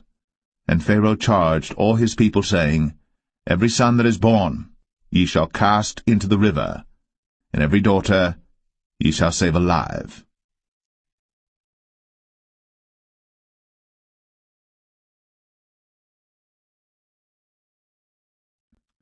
Exodus 2. And there went a man of the house of Levi, and took to wife a daughter of Levi. And the woman conceived, and bare a son. And when she saw him that he was a goodly child, she hid him 3 months. And when she could not longer hide him, she took for him an ark of bulrushes, and daubed it with slime, and with pitch, and put the child therein, and she laid it in the flags by the river's brink. And his sister stood afar off to wit what would be done to him. And the daughter of Pharaoh came down to wash herself at the river, and her maidens walked along by the river's side. And when she saw the ark among the flags, she sent her maid to fetch it. And when she had opened it, she saw the child, and behold, the babe wept. And she had compassion on him, and said, This is one of the Hebrews' children. Then said his sister to Pharaoh's daughter, Shall I go and call to thee a nurse of the Hebrew women, that she may nurse the child for thee? And Pharaoh's daughter said to her, Go. And the maid went, and called the child's mother. And Pharaoh's daughter said unto her, Take this child away, and nurse it for me, and I will give thee thy wages. And the woman took the child, and nursed it. And the child grew, and she brought him unto Pharaoh's daughter, and he became her son. And she called his name Moses, and she said, Because I drew him out of the water. And it came to pass in those days, when Moses was grown, that he went out unto his brethren, and looked on their burdens, and he spied an Egyptian smiting an Hebrew, one of his brethren. And he looked this way and that way. And when he saw that there was no man, he slew the Egyptian, and hid him in the sand. And when he went out the second day, behold, 2 men of the Hebrews strove together. And he said to him that did the wrong, Wherefore smitest thou thy fellow? And he said, Who made thee a prince and a judge over us? Intendest thou to kill me, as thou killedst the Egyptian? And Moses feared, and said, Surely this thing is known. Now when Pharaoh heard this thing, he sought to slay Moses. But Moses fled from the face of Pharaoh, and dwelt in the land of Midian, and he sat down by a well. Now the priest of Midian had 7 daughters, and they came and drew water, and filled the troughs to water their father's flock. And the shepherds came and drove them away, but Moses stood up and helped them, and watered their flock. And when they came to Reuel their father, he said, How is it that ye are come so soon today? And they said, An Egyptian delivered us out of the hand of the shepherds, and also drew water enough for us, and watered the flock. And he said unto his daughters, And where is he? Why is it that ye have left the man? Call him, that he may eat bread. And Moses was content to dwell with the man. And he gave Moses Zipporah his daughter. And she bare him a son. And he called his name Gershom, for he said, I have been a stranger in a strange land. And it came to pass, in process of time, that the king of Egypt died, and the children of Israel sighed by reason of the bondage, and they cried, and their cry came up unto God by reason of the bondage. And God heard their groaning, and God remembered his covenant with Abraham, with Isaac, and with Jacob. And God looked upon the children of Israel, and God had respect unto them.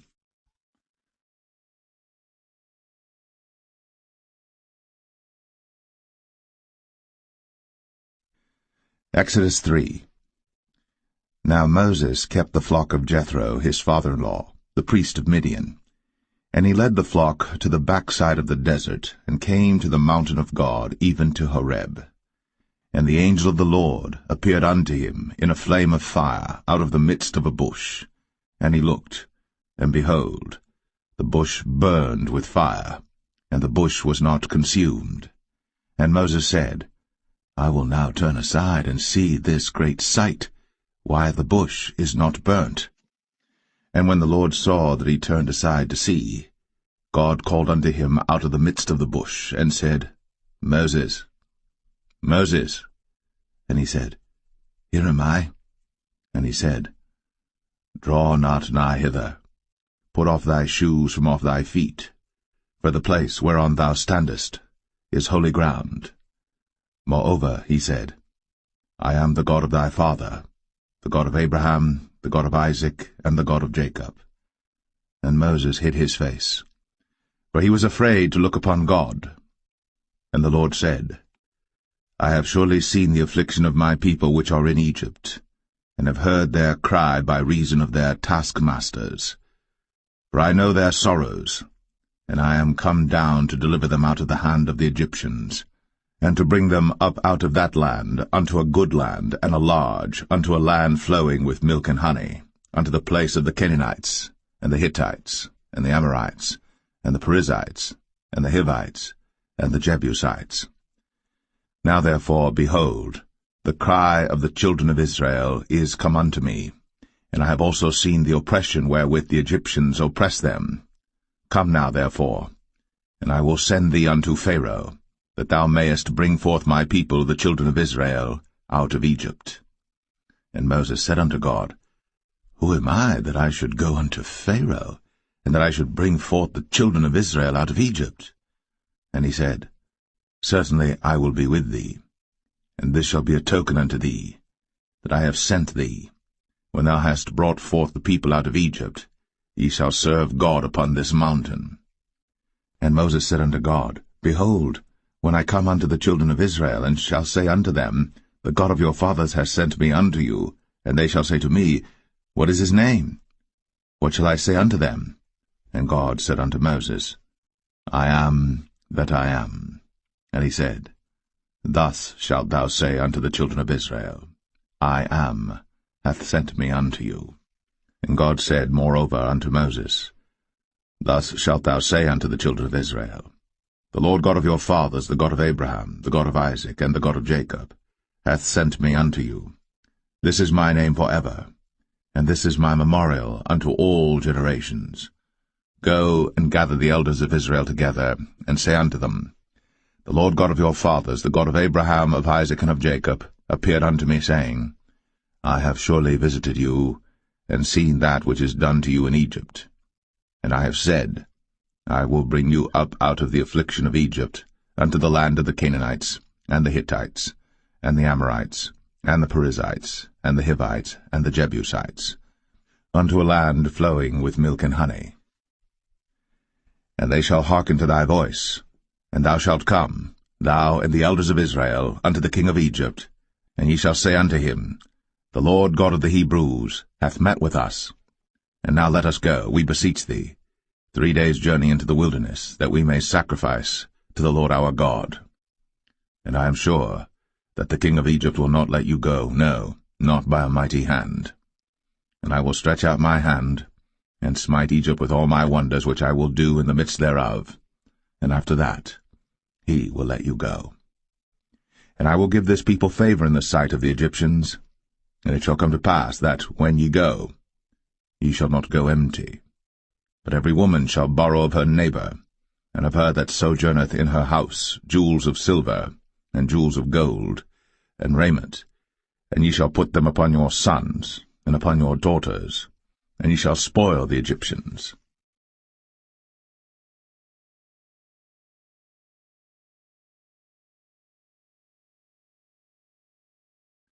Exodus 4.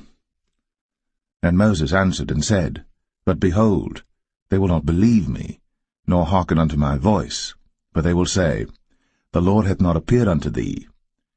And the Lord said unto him, What is that in thine hand? And he said, A rod.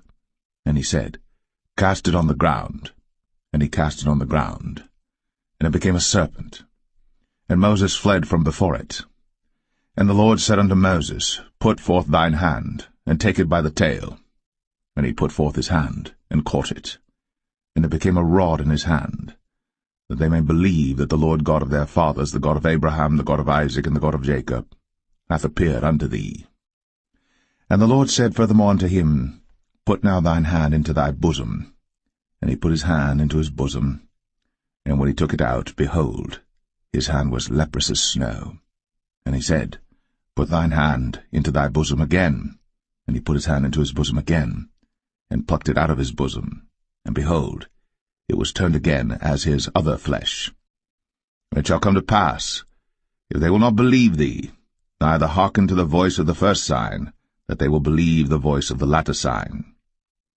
And it shall come to pass, if they will not believe also these two signs, neither hearken unto thy voice, that thou shalt take of the water of the river, and pour it upon the dry land, and the water which thou takest out of the river shall become blood upon the dry land. And Moses said unto the Lord, O my Lord, I am not eloquent, neither heretofore nor since thou hast spoken unto thy servant, but I am slow of speech and of a slow tongue. And the Lord said unto him, Who hath made man's mouth? Or who maketh the dumb, or deaf, or the seeing, or the blind? Have not I the Lord? Now therefore go, and I will be with thy mouth, and teach thee what thou shalt say. And he said, O my Lord, send, I pray thee, by the hand of him whom thou wilt send. And the anger of the Lord was kindled against Moses, and he said, Is not Aaron the Levite thy brother? I know that he can speak well, and also, behold, he cometh forth to meet thee. And when he seeth thee, he will be glad in his heart. And thou shalt speak unto him, and put words in his mouth. And I will be with thy mouth, and with his mouth, and will teach you what ye shall do.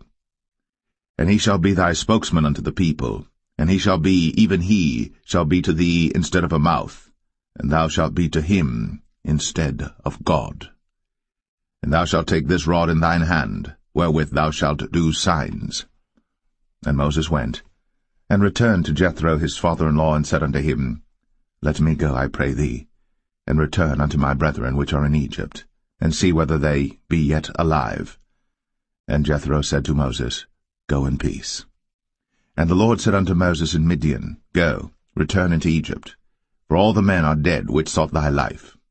And Moses took his wife and his sons, and set them upon an ass, and he returned to the land of Egypt. And Moses took the rod of God in his hand.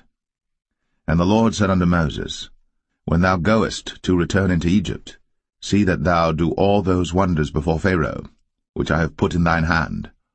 But I will harden his heart, that he shall not let the people go.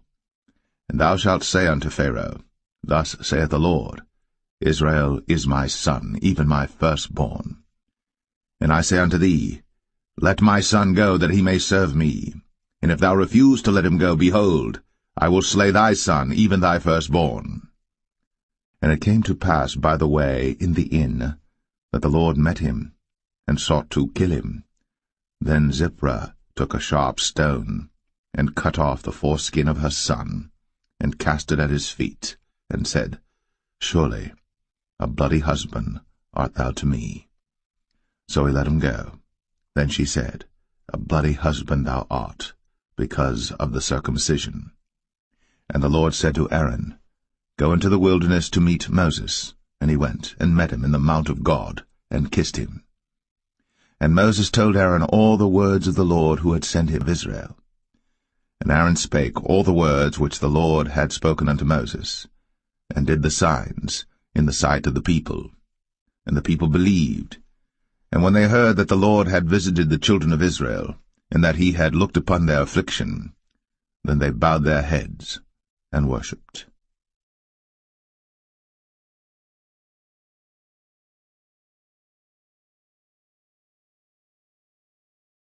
Exodus 5. And afterward Moses and Aaron went in, and told Pharaoh, Thus saith the Lord God of Israel, Let my people go, that they may hold a feast unto me in the wilderness. And Pharaoh said, Who is the Lord that I should obey his voice to let Israel go? I know not the Lord, neither will I let Israel go. And they said, The God of the Hebrews hath met with us. Let us go, we pray thee, 3 days' journey into the desert, and sacrifice unto the Lord our God, lest he fall upon us with pestilence, or with the sword. And the king of Egypt said unto them, Wherefore do ye, Moses and Aaron, let the people from their works get you unto your burdens. And Pharaoh said, Behold, the people of the land now are many, and ye make them rest from their burdens. And Pharaoh commanded the same day the taskmasters of the people, and their officers, saying, Ye shall no more give the people straw to make brick, as heretofore. Let them go and gather straw for themselves. And the tale of the bricks which they did make heretofore, ye shall lay upon them. Ye shall not diminish aught thereof. For they be idle. Therefore they cry, saying, Let us go and sacrifice to our God. Let their more work be laid upon the men, that they may labor therein, and let them not regard vain words. And the taskmasters of the people went out, and their officers, and they spake to the people, saying, Thus saith Pharaoh, I will not give you straw. Go ye, get you straw where you can find it, yet not aught of your work shall be diminished. So the people were scattered abroad throughout all the land of Egypt to gather stubble instead of straw. And the taskmasters hasted them, saying, Fulfill your works, your daily tasks, as when there was straw. And the officers of the children of Israel, which Pharaoh's taskmasters had set over them, were beaten, and demanded, Wherefore have ye not fulfilled your task in making brick both yesterday and today as heretofore? Then the officers of the children of Israel came and cried unto Pharaoh, saying, Wherefore dealest thou thus with thy servants? There is no straw given unto thy servants. And they say to us, Make brick. And behold, thy servants are beaten, but the fault is in thine own people. But he said, Ye are idle, ye are idle. Therefore ye say, Let us go and do sacrifice to the Lord. Go therefore now and work, for there shall no straw be given you. Yet shall ye deliver the tale of bricks. And the officers of the children of Israel did see that they were in evil case, after it was said, Ye shall not minish aught from your bricks of your daily task. And they met Moses and Aaron, who stood in the way, as they came forth from Pharaoh. And they said unto them, The Lord look upon you and judge, because ye have made our savour to be abhorred in the eyes of Pharaoh, and in the eyes of his servants, to put a sword in their hand to slay us. And Moses returned unto the Lord, and said, Lord, wherefore hast thou so evil entreated this people? Why is it that thou hast sent me? For since I came to Pharaoh to speak in thy name, he hath done evil to this people, neither hast thou delivered thy people at all.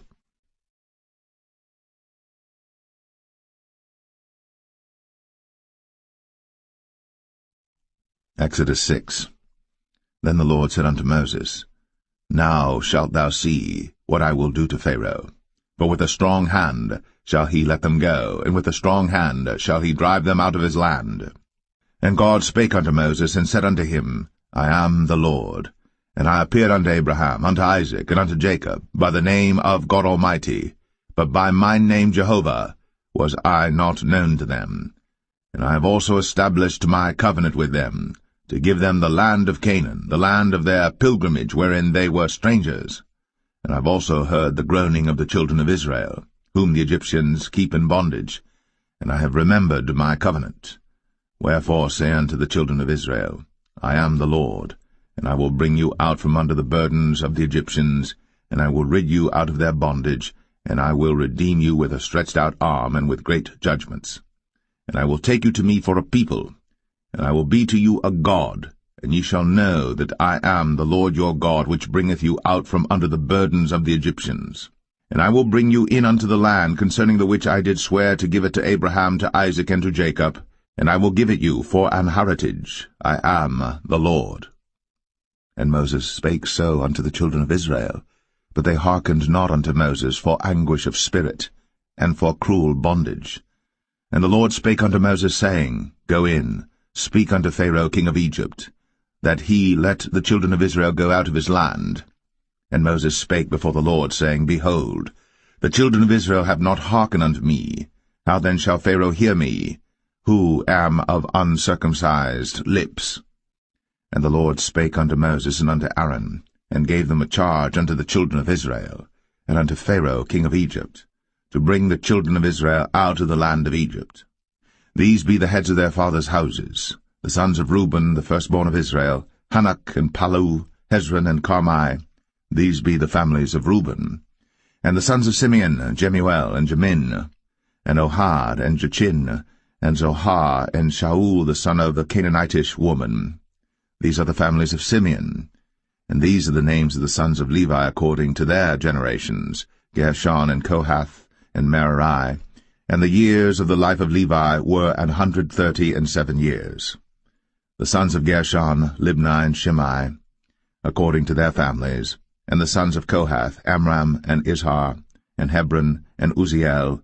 And the years of the life of Kohath were 133 years.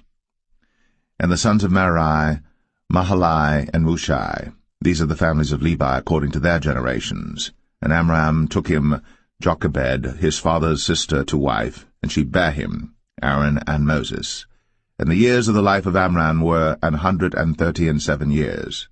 And the sons of Izhar, Korah and Nepheg and Zichri. And the sons of Uzziel, Mishael and Elzaphan and Zithri.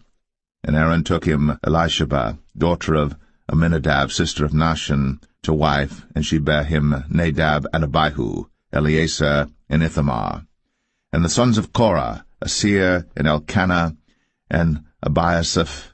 These are the families of the Korhites. And Eleazar, Aaron's son, took him one of the daughters of Putiel to wife, and she bare him Phinehas. These are the heads of the fathers of the Levites according to their families. These are that Aaron and Moses, to whom the Lord said, Bring out the children of Israel from the land of Egypt, according to their armies. These are they which spake to Pharaoh king of Egypt, to bring out the children of Israel from Egypt. These are that Moses and Aaron. And it came to pass on the day when the Lord spake unto Moses in the land of Egypt, that the Lord spake unto Moses, saying, I am the Lord. Speak thou unto Pharaoh king of Egypt all that I say unto thee. And Moses said before the Lord, Behold, I am of uncircumcised lips, and how shall Pharaoh hearken unto me?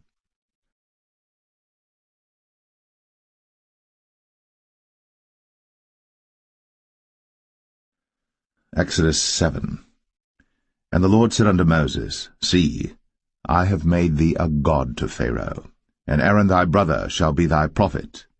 Thou shalt speak all that I command thee, and Aaron thy brother shall speak unto Pharaoh, that he send the children of Israel out of his land. And I will harden Pharaoh's heart, and multiply my signs and my wonders in the land of Egypt. But Pharaoh shall not hearken unto you, that I may lay my hand upon Egypt, and bring forth mine armies and my people the children of Israel out of the land of Egypt by great judgments. And the Egyptians shall know that I am the Lord, when I stretch forth mine hand upon Egypt, and bring out the children of Israel from among them. And Moses and Aaron did as the Lord commanded them, so did they. And Moses was 80 years old, and Aaron 83 years old, when they spake unto Pharaoh. And the Lord spake unto Moses and unto Aaron, saying, When Pharaoh shall speak unto you, saying, Show a miracle for you, then thou shalt say unto Aaron, Take thy rod, and cast it before Pharaoh, and it shall become a serpent. And Moses and Aaron went in unto Pharaoh, and they did so as the Lord had commanded. And Aaron cast down his rod before Pharaoh, and before his servants, and it became a serpent. Then Pharaoh also called the wise men and the sorcerers. Now the magicians of Egypt, they also did in like manner with their enchantments. For they cast down every man his rod, and they became serpents. But Aaron's rod swallowed up their rods. And he hardened Pharaoh's heart, that he hearkened not unto them, as the Lord had said. And the Lord said unto Moses, Pharaoh's heart is hardened, he refuseth to let the people go. Get thee unto Pharaoh in the morning. Lo, he goeth out unto the water, and thou shalt stand by the river's brink against he come. And the rod which was turned to a serpent shalt thou take in thine hand. And thou shalt say unto him, The Lord God of the Hebrews hath sent me unto thee, saying, Let my people go, that they may serve me in the wilderness. And behold, hitherto thou wouldest not hear. Thus saith the Lord, In this thou shalt know that I am the Lord. Behold, I will smite with the rod that is in mine hand upon the waters which are in the river, and they shall be turned to blood. And the fish that is in the river shall die, and the river shall stink, and the Egyptians shall loathe to drink of the water of the river. And the Lord spake unto Moses, Say unto Aaron, Take thy rod, and stretch out thine hand upon the waters of Egypt, upon their streams, upon their rivers, and upon their ponds, and upon all their pools of water, that they may become blood, and that there may be blood throughout all the land of Egypt, both in vessels of wood and in vessels of stone. And Moses and Aaron did so, as the Lord commanded. And he lifted up the rod, and smote the waters that were in the river, in the sight of Pharaoh, and in the sight of his servants, and all the waters that were in the river were turned to blood. And the fish that was in the river died, and the river stank, and the Egyptians could not drink of the water of the river, and there was blood throughout all the land of Egypt. And the magicians of Egypt did so with their enchantments, and Pharaoh's heart was hardened, neither did he hearken unto them, as the Lord had said.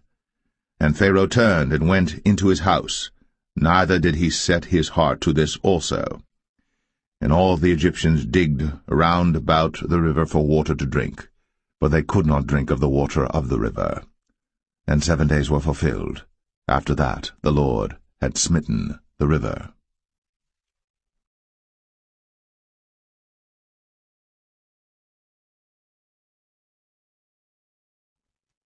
Exodus 8. And the Lord spake unto Moses, Go unto Pharaoh, and say unto him, Thus saith the Lord, Let my people go, that they may serve me. And if thou refuse to let them go, behold, I will smite all thy borders with frogs, and the river shall bring forth frogs abundantly, which shall go up and come into thine house, and into thy bedchamber, and upon thy bed, and into the house of thy servants, and upon thy people, and into thine ovens, and into thy kneading troughs. And the frogs shall come up both on thee, and upon thy people, and upon all thy servants. And the Lord spake unto Moses, Say unto Aaron, Stretch forth thine hand with thy rod over the streams, over the rivers, and over the ponds, and cause frogs to come up upon the land of Egypt. And Aaron stretched out his hand over the waters of Egypt, and the frogs came up, and covered the land of Egypt. And the magicians did so with their enchantments, and brought up frogs upon the land of Egypt. Then Pharaoh called for Moses and Aaron, and said, Entreat the Lord, that he may take away the frogs from me, and from my people, and I will let the people go, that they may do sacrifice unto the Lord. And Moses said unto Pharaoh, Glory over me. When shall I entreat for thee, and for thy servants, and for thy people, to destroy the frogs from thee, and thy houses, that they may remain in the river only? And he said, Tomorrow. And he said, Be it according to thy word, that thou mayest know that there is none like unto the Lord our God. And the frogs shall depart from thee, and from thy houses, and from thy servants, and from thy people, they shall remain in the river only. And Moses and Aaron went out from Pharaoh, and Moses cried unto the Lord because of the frogs, which he had brought against Pharaoh. And the Lord did according to the word of Moses, and the frogs died out of the houses, out of the villages, and out of the fields. And they gathered them together upon heaps, and the land stank. But when Pharaoh saw that there was respite, he hardened his heart, and hearkened not unto them, as the Lord had said. And the Lord said unto Moses, Say unto Aaron, Stretch out thy rod, and smite the dust of the land, that it may become lice throughout all the land of Egypt. And they did so. For Aaron stretched out his hand with his rod, and smote the dust of the earth, and it became lice in man and in beast. All the dust of the land became lice throughout all the land of Egypt. And the magicians did so with their enchantments to bring forth lice, but they could not, so there were lice upon man and upon beast. Then the magicians said unto Pharaoh, This is the finger of God. And Pharaoh's heart was hardened, and he hearkened not unto them, as the Lord had said.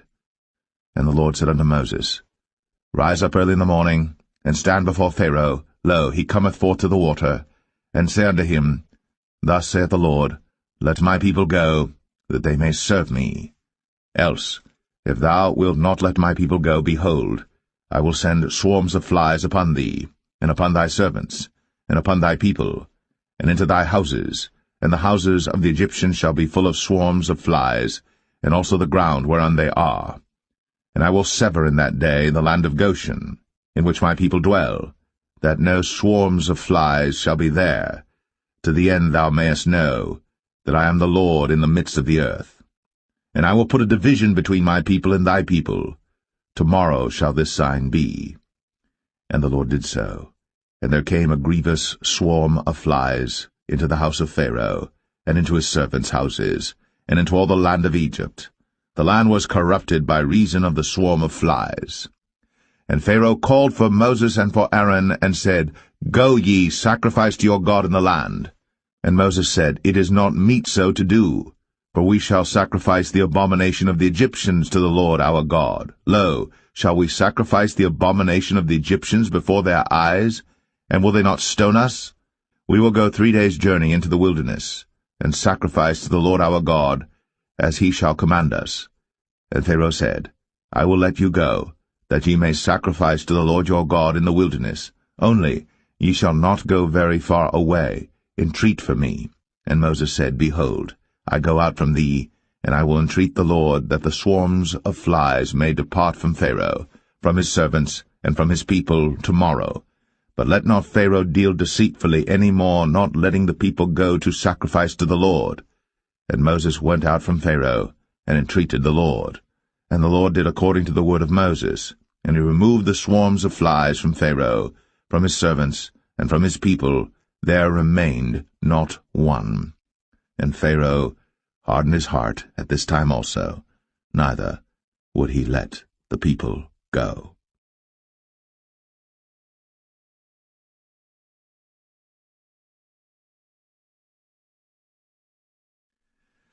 Exodus 9.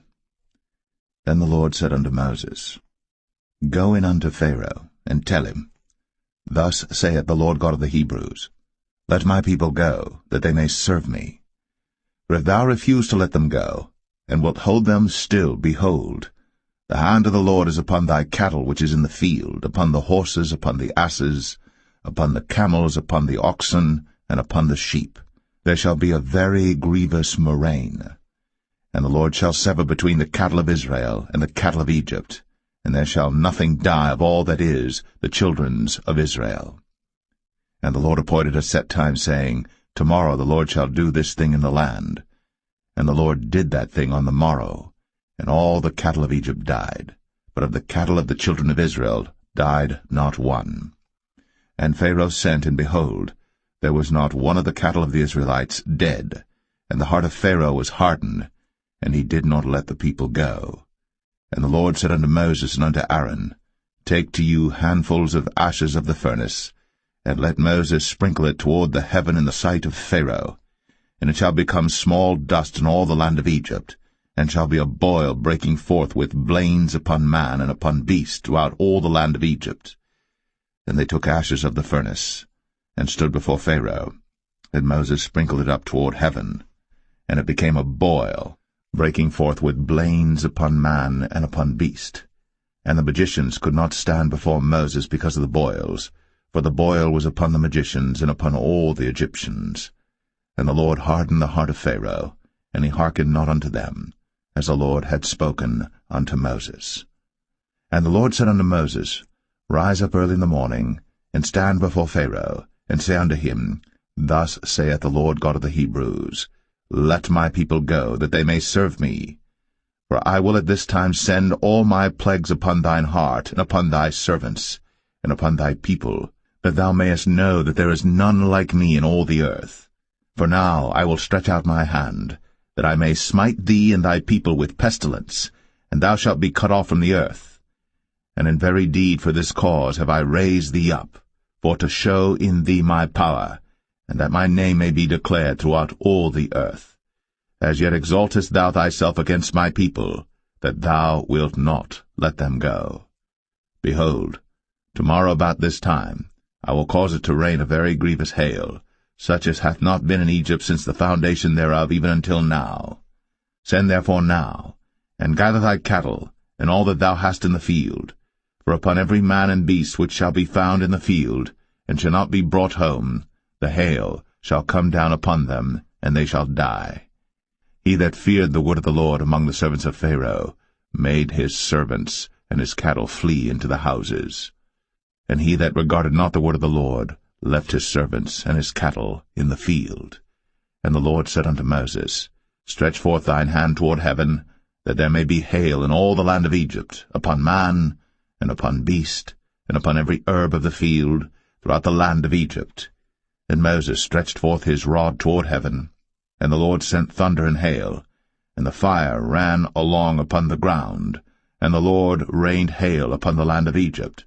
So there was hail, and fire mingled with the hail, very grievous, such as there was none like it in all the land of Egypt since it became a nation.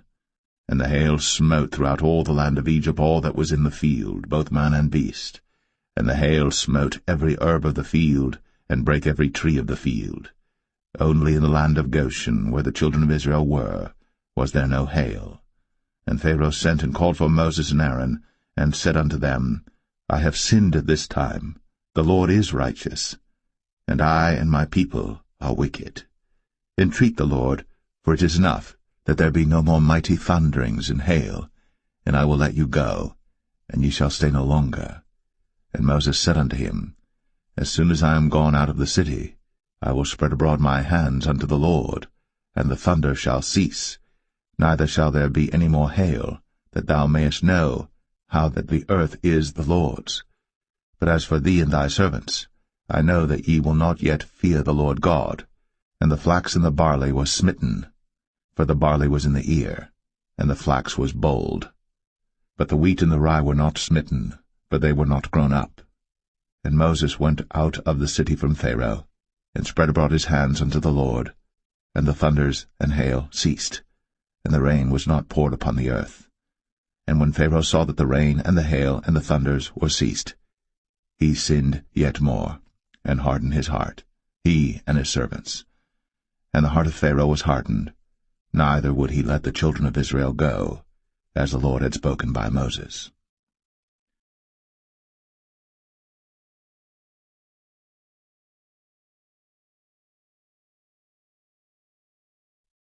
Exodus 10.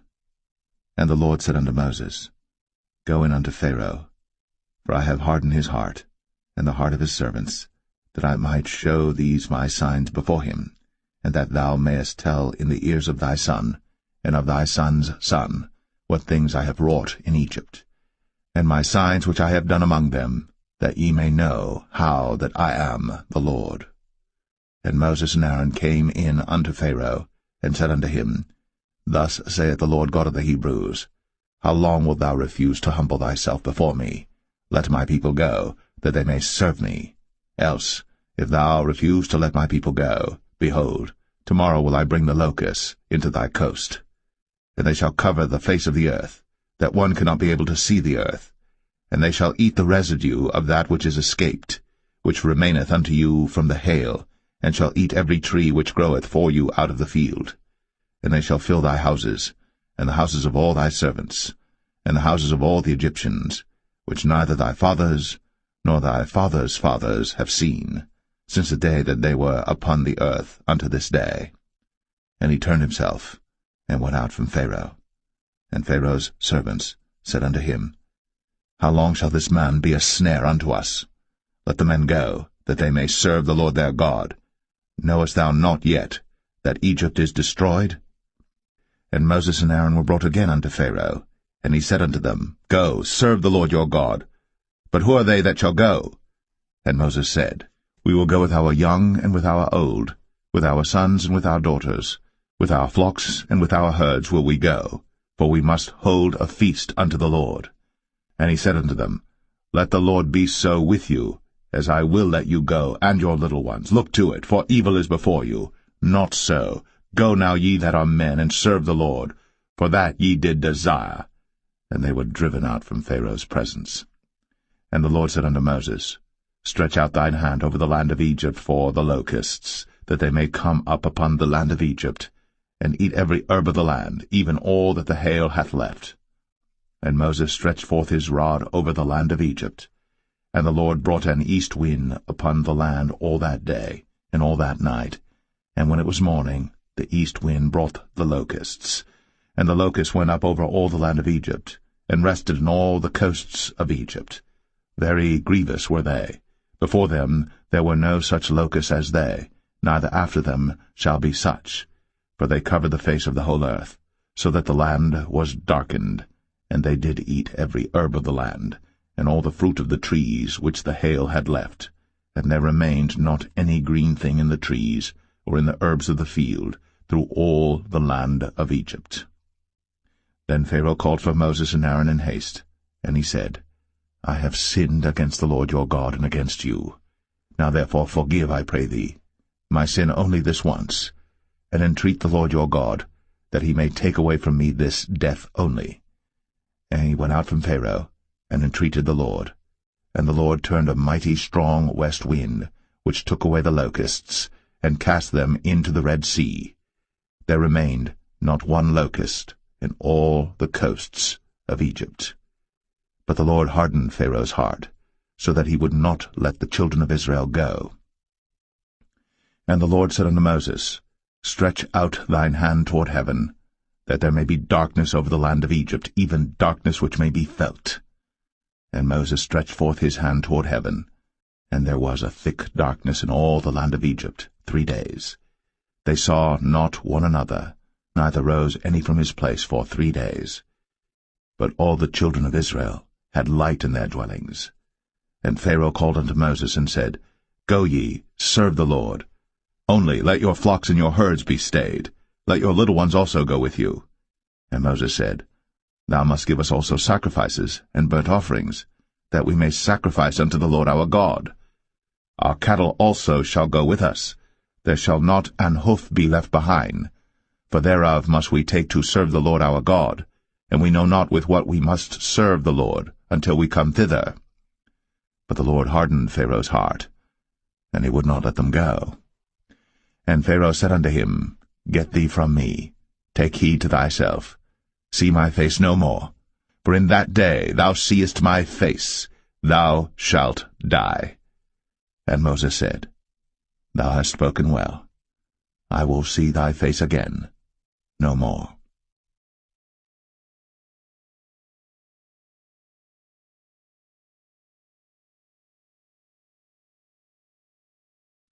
Exodus 11.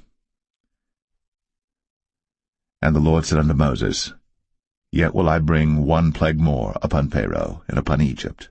Afterwards he will let you go hence. When he shall let you go, he shall surely thrust you out hence altogether. Speak now in the ears of the people, and let every man borrow of his neighbor, and every woman of her neighbor, jewels of silver and jewels of gold. And the Lord gave the people favor in the sight of the Egyptians. Moreover, the man Moses was very great in the land of Egypt, in the sight of Pharaoh's servants, and in the sight of the people. And Moses said, Thus saith the Lord, About midnight will I go out into the midst of Egypt, and all the firstborn in the land of Egypt shall die, from the firstborn of Pharaoh that sitteth upon his throne, even unto the firstborn of the maidservant that is behind the mill, and all the firstborn of beasts. And there shall be a great cry throughout all the land of Egypt, such as there was none like it, nor shall be like it any more. But against any of the children of Israel shall not a dog move his tongue, against man or beast, that ye may know how that the Lord doth put a difference between the Egyptians and Israel. And all these thy servants shall come down unto me, and bow down themselves unto me, saying, Get thee out, and all the people that follow thee, and after that I will go out.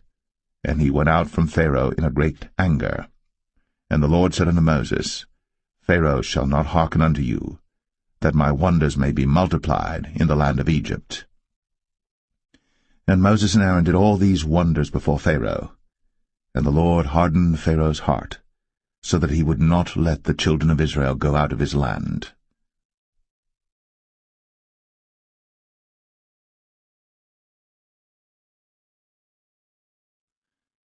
Exodus 12.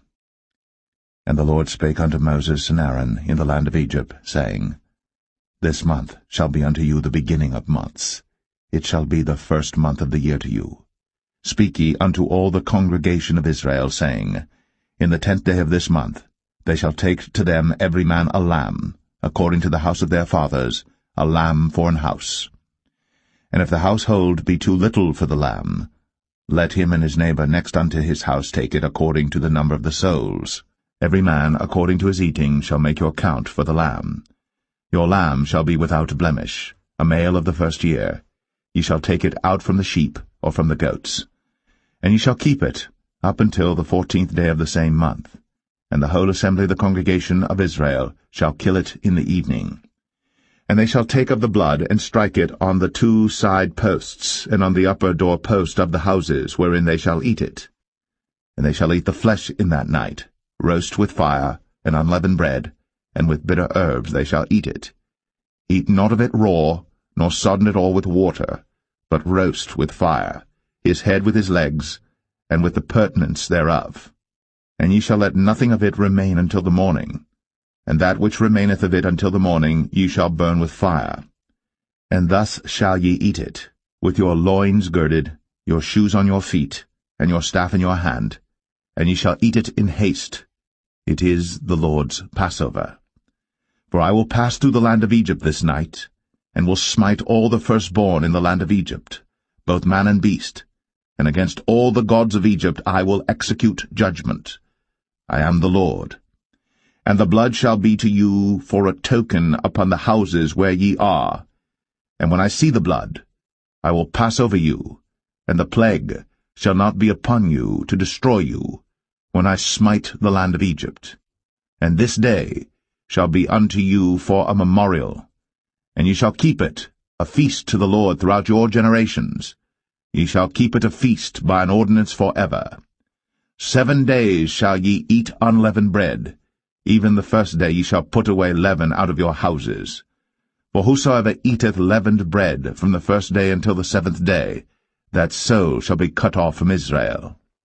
And in the first day there shall be an holy convocation, and in the 7th day there shall be an holy convocation to you. No manner of work shall be done in them, save that which every man must eat, that only may be done of you. And ye shall observe the feast of unleavened bread. For in this selfsame day have I brought your armies out of the land of Egypt. Therefore shall ye observe this day in your generations by an ordinance for ever. In the 1st month, on the 14th day of the month at even, ye shall eat unleavened bread, until the 21st day of the month at even. 7 days shall there be no leaven found in your houses. For whosoever eateth that which is leavened, even that soul shall be cut off from the congregation of Israel, whether he be a stranger or born in the land. Ye shall eat nothing leavened. In all your habitations shall ye eat unleavened bread. Then Moses called for all the elders of Israel, and said unto them, Draw out, and take you a lamb according to your families, and kill the Passover. And ye shall take a bunch of hyssop, and dip it in the blood that is in the basin, and strike the lintel and the 2 side posts with the blood that is in the basin, and none of you shall go out at the door of his house until the morning. For the Lord will pass through to smite the Egyptians. And when he seeth the blood upon the lintel, and on the 2 side posts, the Lord will pass over the door, and will not suffer the destroyer to come in unto your houses to smite you. And ye shall observe this thing for an ordinance to thee, and to thy sons, for ever. And it shall come to pass, when ye be come to the land which the Lord will give you, according as he hath promised, that ye shall keep this service. And it shall come to pass, when your children shall say unto you, What mean ye by this service? That ye shall say, It is the sacrifice of the Lord's Passover, who passed over the houses of the children of Israel in Egypt, when he smote the Egyptians, and delivered our houses. And the people bowed the head, and worshipped. And the children of Israel went away, and did, as the Lord had commanded Moses and Aaron, so did they. And it came to pass that at midnight the Lord smote all the firstborn in the land of Egypt, from the firstborn of Pharaoh that sat on his throne unto the firstborn of the captive that was in the dungeon, and all the firstborn of cattle. And Pharaoh rose up in the night, he and all his servants and all the Egyptians. And there was a great cry in Egypt, for there was not a house where there was not one dead. And he called for Moses and Aaron by night, and said, Rise up, and get you forth from among my people, both ye and the children of Israel, and go, serve the Lord, as ye have said. Also take your flocks and your herds, as ye have said, and be gone, and bless me also. And the Egyptians were urgent upon the people, that they might send them out of the land in haste. For they said, We be all dead men. And the people took their dough before it was leavened, their kneading troughs being bound up in their clothes upon their shoulders. And the children of Israel did according to the word of Moses. And they borrowed of the Egyptians jewels of silver, and jewels of gold and raiment. And the Lord gave the people favor in the sight of the Egyptians, so that they lent unto them such things as they required, and they spoiled the Egyptians. And the children of Israel journeyed from Ramses to Succoth, about 600,000 on foot, that were men, beside children. And a mixed multitude went up also with them, and flocks and herds, even very much cattle. And they baked unleavened cakes of the dough which they brought forth out of Egypt, for it was not leavened, because they were thrust out of Egypt, and could not tarry, neither had they prepared for themselves any victual. Now the sojourning of the children of Israel, who dwelt in Egypt, was 430 years. And it came to pass, at the end of the 430 years, even the selfsame day it came to pass, that all the hosts of the Lord went out from the land of Egypt. It is a night to be much observed unto the Lord for bringing them out from the land of Egypt. This is that night of the Lord to be observed of all the children of Israel in their generations. And the Lord said unto Moses and Aaron, This is the ordinance of the Passover. There shall no stranger eat thereof. But every man's servant that is bought for money, when thou hast circumcised him, then shall he eat thereof. A foreigner and an hired servant shall not eat thereof. In one house shall it be eaten. Thou shalt not carry forth aught of the flesh abroad out of the house, neither shall ye break a bone thereof. All the congregation of Israel shall keep it. And when a stranger shall sojourn with thee, and will keep the Passover to the Lord, let all his males be circumcised, and then let him come near and keep it. And he shall be as one that is born in the land. For no uncircumcised person shall eat thereof. One law shall be to him that is homeborn, and unto the stranger that sojourneth among you. Thus did all the children of Israel.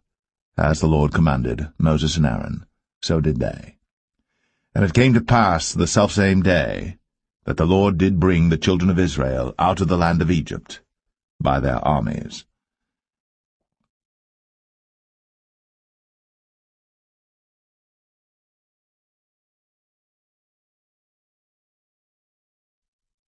Exodus 13. And the Lord spake unto Moses, saying, Sanctify unto me all the firstborn, whatsoever openeth the womb among the children of Israel, both of man and of beast, it is mine. And Moses said unto the people, Remember this day in which ye came out from Egypt, out of the house of bondage, for by strength of hand the Lord brought you out from this place. There shall no leavened bread be eaten. This day came ye out in the month Abib. And it shall be, when the Lord shall bring thee into the land of the Canaanites, and the Hittites, and the Amorites, and the Hivites, and the Jebusites, which he sware unto thy fathers to give thee, a land flowing with milk and honey, that thou shalt keep this service in this month. 7 days thou shalt eat unleavened bread, and in the 7th day shall be a feast to the Lord. Unleavened bread shall be eaten 7 days, and there shall no leavened bread be seen with thee, neither shall there be leaven seen with thee in all thy quarters. And thou shalt show thy son in that day, saying, This is done, because of that which the Lord did unto me, when I came forth out of Egypt. And it shall be for a sign unto thee upon thine hand, and for a memorial between thine eyes, that the Lord's law may be in thy mouth. For with a strong hand hath the Lord brought thee out of Egypt. Thou shalt therefore keep this ordinance in his season from year to year. And it shall be, when the Lord shall bring thee into the land of the Canaanites, as he sware unto thee and to thy fathers, and shall give it thee, that thou shalt set apart unto the Lord all that openeth the matrix, and every firstling that cometh of a beast which thou hast, the males shall be the Lord's. And every firstling of an ass thou shalt redeem with a lamb, and if thou wilt not redeem it, then thou shalt break his neck. And all the firstborn of man among thy children shalt thou redeem. And it shall be, when thy son asketh thee in time to come, saying, What is this? That thou shalt say unto him, By strength of hand the Lord brought us out from Egypt, from the house of bondage. And it came to pass, when Pharaoh would hardly let us go, that the Lord slew all the firstborn in the land of Egypt, both the firstborn of man and the firstborn of beast. Therefore I sacrifice to the Lord all that openeth the matrix, being males, but all the firstborn of my children I redeem. And it shall be for a token upon thine hand, and for frontlets between thine eyes, for by strength of hand the Lord brought us forth out of Egypt.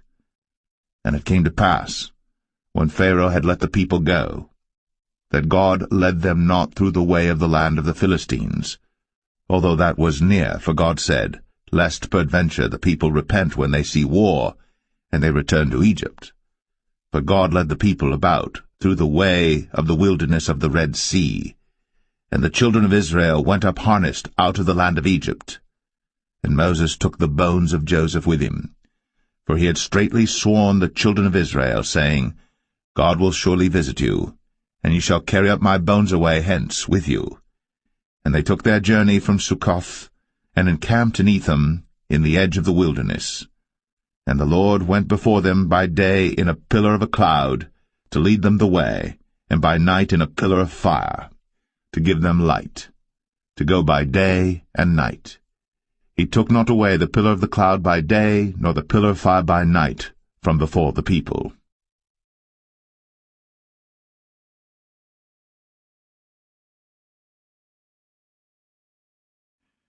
Exodus 14. And the Lord spake unto Moses, saying, Speak unto the children of Israel, that they turn and encamp before Pi-hahiroth, between Migdol and the sea, over against Baal-zephon. Before it shall ye encamp by the sea. For Pharaoh will say of the children of Israel, They are entangled in the land, the wilderness hath shut them in, and I will harden Pharaoh's heart, that he shall follow after them, and I will be honored upon Pharaoh, and upon all his host, that the Egyptians may know that I am the Lord. And they did so. And it was told the king of Egypt that the people fled, and the heart of Pharaoh and of his servants was turned against the people, and they said, Why have we done this, that we have let Israel go from serving us? And he made ready his chariot, and took his people with him. And he took 600 chosen chariots, and all the chariots of Egypt, and captains over every one of them. And the Lord hardened the heart of Pharaoh king of Egypt, and he pursued after the children of Israel. And the children of Israel went out with an high hand. But the Egyptians pursued after them all the horses and chariots of Pharaoh, and his horsemen and his army, and overtook them encamping by the sea, beside Pi-hahiroth, before Baal-zephon. And when Pharaoh drew nigh, the children of Israel lifted up their eyes, and behold, the Egyptians marched after them, and they were sore afraid. And the children of Israel cried out unto the Lord, and they said unto Moses, Because there were no graves in Egypt, Hast thou taken us away to die in the wilderness? Wherefore hast thou dealt thus with us, to carry us forth out of Egypt? Is not this the word that we did tell thee in Egypt, saying, Let us alone, that we may serve the Egyptians? For it had been better for us to serve the Egyptians than that we should die in the wilderness. And Moses said unto the people, Fear ye not, stand still, and see the salvation of the Lord, which he will show to you today. For the Egyptians whom ye have seen today, ye shall see them again no more for ever. The Lord shall fight for you, and ye shall hold your peace. And the Lord said unto Moses, Wherefore criest thou unto me? Speak unto the children of Israel, that they go forward. But lift thou up thy rod, and stretch out thine hand over the sea, and divide it. And the children of Israel shall go on dry ground through the midst of the sea. And I, behold, I will harden the hearts of the Egyptians, and they shall follow them. And I will get me honor upon Pharaoh, and upon all his host, upon his chariots, and upon his horsemen. And the Egyptians shall know that I am the Lord, when I have gotten me honor upon Pharaoh, upon his chariots, and upon his horsemen. And the angel of God, which went before the camp of Israel, removed, and went behind them. And the pillar of the cloud went from before their face, and stood behind them. And it came between the camp of the Egyptians and the camp of Israel. And it was a cloud and darkness to them, but it gave light by night to these, so that the one came not near the other all the night. And Moses stretched out his hand over the sea, and the Lord caused the sea to go back by a strong east wind all that night, and made the sea dry land, and the waters were divided. And the children of Israel went into the midst of the sea upon the dry ground, and the waters were a wall unto them on their right hand and on their left. And the Egyptians pursued, and went in after them to the midst of the sea, even all Pharaoh's horses, his chariots, and his horsemen.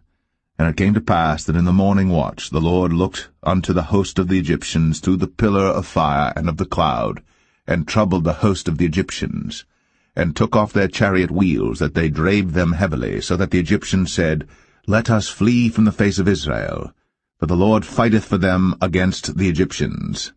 And the Lord said unto Moses, Stretch out thine hand over the sea, that the waters may come again upon the Egyptians, upon their chariots, and upon their horsemen. And Moses stretched forth his hand over the sea, and the sea returned to his strength when the morning appeared, and the Egyptians fled against it. And the Lord overthrew the Egyptians in the midst of the sea. And the waters returned and covered the chariots, and the horsemen, and all the host of Pharaoh that came into the sea after them. There remained not so much as one of them. But the children of Israel walked upon dry land in the midst of the sea, and the waters were a wall unto them on their right hand and on their left. Thus the Lord saved Israel that day out of the hand of the Egyptians, and Israel saw the Egyptians dead upon the seashore. And Israel saw that great work which the Lord did upon the Egyptians, and the people feared the Lord, and believed the Lord and his servant Moses.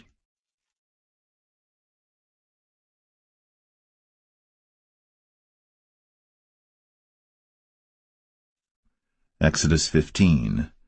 Then sang Moses and the children of Israel this song unto the Lord, and spake, saying, I will sing unto the Lord, for he hath triumphed gloriously. The horse and his rider hath he thrown into the sea.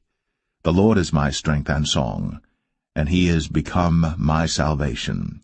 He is my God, and I will prepare him an habitation, my father's God, and I will exalt him. The Lord is a man of war, the Lord is his name. Pharaoh's chariots and his host hath he cast into the sea. His chosen captains also are drowned in the Red Sea. The depths have covered them, they sank into the bottom as a stone. Thy right hand, O Lord, is become glorious in power. Thy right hand, O Lord, hath dashed in pieces the enemy. And in the greatness of thine excellency thou hast overthrown them that rose up against thee. Thou sentest forth thy wrath, which consumed them as stubble. And with the blast of thy nostrils the waters were gathered together. The floods stood upright as an heap, and the depths were congealed in the heart of the sea. The enemy said, I will pursue, I will overtake, I will divide the spoil. My lust shall be satisfied upon them. I will draw my sword, my hand shall destroy them. Thou didst blow with thy wind, the sea covered them. They sank as lead in the mighty waters.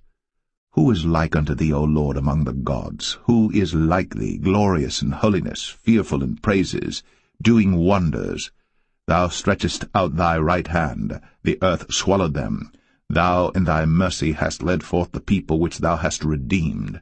Thou hast guided them in thy strength unto thy holy habitation.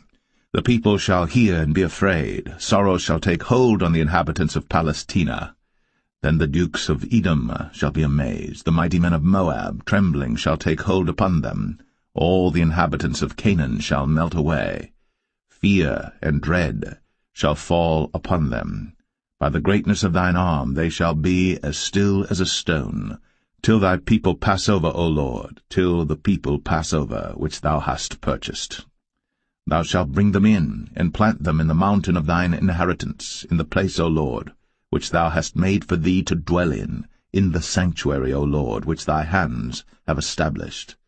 The Lord shall reign for ever and ever. For the horse of Pharaoh went in with his chariots and with his horsemen into the sea, and the Lord brought again the waters of the sea upon them. But the children of Israel went on dry land in the midst of the sea. And Miriam the prophetess, the sister of Aaron, took a timbrel in her hand, and all the women went out after her with timbrels and with dances. And Miriam answered them, Sing ye to the Lord, for he hath triumphed gloriously. The horse and his rider hath he thrown into the sea. So Moses brought Israel from the Red Sea, and they went out into the wilderness of Shur. And they went 3 days in the wilderness, and found no water. And when they came to Marah, they could not drink of the waters of Marah, for they were bitter. Therefore the name of it was called Marah. And the people murmured against Moses, saying, What shall we drink? And he cried unto the Lord, and the Lord showed him a tree, which when he had cast into the waters were made sweet. There he made for them a statute and an ordinance, and there he proved them, and said, If thou wilt diligently hearken to the voice of the Lord thy God, and wilt do that which is right in his sight, and wilt give ear to his commandments, and keep all his statutes, I will put none of these diseases upon thee, which I have brought upon the Egyptians, for I am the Lord that healeth thee. And they came to Elim, where were 12 wells of water, and 70 palm trees, and they encamped there by the waters.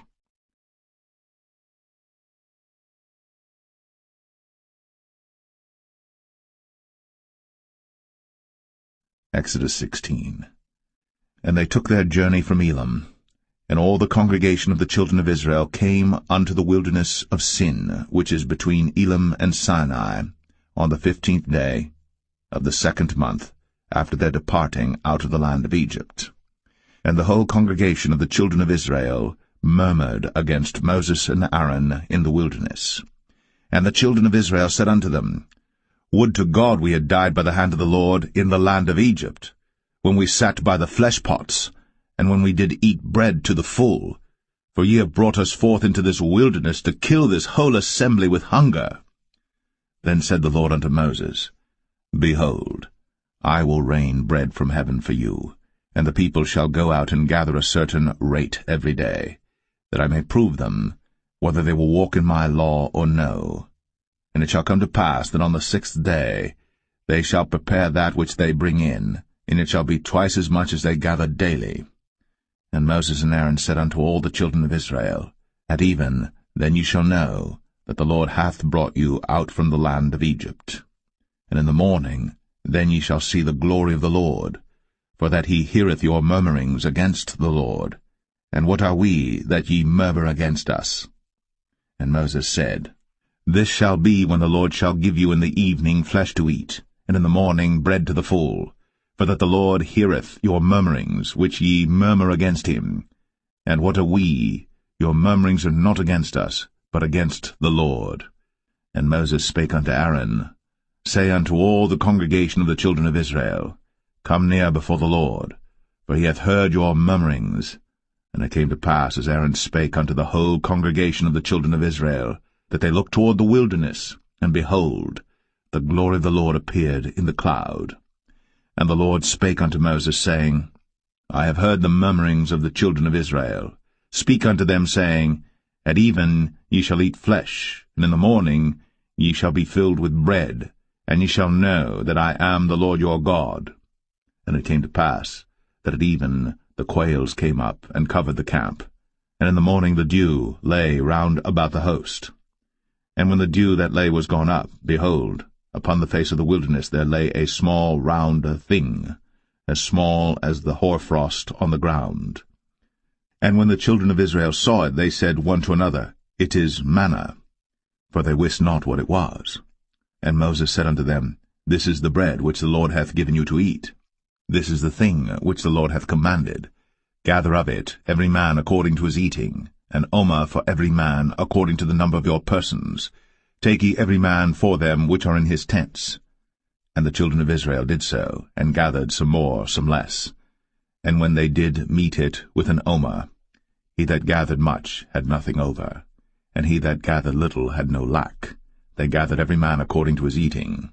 And Moses said, Let no man leave of it till the morning. Notwithstanding they hearkened not unto Moses, but some of them left of it until the morning, and it bred worms, and stank. And Moses was wroth with them. And they gathered it every morning, every man according to his eating. And when the sun waxed hot, it melted. And it came to pass that on the 6th day they gathered twice as much bread, 2 omers for one man. And all the rulers of the congregation came and told Moses. And he said unto them, This is that which the Lord hath said. Tomorrow is the rest of the holy Sabbath unto the Lord. Bake that which ye shall bake today, and seethe that ye will seethe, and that which remaineth over lay up for you to be kept until the morning. And they laid it up till the morning, as Moses bade, and it did not stink, neither was there any worm therein. And Moses said, Eat that today. For today is a Sabbath unto the Lord. Today ye shall not find it in the field. 6 days ye shall gather it, but on the 7th day, which is the Sabbath, in it there shall be none. And it came to pass that there went out some of the people on the 7th day for to gather, and they found none. And the Lord said unto Moses, How long refuse ye to keep my commandments and my laws? See, for that the Lord hath given you the Sabbath. Therefore he giveth you on the 6th day the bread of 2 days. Abide ye every man in his place. Let no man go out of his place on the 7th day. So the people rested on the 7th day. And the house of Israel called the name thereof manna. And it was like coriander seed, white, and the taste of it was like wafers made with honey. And Moses said, This is the thing which the Lord commandeth. Fill an omer of it to be kept for your generations, that they may see the bread wherewith I have fed you in the wilderness, when I brought you forth from the land of Egypt. And Moses said unto Aaron, Take a pot, and put an omer full of manna therein, and lay it up before the Lord, to be kept for your generations. As the Lord commanded Moses, so Aaron laid it up before the testimony to be kept. And the children of Israel did eat manna 40 years, until they came to a land inhabited. They did eat manna until they came unto the borders of the land of Canaan. Now an omer is the 10th part of an ephah.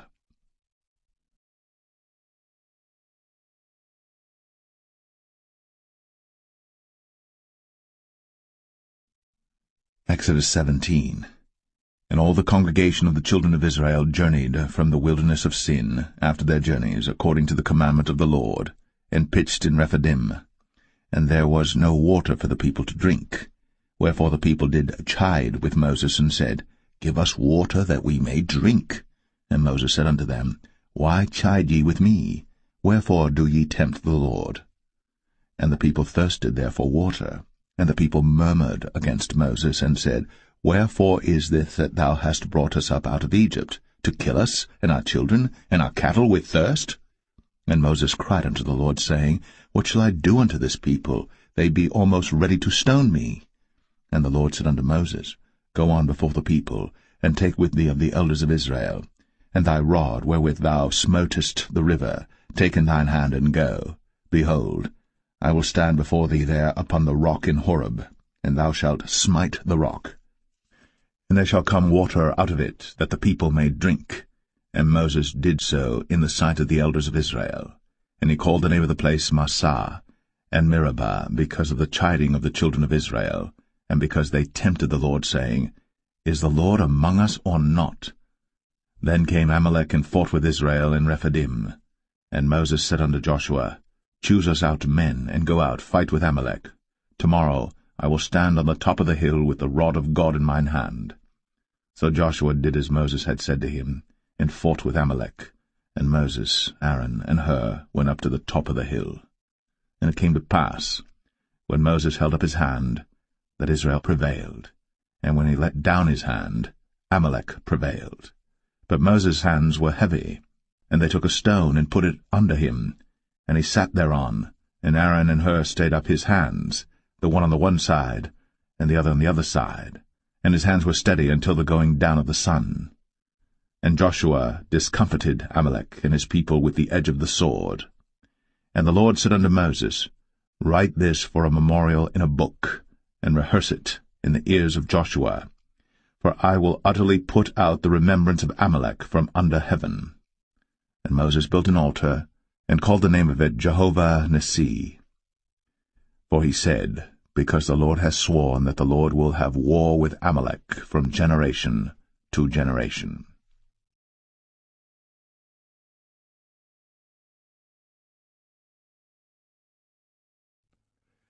Exodus 18.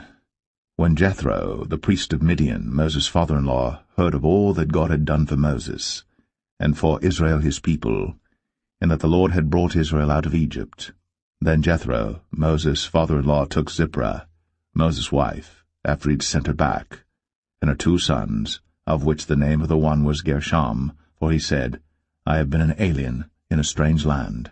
And the name of the other was Eleazar, for the God of my father, said he, was mine help, and delivered me from the sword of Pharaoh. And Jethro, Moses' father-in-law, came with his sons and his wife unto Moses into the wilderness, where he encamped at the mount of God. And he said unto Moses, I thy father-in-law Jethro am come unto thee, and thy wife and her 2 sons with her. And Moses went out to meet his father-in-law, and did obeisance, and kissed him. And they asked each other of their welfare, and they came into the tent. And Moses told his father-in-law all that the Lord had done unto Pharaoh and to the Egyptians for Israel's sake, and all the travail that had come upon them by the way, and how the Lord delivered them. And Jethro rejoiced for all the goodness which the Lord had done to Israel, whom he had delivered out of the hand of the Egyptians. And Jethro said, Blessed be the Lord, who hath delivered you out of the hand of the Egyptians, and out of the hand of Pharaoh, who hath delivered the people from under the hand of the Egyptians. Now I know that the Lord is greater than all gods, for in the thing wherein they dealt proudly he was above them. And Jethro, Moses' father-in-law, took a burnt offering and sacrifices for God. And Aaron came, and all the elders of Israel, to eat bread with Moses' father-in-law before God. And it came to pass on the morrow that Moses sat to judge the people, and the people stood by Moses from the morning unto the evening. And when Moses' father-in-law saw all that he did to the people, he said, What is this thing that thou doest to the people? Why sittest thou thyself alone, and all the people stand by thee from morning unto even? And Moses said unto his father-in-law, Because the people come unto me to inquire of God. When they have a matter they come unto me, and I judge between one and another, and I do make them know the statutes of God and his laws. And Moses' father-in-law said unto him, The thing that thou doest is not good. Thou wilt surely wear away both thou and this people that is with thee. For this thing is too heavy for thee.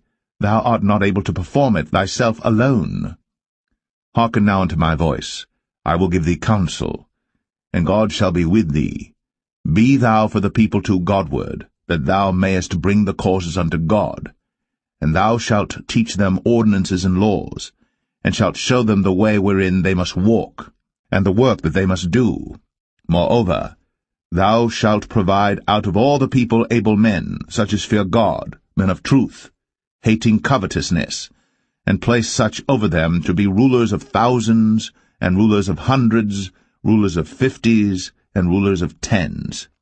And let them judge the people at all seasons, and it shall be that every great matter they shall bring unto thee, but every small matter they shall judge. So shall it be easier for thyself, and they shall bear the burden with thee. If thou shalt do this thing, and God command thee so, then thou shalt be able to endure, and all this people shall also go to their place in peace. So Moses hearkened to the voice of his father-in-law, and did all that he had said. And Moses chose able men out of all Israel, and made them heads over the people, rulers of thousands, rulers of hundreds, rulers of 50s, and rulers of 10s. And they judged the people at all seasons.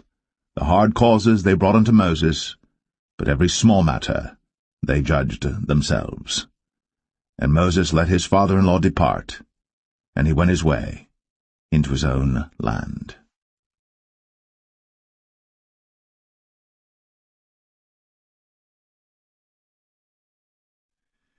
Exodus 19. In the 3rd month, when the children of Israel were gone forth out of the land of Egypt, the same day came they into the wilderness of Sinai. But they were departed from Rephidim, and were come to the desert of Sinai, and had pitched in the wilderness, and there Israel camped before the mount. And Moses went up unto God, and the Lord called unto him out of the mountain, saying, Thus shalt thou say to the house of Jacob, and tell the children of Israel, Ye have seen what I did unto the Egyptians, and how I bare you on eagle's wings, and brought you unto myself.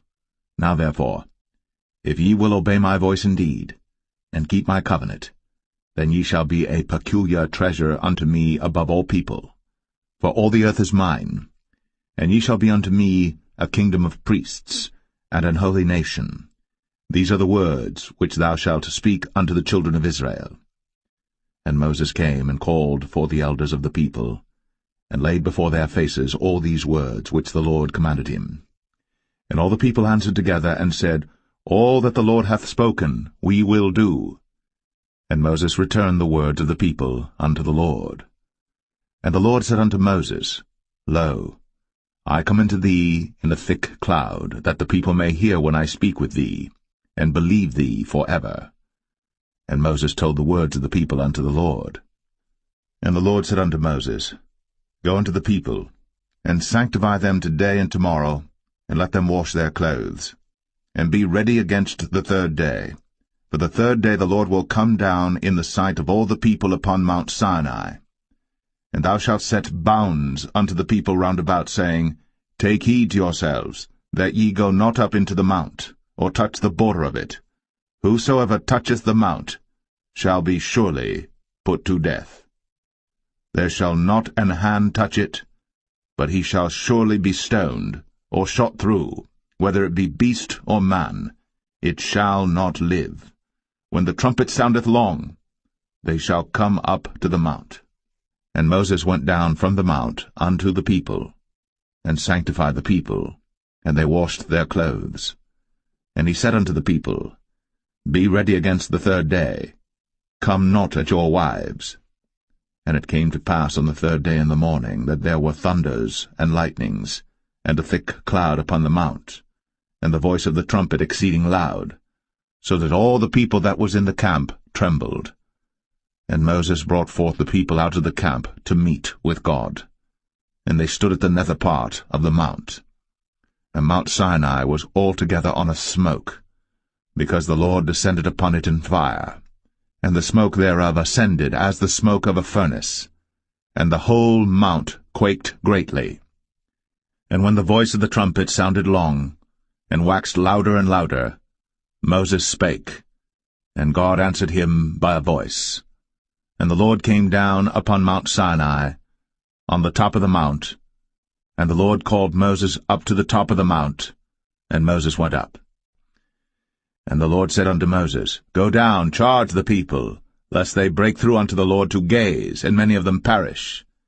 And let the priests also which come near to the Lord sanctify themselves, lest the Lord break forth upon them. And Moses said unto the Lord, The people cannot come up to Mount Sinai, for thou chargest us, saying, Set bounds about the mount, and sanctify it. And the Lord said unto him, Away, get thee down, and thou shalt come up, thou and Aaron with thee, But let not the priests and the people break through to come up unto the Lord, lest he break forth upon them. So Moses went down unto the people, and spake unto them.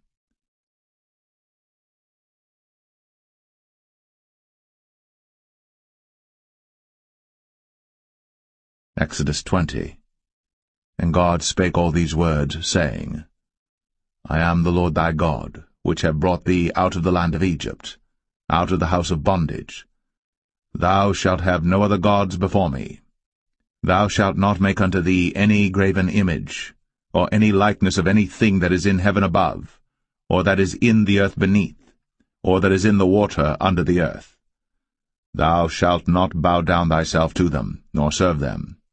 For I, the Lord thy God, am a jealous God, visiting the iniquity of the fathers upon the children unto the third and fourth generation of them that hate me, and showing mercy unto thousands of them that love me, and keep my commandments. Thou shalt not take the name of the Lord thy God in vain, for the Lord will not hold him guiltless that taketh his name in vain. Remember the Sabbath day, to keep it holy. 6 days shalt thou labor, and do all thy work. But the 7th day is the Sabbath of the Lord thy God. In it thou shalt not do any work, thou, nor thy son, nor thy daughter, thy manservant, nor thy maidservant, nor thy cattle, nor thy stranger that is within thy gates. For in 6 days the Lord made heaven and earth, the sea, and all that in them is, and rested the 7th day. Wherefore the Lord blessed the Sabbath day, and hallowed it. Honor thy father and thy mother, that thy days may be long upon the land which the Lord thy God giveth thee. Thou shalt not kill.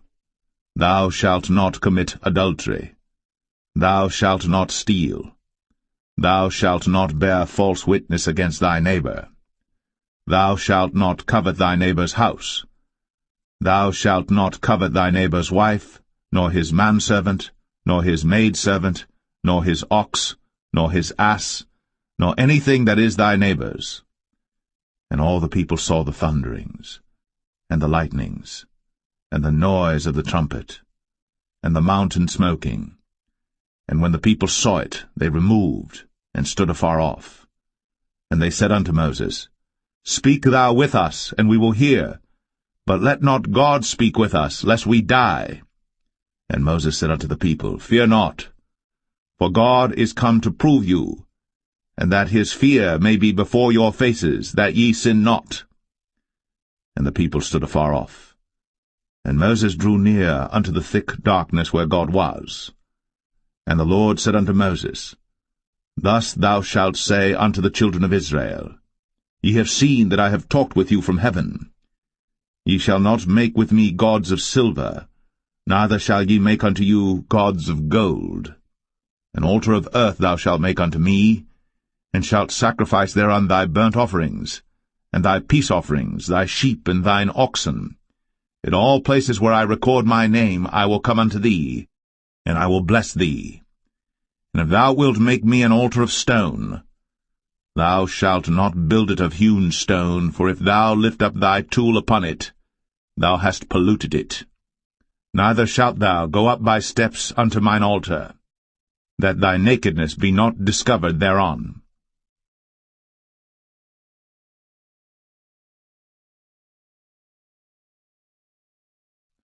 Exodus 21. Now these are the judgments which thou shalt set before them. If thou buy an Hebrew servant, 6 years he shall serve, and in the 7th he shall go out free for nothing. If he came in by himself, he shall go out by himself. If he were married, then his wife shall go out with him.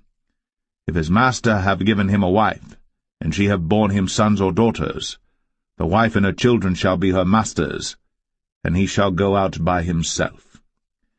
And if the servant shall plainly say, I love my master, my wife, and my children, I will not go out free, then his master shall bring him unto the judges. He shall also bring him to the door, or unto the doorpost, and his master shall bore his ear through with an awl, and he shall serve him forever. And if a man sell his daughter to be a maidservant, she shall not go out as the men servants do. If she please not her master, who hath betrothed her to himself, then shall he let her be redeemed, to sell her unto a strange nation. He shall have no power, seeing he hath dealt deceitfully with her. And if he have betrothed her unto his son, he shall deal with her after the manner of daughters.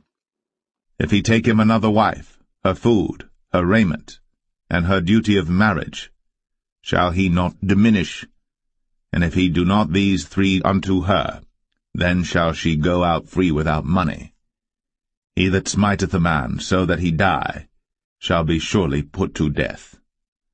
And if a man lie not in wait, but God deliver him into his hand, then I will appoint thee a place whither he shall flee. But if a man come presumptuously upon his neighbor, to slay him with guile, thou shalt take him from mine altar, that he may die. And he that smiteth his father or his mother shall be surely put to death. And he that stealeth a man, and selleth him, or if he be found in his hand, he shall surely be put to death. And he that curseth his father or his mother shall surely be put to death. And if men strive together, and one smite another with a stone, or with his fist, and he die not, but keepeth his bed, if he rise again and walk abroad upon his staff, then shall he that smote him be quit, only he shall pay for the loss of his time, and shall cause him to be thoroughly healed. And if a man smite his servant or his maid with a rod, and he die under his hand, he shall be surely punished. Notwithstanding, if he continue a day or two, he shall not be punished, for he is his money. If men strive and hurt a woman with child, so that her fruit depart from her, and yet no mischief follow, he shall be surely punished, according as the woman's husband will lay upon him, and he shall pay as the judges determine. And if any mischief follow, then thou shalt give life for life, eye for eye, tooth for tooth, hand for hand, foot for foot, burning for burning, wound for wound, stripe for stripe. And if a man smite the eye of his servant, or the eye of his maid, that it perish, he shall let him go free for his eye's sake. And if he smite out his manservant's tooth, or his maidservant's tooth, he shall let him go free for his tooth's sake. If an ox gore a man or a woman, that they die, then the ox shall be surely stoned, and his flesh shall not be eaten, but the owner of the ox shall be quit. But if the ox were wont to push with his horn in time past, and hath been testified to his owner, and he hath not kept him in, but that he hath killed a man or a woman, the ox shall be stoned, and his owner also shall be put to death. If there be laid on him a sum of money, then he shall give for the ransom of his life whatsoever is laid upon him. Whether he have gored a son, or have gored a daughter, according to this judgment shall it be done unto him. If the ox shall push a manservant or a maidservant, he shall give unto their master 30 shekels of silver, and the ox shall be stoned. And if a man shall open a pit, or if a man shall dig a pit, and not cover it, and an ox or an ass fall therein, the owner of the pit shall make it good, and give money unto the owner of them, and the dead beast shall be his. And if one man's ox hurt another's, that he die, then they shall sell the live ox, and divide the money of it, and the dead ox also they shall divide. For if it be known that the ox hath used to push in time past, and his owner hath not kept him in, he shall surely pay ox for ox, and the dead shall be his own.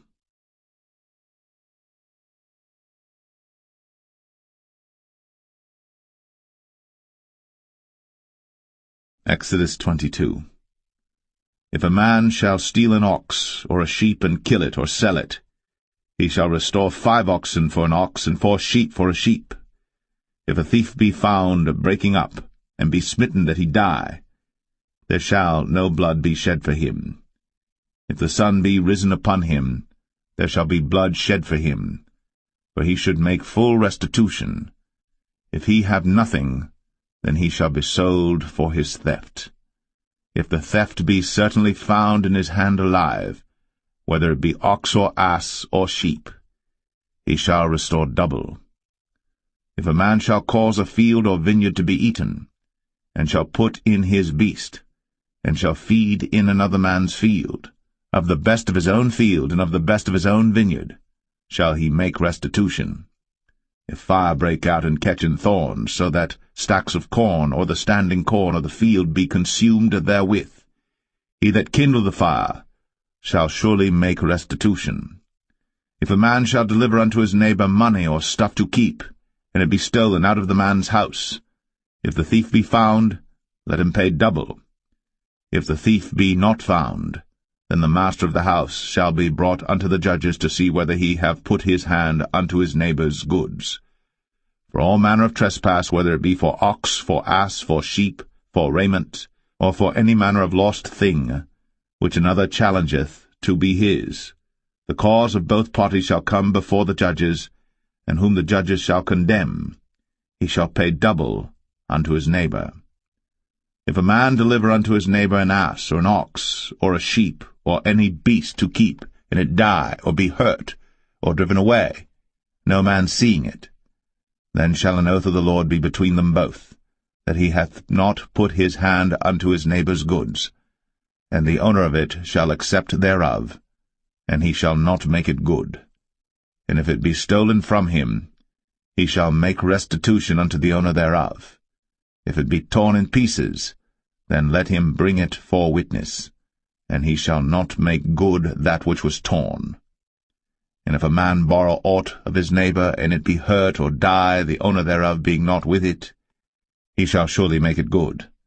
But if the owner thereof be with it, he shall not make it good. If it be an hired thing, it came for his hire. And if a man entice a maid that is not betrothed, and lie with her, he shall surely endow her to be his wife.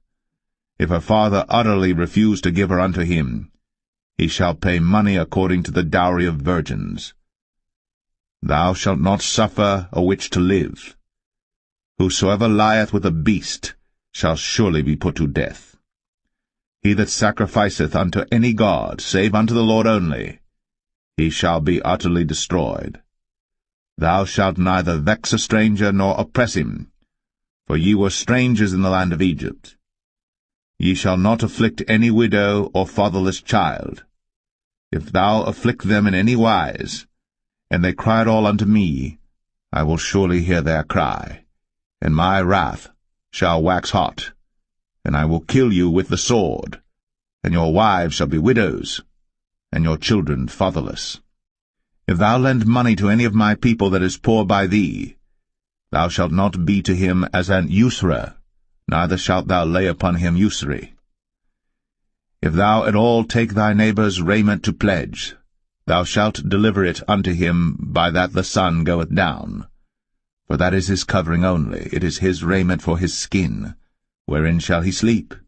And it shall come to pass, when he crieth unto me, that I will hear, for I am gracious. Thou shalt not revile the gods, nor curse the ruler of thy people. Thou shalt not delay to offer the first of thy ripe fruits, and of thy liquors, the firstborn of thy sons shalt thou give unto me. Likewise shalt thou do with thine oxen, and with thy sheep. 7 days it shall be with his dam. On the 8th day thou shalt give it me. And ye shall be holy men unto me. Neither shall ye eat any flesh that is torn of beasts in the field. Ye shall cast it to the dogs.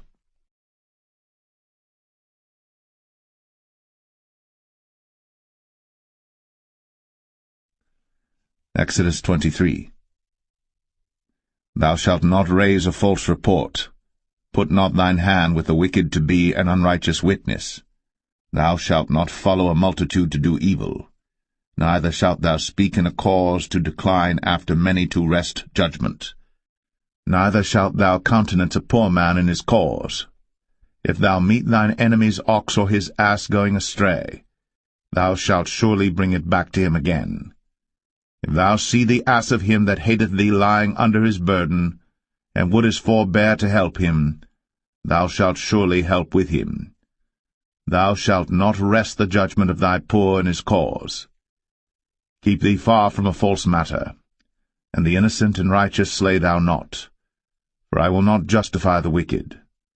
And thou shalt take no gift, for the gift blindeth the wise, and perverteth the words of the righteous. Also, thou shalt not oppress a stranger. For ye know the heart of a stranger, seeing ye were strangers in the land of Egypt. And 6 years thou shalt sow thy land, and shalt gather in the fruits thereof. But the 7th year thou shalt let it rest and lie still, that the poor of thy people may eat, and what they leave the beasts of the field shall eat. In like manner thou shalt deal with thy vineyard, and with thy oliveyard. 6 days thou shalt do thy work, and on the 7th day thou shalt rest, that thine ox and thine ass may rest, and the son of thy handmaid, and the stranger may be refreshed. And in all things that I have said unto you be circumspect, and make no mention of the name of other gods, neither let it be heard out of thy mouth. 3 times thou shalt keep a feast unto me in the year. Thou shalt keep the feast of unleavened bread. Thou shalt eat unleavened bread 7 days, as I commanded thee, in the time appointed of the month Abib. For in it thou camest out from Egypt, and none shall appear before me empty. And the feast of harvest, the firstfruits of thy labours, which thou hast sown in the field, and the feast of ingathering, which is in the end of the year, when thou hast gathered in thy labours out of the field. 3 times in the year all thy males shall appear before the Lord God. Thou shalt not offer the blood of my sacrifice with leavened bread, neither shall the fat of my sacrifice remain until the morning. The first of the firstfruits of thy land thou shalt bring into the house of the Lord thy God. Thou shalt not see the kid in his mother's milk. Behold, I send an angel before thee, to keep thee in the way, and to bring thee into the place which I have prepared. Beware of him, and obey his voice. Provoke him not, for he will not pardon your transgressions, for my name is in him. But if thou shalt indeed obey his voice, and do all that I speak, then I will be an enemy unto thine enemies, and an adversary unto thine adversaries. For mine angel shall go before thee, and bring thee in unto the Amorites, and the Hittites, and the Perizzites, and the Canaanites, the Hivites, and the Jebusites, and I will cut them off. Thou shalt not bow down to their gods, nor serve them, nor do after their works, but thou shalt utterly overthrow them, and quite break down their images. And ye shall serve the Lord your God, and he shall bless thy bread and thy water, and I will take sickness away from the midst of thee. There shall nothing cast their young, nor be barren in thy land. The number of thy days I will fulfill. I will send my fear before thee, and will destroy all the people to whom thou shalt come, and I will make all thine enemies turn their backs unto thee, and I will send hornets before thee, which shall drive out the Hivite, the Canaanite, and the Hittite from before thee. I will not drive them out from before thee in 1 year, lest the land become desolate, and the beasts of the field multiply against thee. By little and little I will drive them out from before thee, until thou be increased and inherit the land. And I will set thy bounds from the Red Sea even unto the sea of the Philistines, and from the desert unto the river. For I will deliver the inhabitants of the land into your hand, and thou shalt drive them out before thee. Thou shalt make no covenant with them, nor with their gods. They shall not dwell in thy land, lest they make thee sin against me. For if thou serve their gods, it will surely be a snare unto thee.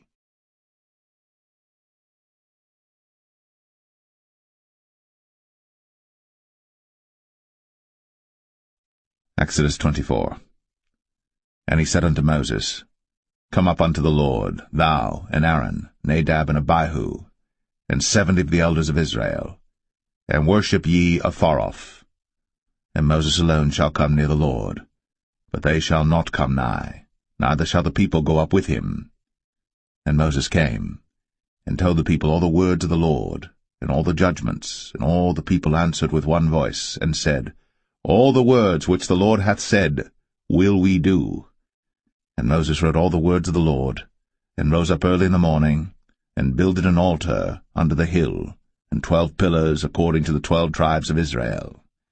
And he sent young men of the children of Israel, which offered burnt offerings, and sacrificed peace offerings of oxen unto the Lord.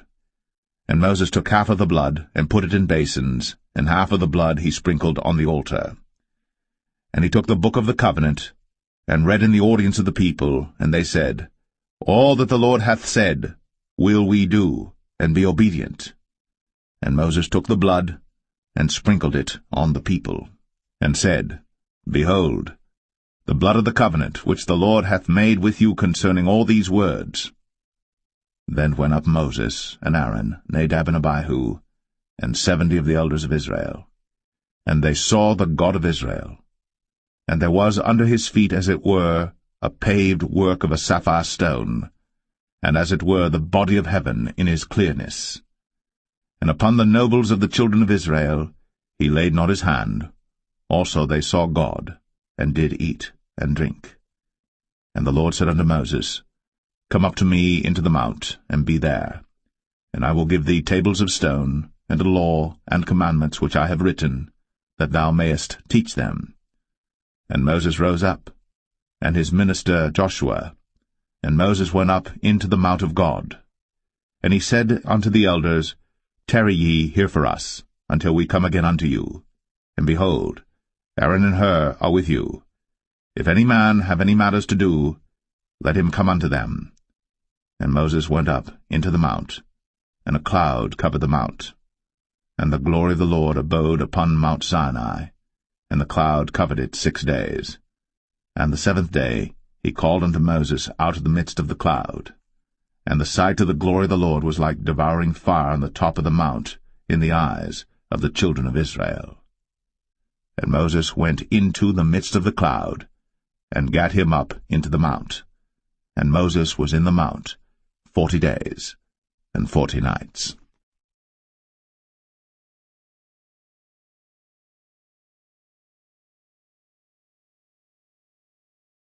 Exodus 25.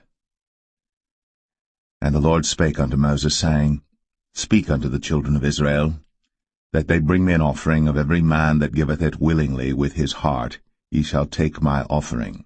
And this is the offering which ye shall take of them, gold, and silver, and brass, and blue, and purple, and scarlet, and fine linen, and goat's hair, and rams' skins dyed red, and badgers' skins, and shittim wood, oil for the light, spices for anointing oil, and for sweet incense, onyx stones, and stones to be set in the ephod, and in the breastplate.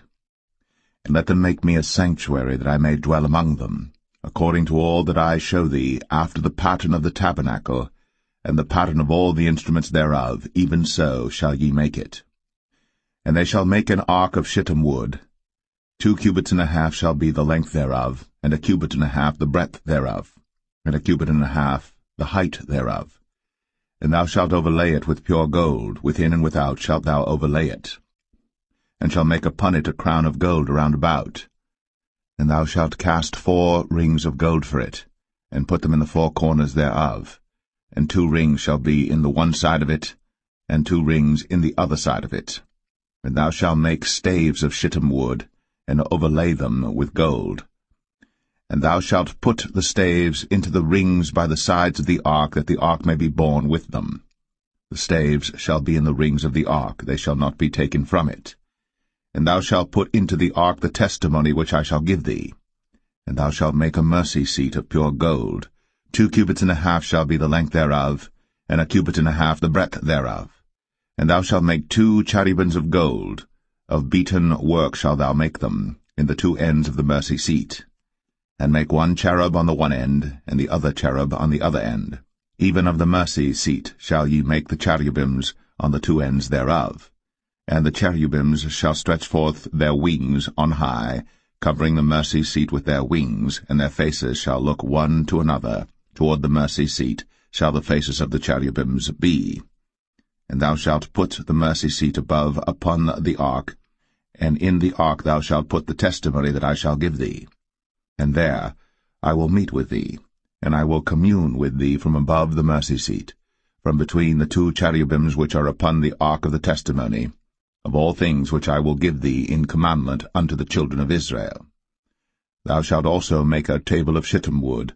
2 cubits shall be the length thereof, and a cubit the breadth thereof, and a cubit and a half the height thereof. And thou shalt overlay it with pure gold, and make thereto a crown of gold round about. And thou shalt make unto it a border of an handbreadth round about, and thou shalt make a golden crown to the border thereof round about. And thou shalt make for it 4 rings of gold, and put the rings in the 4 corners that are on the 4 feet thereof. Over against the border shall the rings be for places of the staves to bear the table. And thou shalt make the staves of shittim wood, and overlay them with gold, that the table may be borne with them. And thou shalt make the dishes thereof, and spoons thereof, and covers thereof, and bowls thereof, to cover withal. Of pure gold shalt thou make them.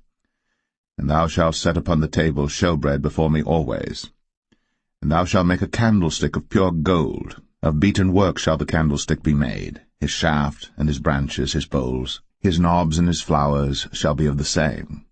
And 6 branches shall come out of the sides of it, 3 branches of the candlestick out of the one side, and 3 branches of the candlestick out of the other side.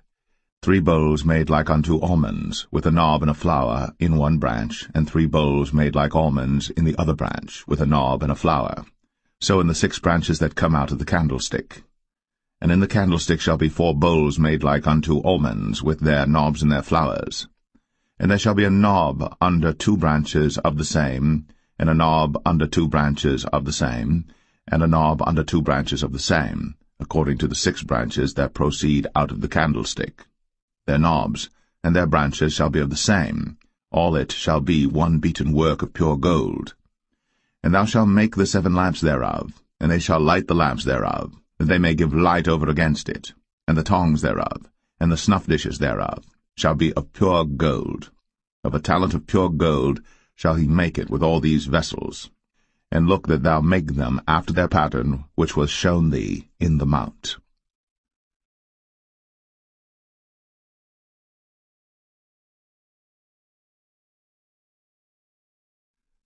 Exodus 26.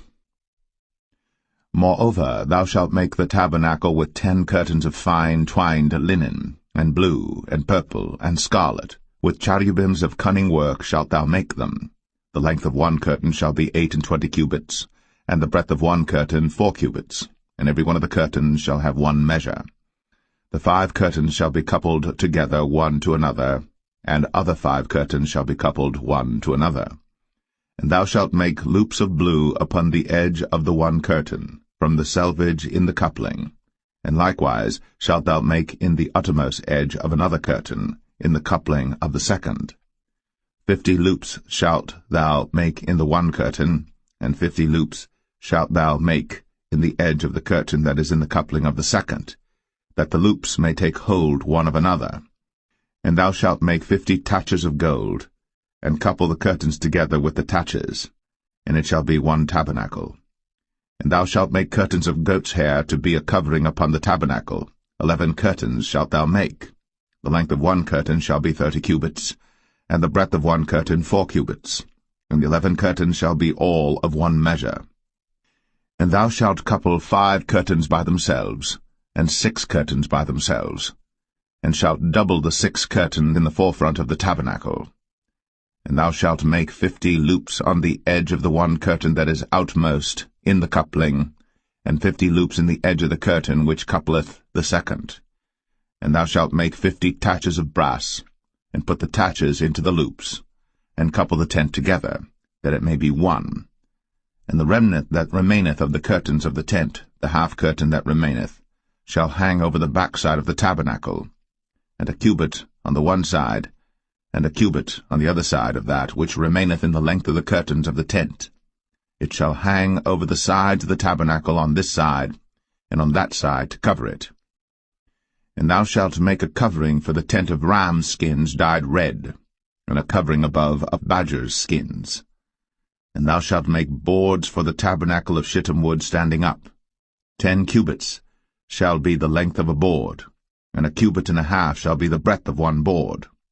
2 tenons shall there be in one board, set in order, one against another. Thus shalt thou make for all the boards of the tabernacle. And thou shalt make the boards for the tabernacle 20 boards on the south side southward. And thou shalt make 40 sockets of silver under the 20 boards, 2 sockets under one board for his 2 tenons, and 2 sockets under another board for his 2 tenons.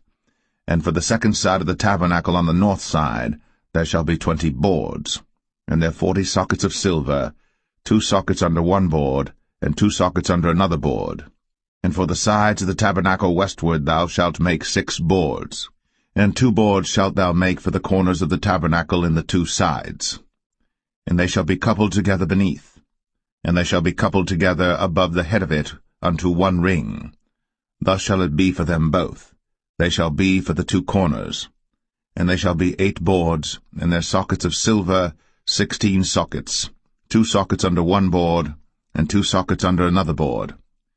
And thou shalt make bars of shittim wood, 5 for the boards of the one side of the tabernacle, and 5 bars for the boards of the other side of the tabernacle, and 5 bars for the boards of the side of the tabernacle for the 2 sides westward. And the middle bar in the midst of the boards shall reach from end to end. And thou shalt overlay the boards with gold, and make their rings of gold, for places for the bars, and thou shalt overlay the bars with gold. And thou shalt rear up the tabernacle according to the fashion thereof which was shown thee in the mount. And thou shalt make a veil of blue, and purple, and scarlet, and fine twined linen of cunning work. With cherubims shall it be made. And thou shalt hang it upon 4 pillars of shittim wood overlaid with gold. Their hooks shall be of gold, upon the 4 sockets of silver. And thou shalt hang up the veil under the taches, that thou mayest bring in thither within the veil the ark of the testimony. And the veil shall divide unto you between the holy place and the most holy.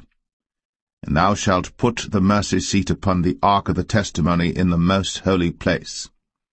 And thou shalt set the table without the veil, and the candlestick over against the table on the side of the tabernacle toward the south.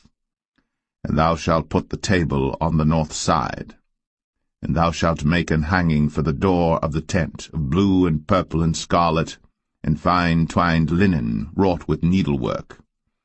And thou shalt make for the hanging 5 pillars of shittim wood, and overlay them with gold, and their hooks shall be of gold, and thou shalt cast 5 sockets of brass for them.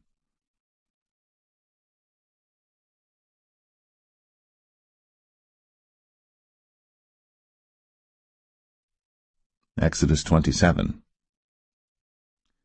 And thou shalt make an altar of shittim wood, 5 cubits long and 5 cubits broad. The altar shall be 4 square, and the height thereof shall be 3 cubits. And thou shalt make the horns of it upon the 4 corners thereof. His horns shall be of the same, and thou shalt overlay it with brass. And thou shalt make his pans to receive his ashes, and his shovels, and his basins, and his flesh hooks, and his firepans. All the vessels thereof thou shalt make of brass. And thou shalt make for it a grate of network of brass, and upon the net shalt thou make 4 brazen rings in the 4 corners thereof. And thou shalt put it under the compass of the altar beneath, that the net may be even to the midst of the altar. And thou shalt make staves for the altar, staves of shittim wood, and overlay them with brass. And the staves shall be put into the rings, and the staves shall be upon the 2 sides of the altar to bear it. Hollow with boards shalt thou make it, as it was shown thee in the mount, so shall they make it. And thou shalt make the court of the tabernacle for the south side southward. There shall be hangings for the court of fine twined linen, of 100 cubits long for one side. And the 20 pillars thereof, and their 20 sockets shall be of brass. The hooks of the pillars, and their fillets, shall be of silver. And likewise for the north side in length there shall be hangings of 100 cubits long, and his 20 pillars, and their 20 sockets of brass, the hooks of the pillars, and their fillets of silver. And for the breadth of the court on the west side shall be hangings of 50 cubits, their pillars 10, and their sockets 10. And the breadth of the court on the east side eastward shall be 50 cubits. The hangings of one side of the gate shall be 15 cubits, their pillars 3, and their sockets 3. And on the other side shall be hangings 15 cubits, their pillars 3, and their sockets 3. And for the gate of the court shall be an hanging of 20 cubits of blue, and purple, and scarlet, and fine twined linen, wrought with needlework, and their pillars shall be 4, and their sockets 4. All the pillars round about the court shall be filleted with silver. Their hooks shall be of silver, and their sockets of brass. The length of the court shall be 100 cubits, and the breadth 50 everywhere, and the height 5 cubits of fine twined linen, and their sockets of brass. All the vessels of the tabernacle, and all the service thereof, and all the pins thereof, and all the pins of the court shall be of brass. And thou shalt command the children of Israel that they bring thee pure oil olive beaten for the light, to cause the lamp to burn always. In the tabernacle of the congregation without the veil, which is before the testimony, Aaron and his sons shall order it from evening to morning before the Lord.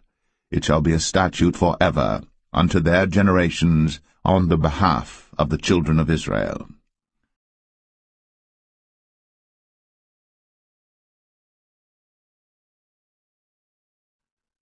Exodus 28.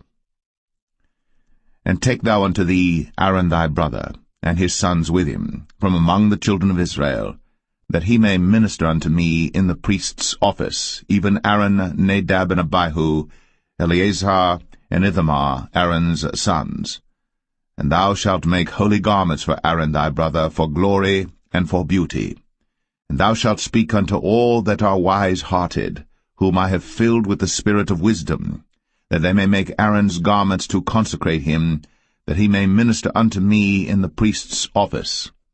And these are the garments which they shall make, a breastplate, and an ephod, and a robe, and a broidered coat, a mitre, and a girdle. And they shall make holy garments for Aaron thy brother, and his sons, that he may minister unto me in the priest's office. And they shall take gold, and blue, and purple, and scarlet, and fine linen. And they shall make the ephod of gold, of blue, and of purple, of scarlet, and fine twined linen with cunning work. It shall have the 2 shoulder pieces thereof joined at the 2 edges thereof, and so it shall be joined together. And the curious girdle of the ephod which is upon it shall be of the same, according to the work thereof, even of gold, of blue, and purple, and scarlet, and fine twined linen.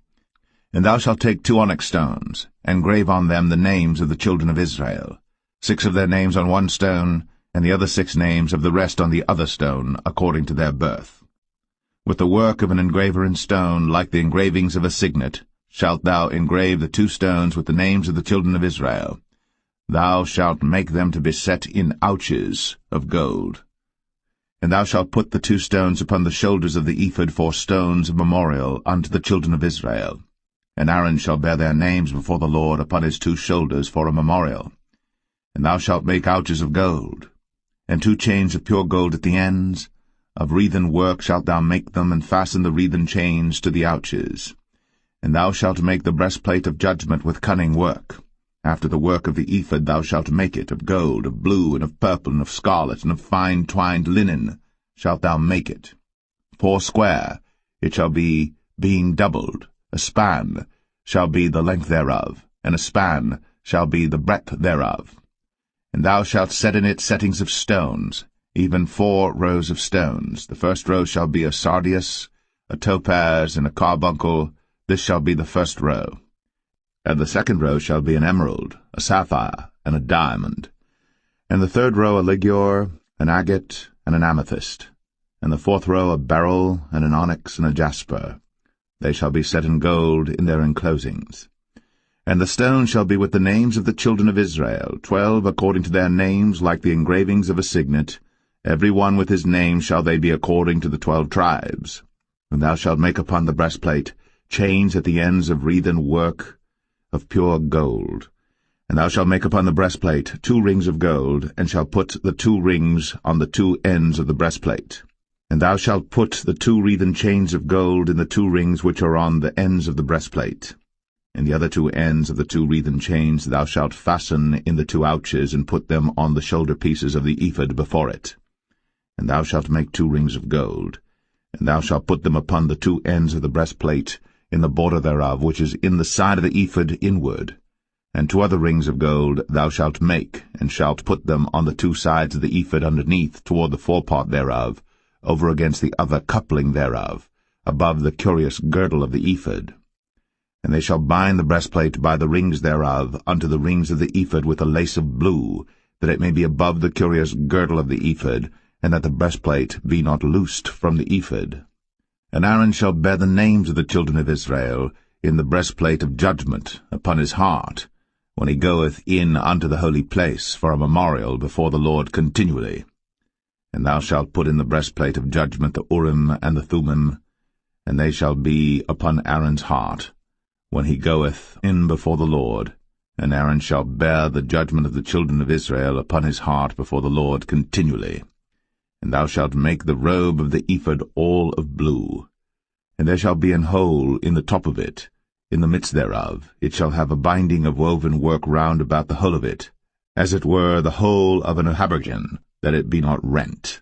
And beneath upon the hem of it thou shalt make pomegranates of blue, and of purple, and of scarlet round about the hem thereof, and bells of gold between them round about. A golden bell and a pomegranate, a golden bell and a pomegranate, upon the hem of the robe round about. And it shall be upon Aaron to minister. And his sound shall be heard when he goeth in unto the holy place before the Lord, and when he cometh out, that he die not. And thou shalt make a plate of pure gold, and grave upon it, like the engravings of a signet, holiness to the Lord. And thou shalt put it on a blue lace, that it may be upon the mitre, upon the forefront of the mitre it shall be. And it shall be upon Aaron's forehead, that Aaron may bear the iniquity of the holy things, which the children of Israel shall hallow in all their holy gifts. And it shall be always upon his forehead, that they may be accepted before the Lord. And thou shalt embroider the coat of fine linen, and thou shalt make the mitre of fine linen, and thou shalt make the girdle of needlework. And for Aaron's sons thou shalt make coats, and thou shalt make for them girdles, and bonnets shalt thou make for them for glory and for beauty. And thou shalt put them upon Aaron thy brother, and his sons with him, and shalt anoint them, and consecrate them, and sanctify them, that they may minister unto me in the priest's office. And thou shalt make them linen breeches to cover their nakedness, from the loins even unto the thighs they shall reach. And they shall be upon Aaron and upon his sons when they come in unto the tabernacle of the congregation, or when they come near unto the altar to minister in the holy place, that they bear not iniquity, and die. It shall be a statute for ever unto him and his seed after him.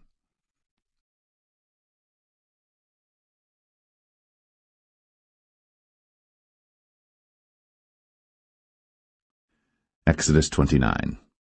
And this is the thing that thou shalt do unto them to hallow them, to minister unto me in the priest's office. Take 1 young bullock, and 2 rams without blemish, and unleavened bread and cakes unleavened tempered with oil, and wafers unleavened anointed with oil, of wheaten flour shalt thou make them. And thou shalt put them into 1 basket, and bring them in the basket, with the bullock and the 2 rams. And Aaron and his sons thou shalt bring unto the door of the tabernacle of the congregation, and shalt wash them with water. And thou shalt take the garments, and put upon Aaron the coat, and the robe of the ephod, and the breastplate, and gird him with the curious girdle of the ephod. And thou shalt put the mitre upon his head, and put the holy crown upon the mitre. Then shalt thou take the anointing oil, and pour it upon his head, and anoint him. And thou shalt bring his sons, and put coats upon them. And thou shalt gird them with girdles, Aaron and his sons, and put the bonnets on them, and the priest's office shall be theirs for a perpetual statute. And thou shalt consecrate Aaron and his sons. And thou shalt cause a bullock to be brought before the tabernacle of the congregation, and Aaron and his sons shall put their hands upon the head of the bullock. And thou shalt kill the bullock before the Lord, by the door of the tabernacle of the congregation. And thou shalt take of the blood of the bullock, and put it upon the horns of the altar with thy finger, and pour all the blood beside the bottom of the altar. And thou shalt take all the fat that covereth the inwards, and the caul that is above the liver, and the 2 kidneys, and the fat that is upon them, and burn them upon the altar. But the flesh of the bullock, and his skin, and his dung, shalt thou burn with fire without the camp. It is a sin offering. Thou shalt also take 1 ram, and Aaron and his sons shall put their hands upon the head of the ram. And thou shalt slay the ram, and thou shalt take his blood, and sprinkle it round about upon the altar.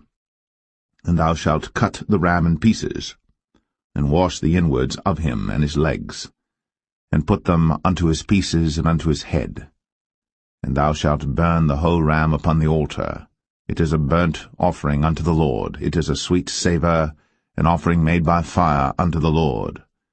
And thou shalt take the other ram, and Aaron and his sons shall put their hands upon the head of the ram.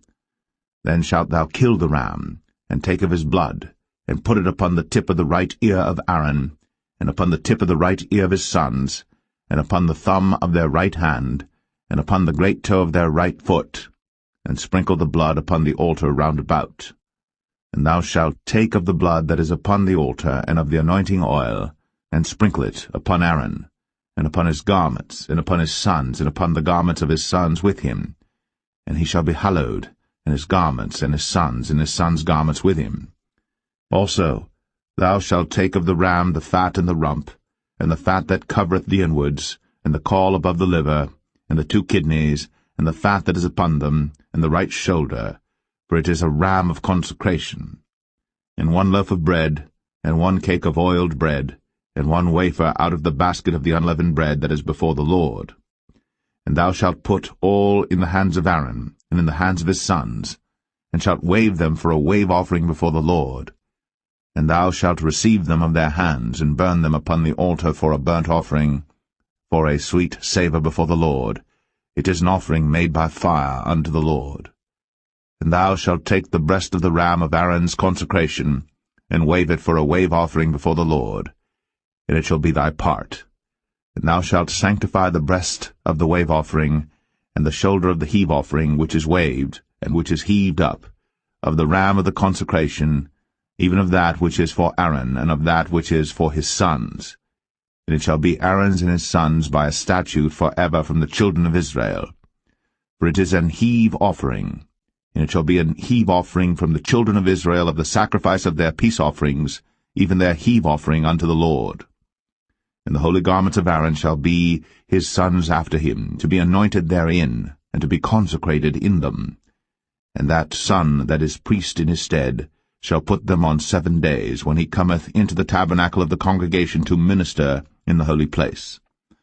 And thou shalt take the ram of the consecration, and seethe his flesh in the holy place. And Aaron and his sons shall eat the flesh of the ram, and the bread that is in the basket by the door of the tabernacle of the congregation. And they shall eat those things wherewith the atonement was made, to consecrate and to sanctify them, but a stranger shall not eat thereof, because they are holy. And if aught of the flesh of the consecrations, or of the bread, remain unto the morning, then thou shalt burn the remainder with fire. It shall not be eaten, because it is holy.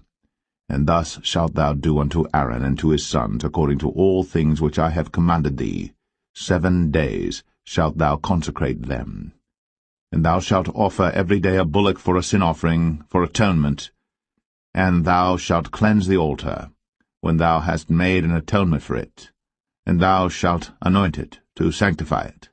7 days thou shalt make an atonement for the altar, and sanctify it. And it shall be an altar most holy. Whatsoever toucheth the altar shall be holy. Now this is that which thou shalt offer upon the altar: 2 lambs of the first year, day by day, continually. The 1 lamb thou shalt offer in the morning, and the other lamb thou shalt offer at even. And with the 1 lamb 1/10 deal of flour mingled with the 4th part of an hin of beaten oil, and the 4th part of an hin of wine for a drink offering. And the other lamb thou shalt offer at even, and shalt do thereto according to the meat offering of the morning, and according to the drink offering thereof, for a sweet savour, an offering made by fire unto the Lord. This shall be a continual burnt offering throughout your generations at the door of the tabernacle of the congregation before the Lord, where I will meet you, to speak there unto thee. And there I will meet with the children of Israel, and the tabernacle shall be sanctified by my glory. And I will sanctify the tabernacle of the congregation and the altar. I will sanctify also both Aaron and his sons to minister to me in the priest's office. And I will dwell among the children of Israel.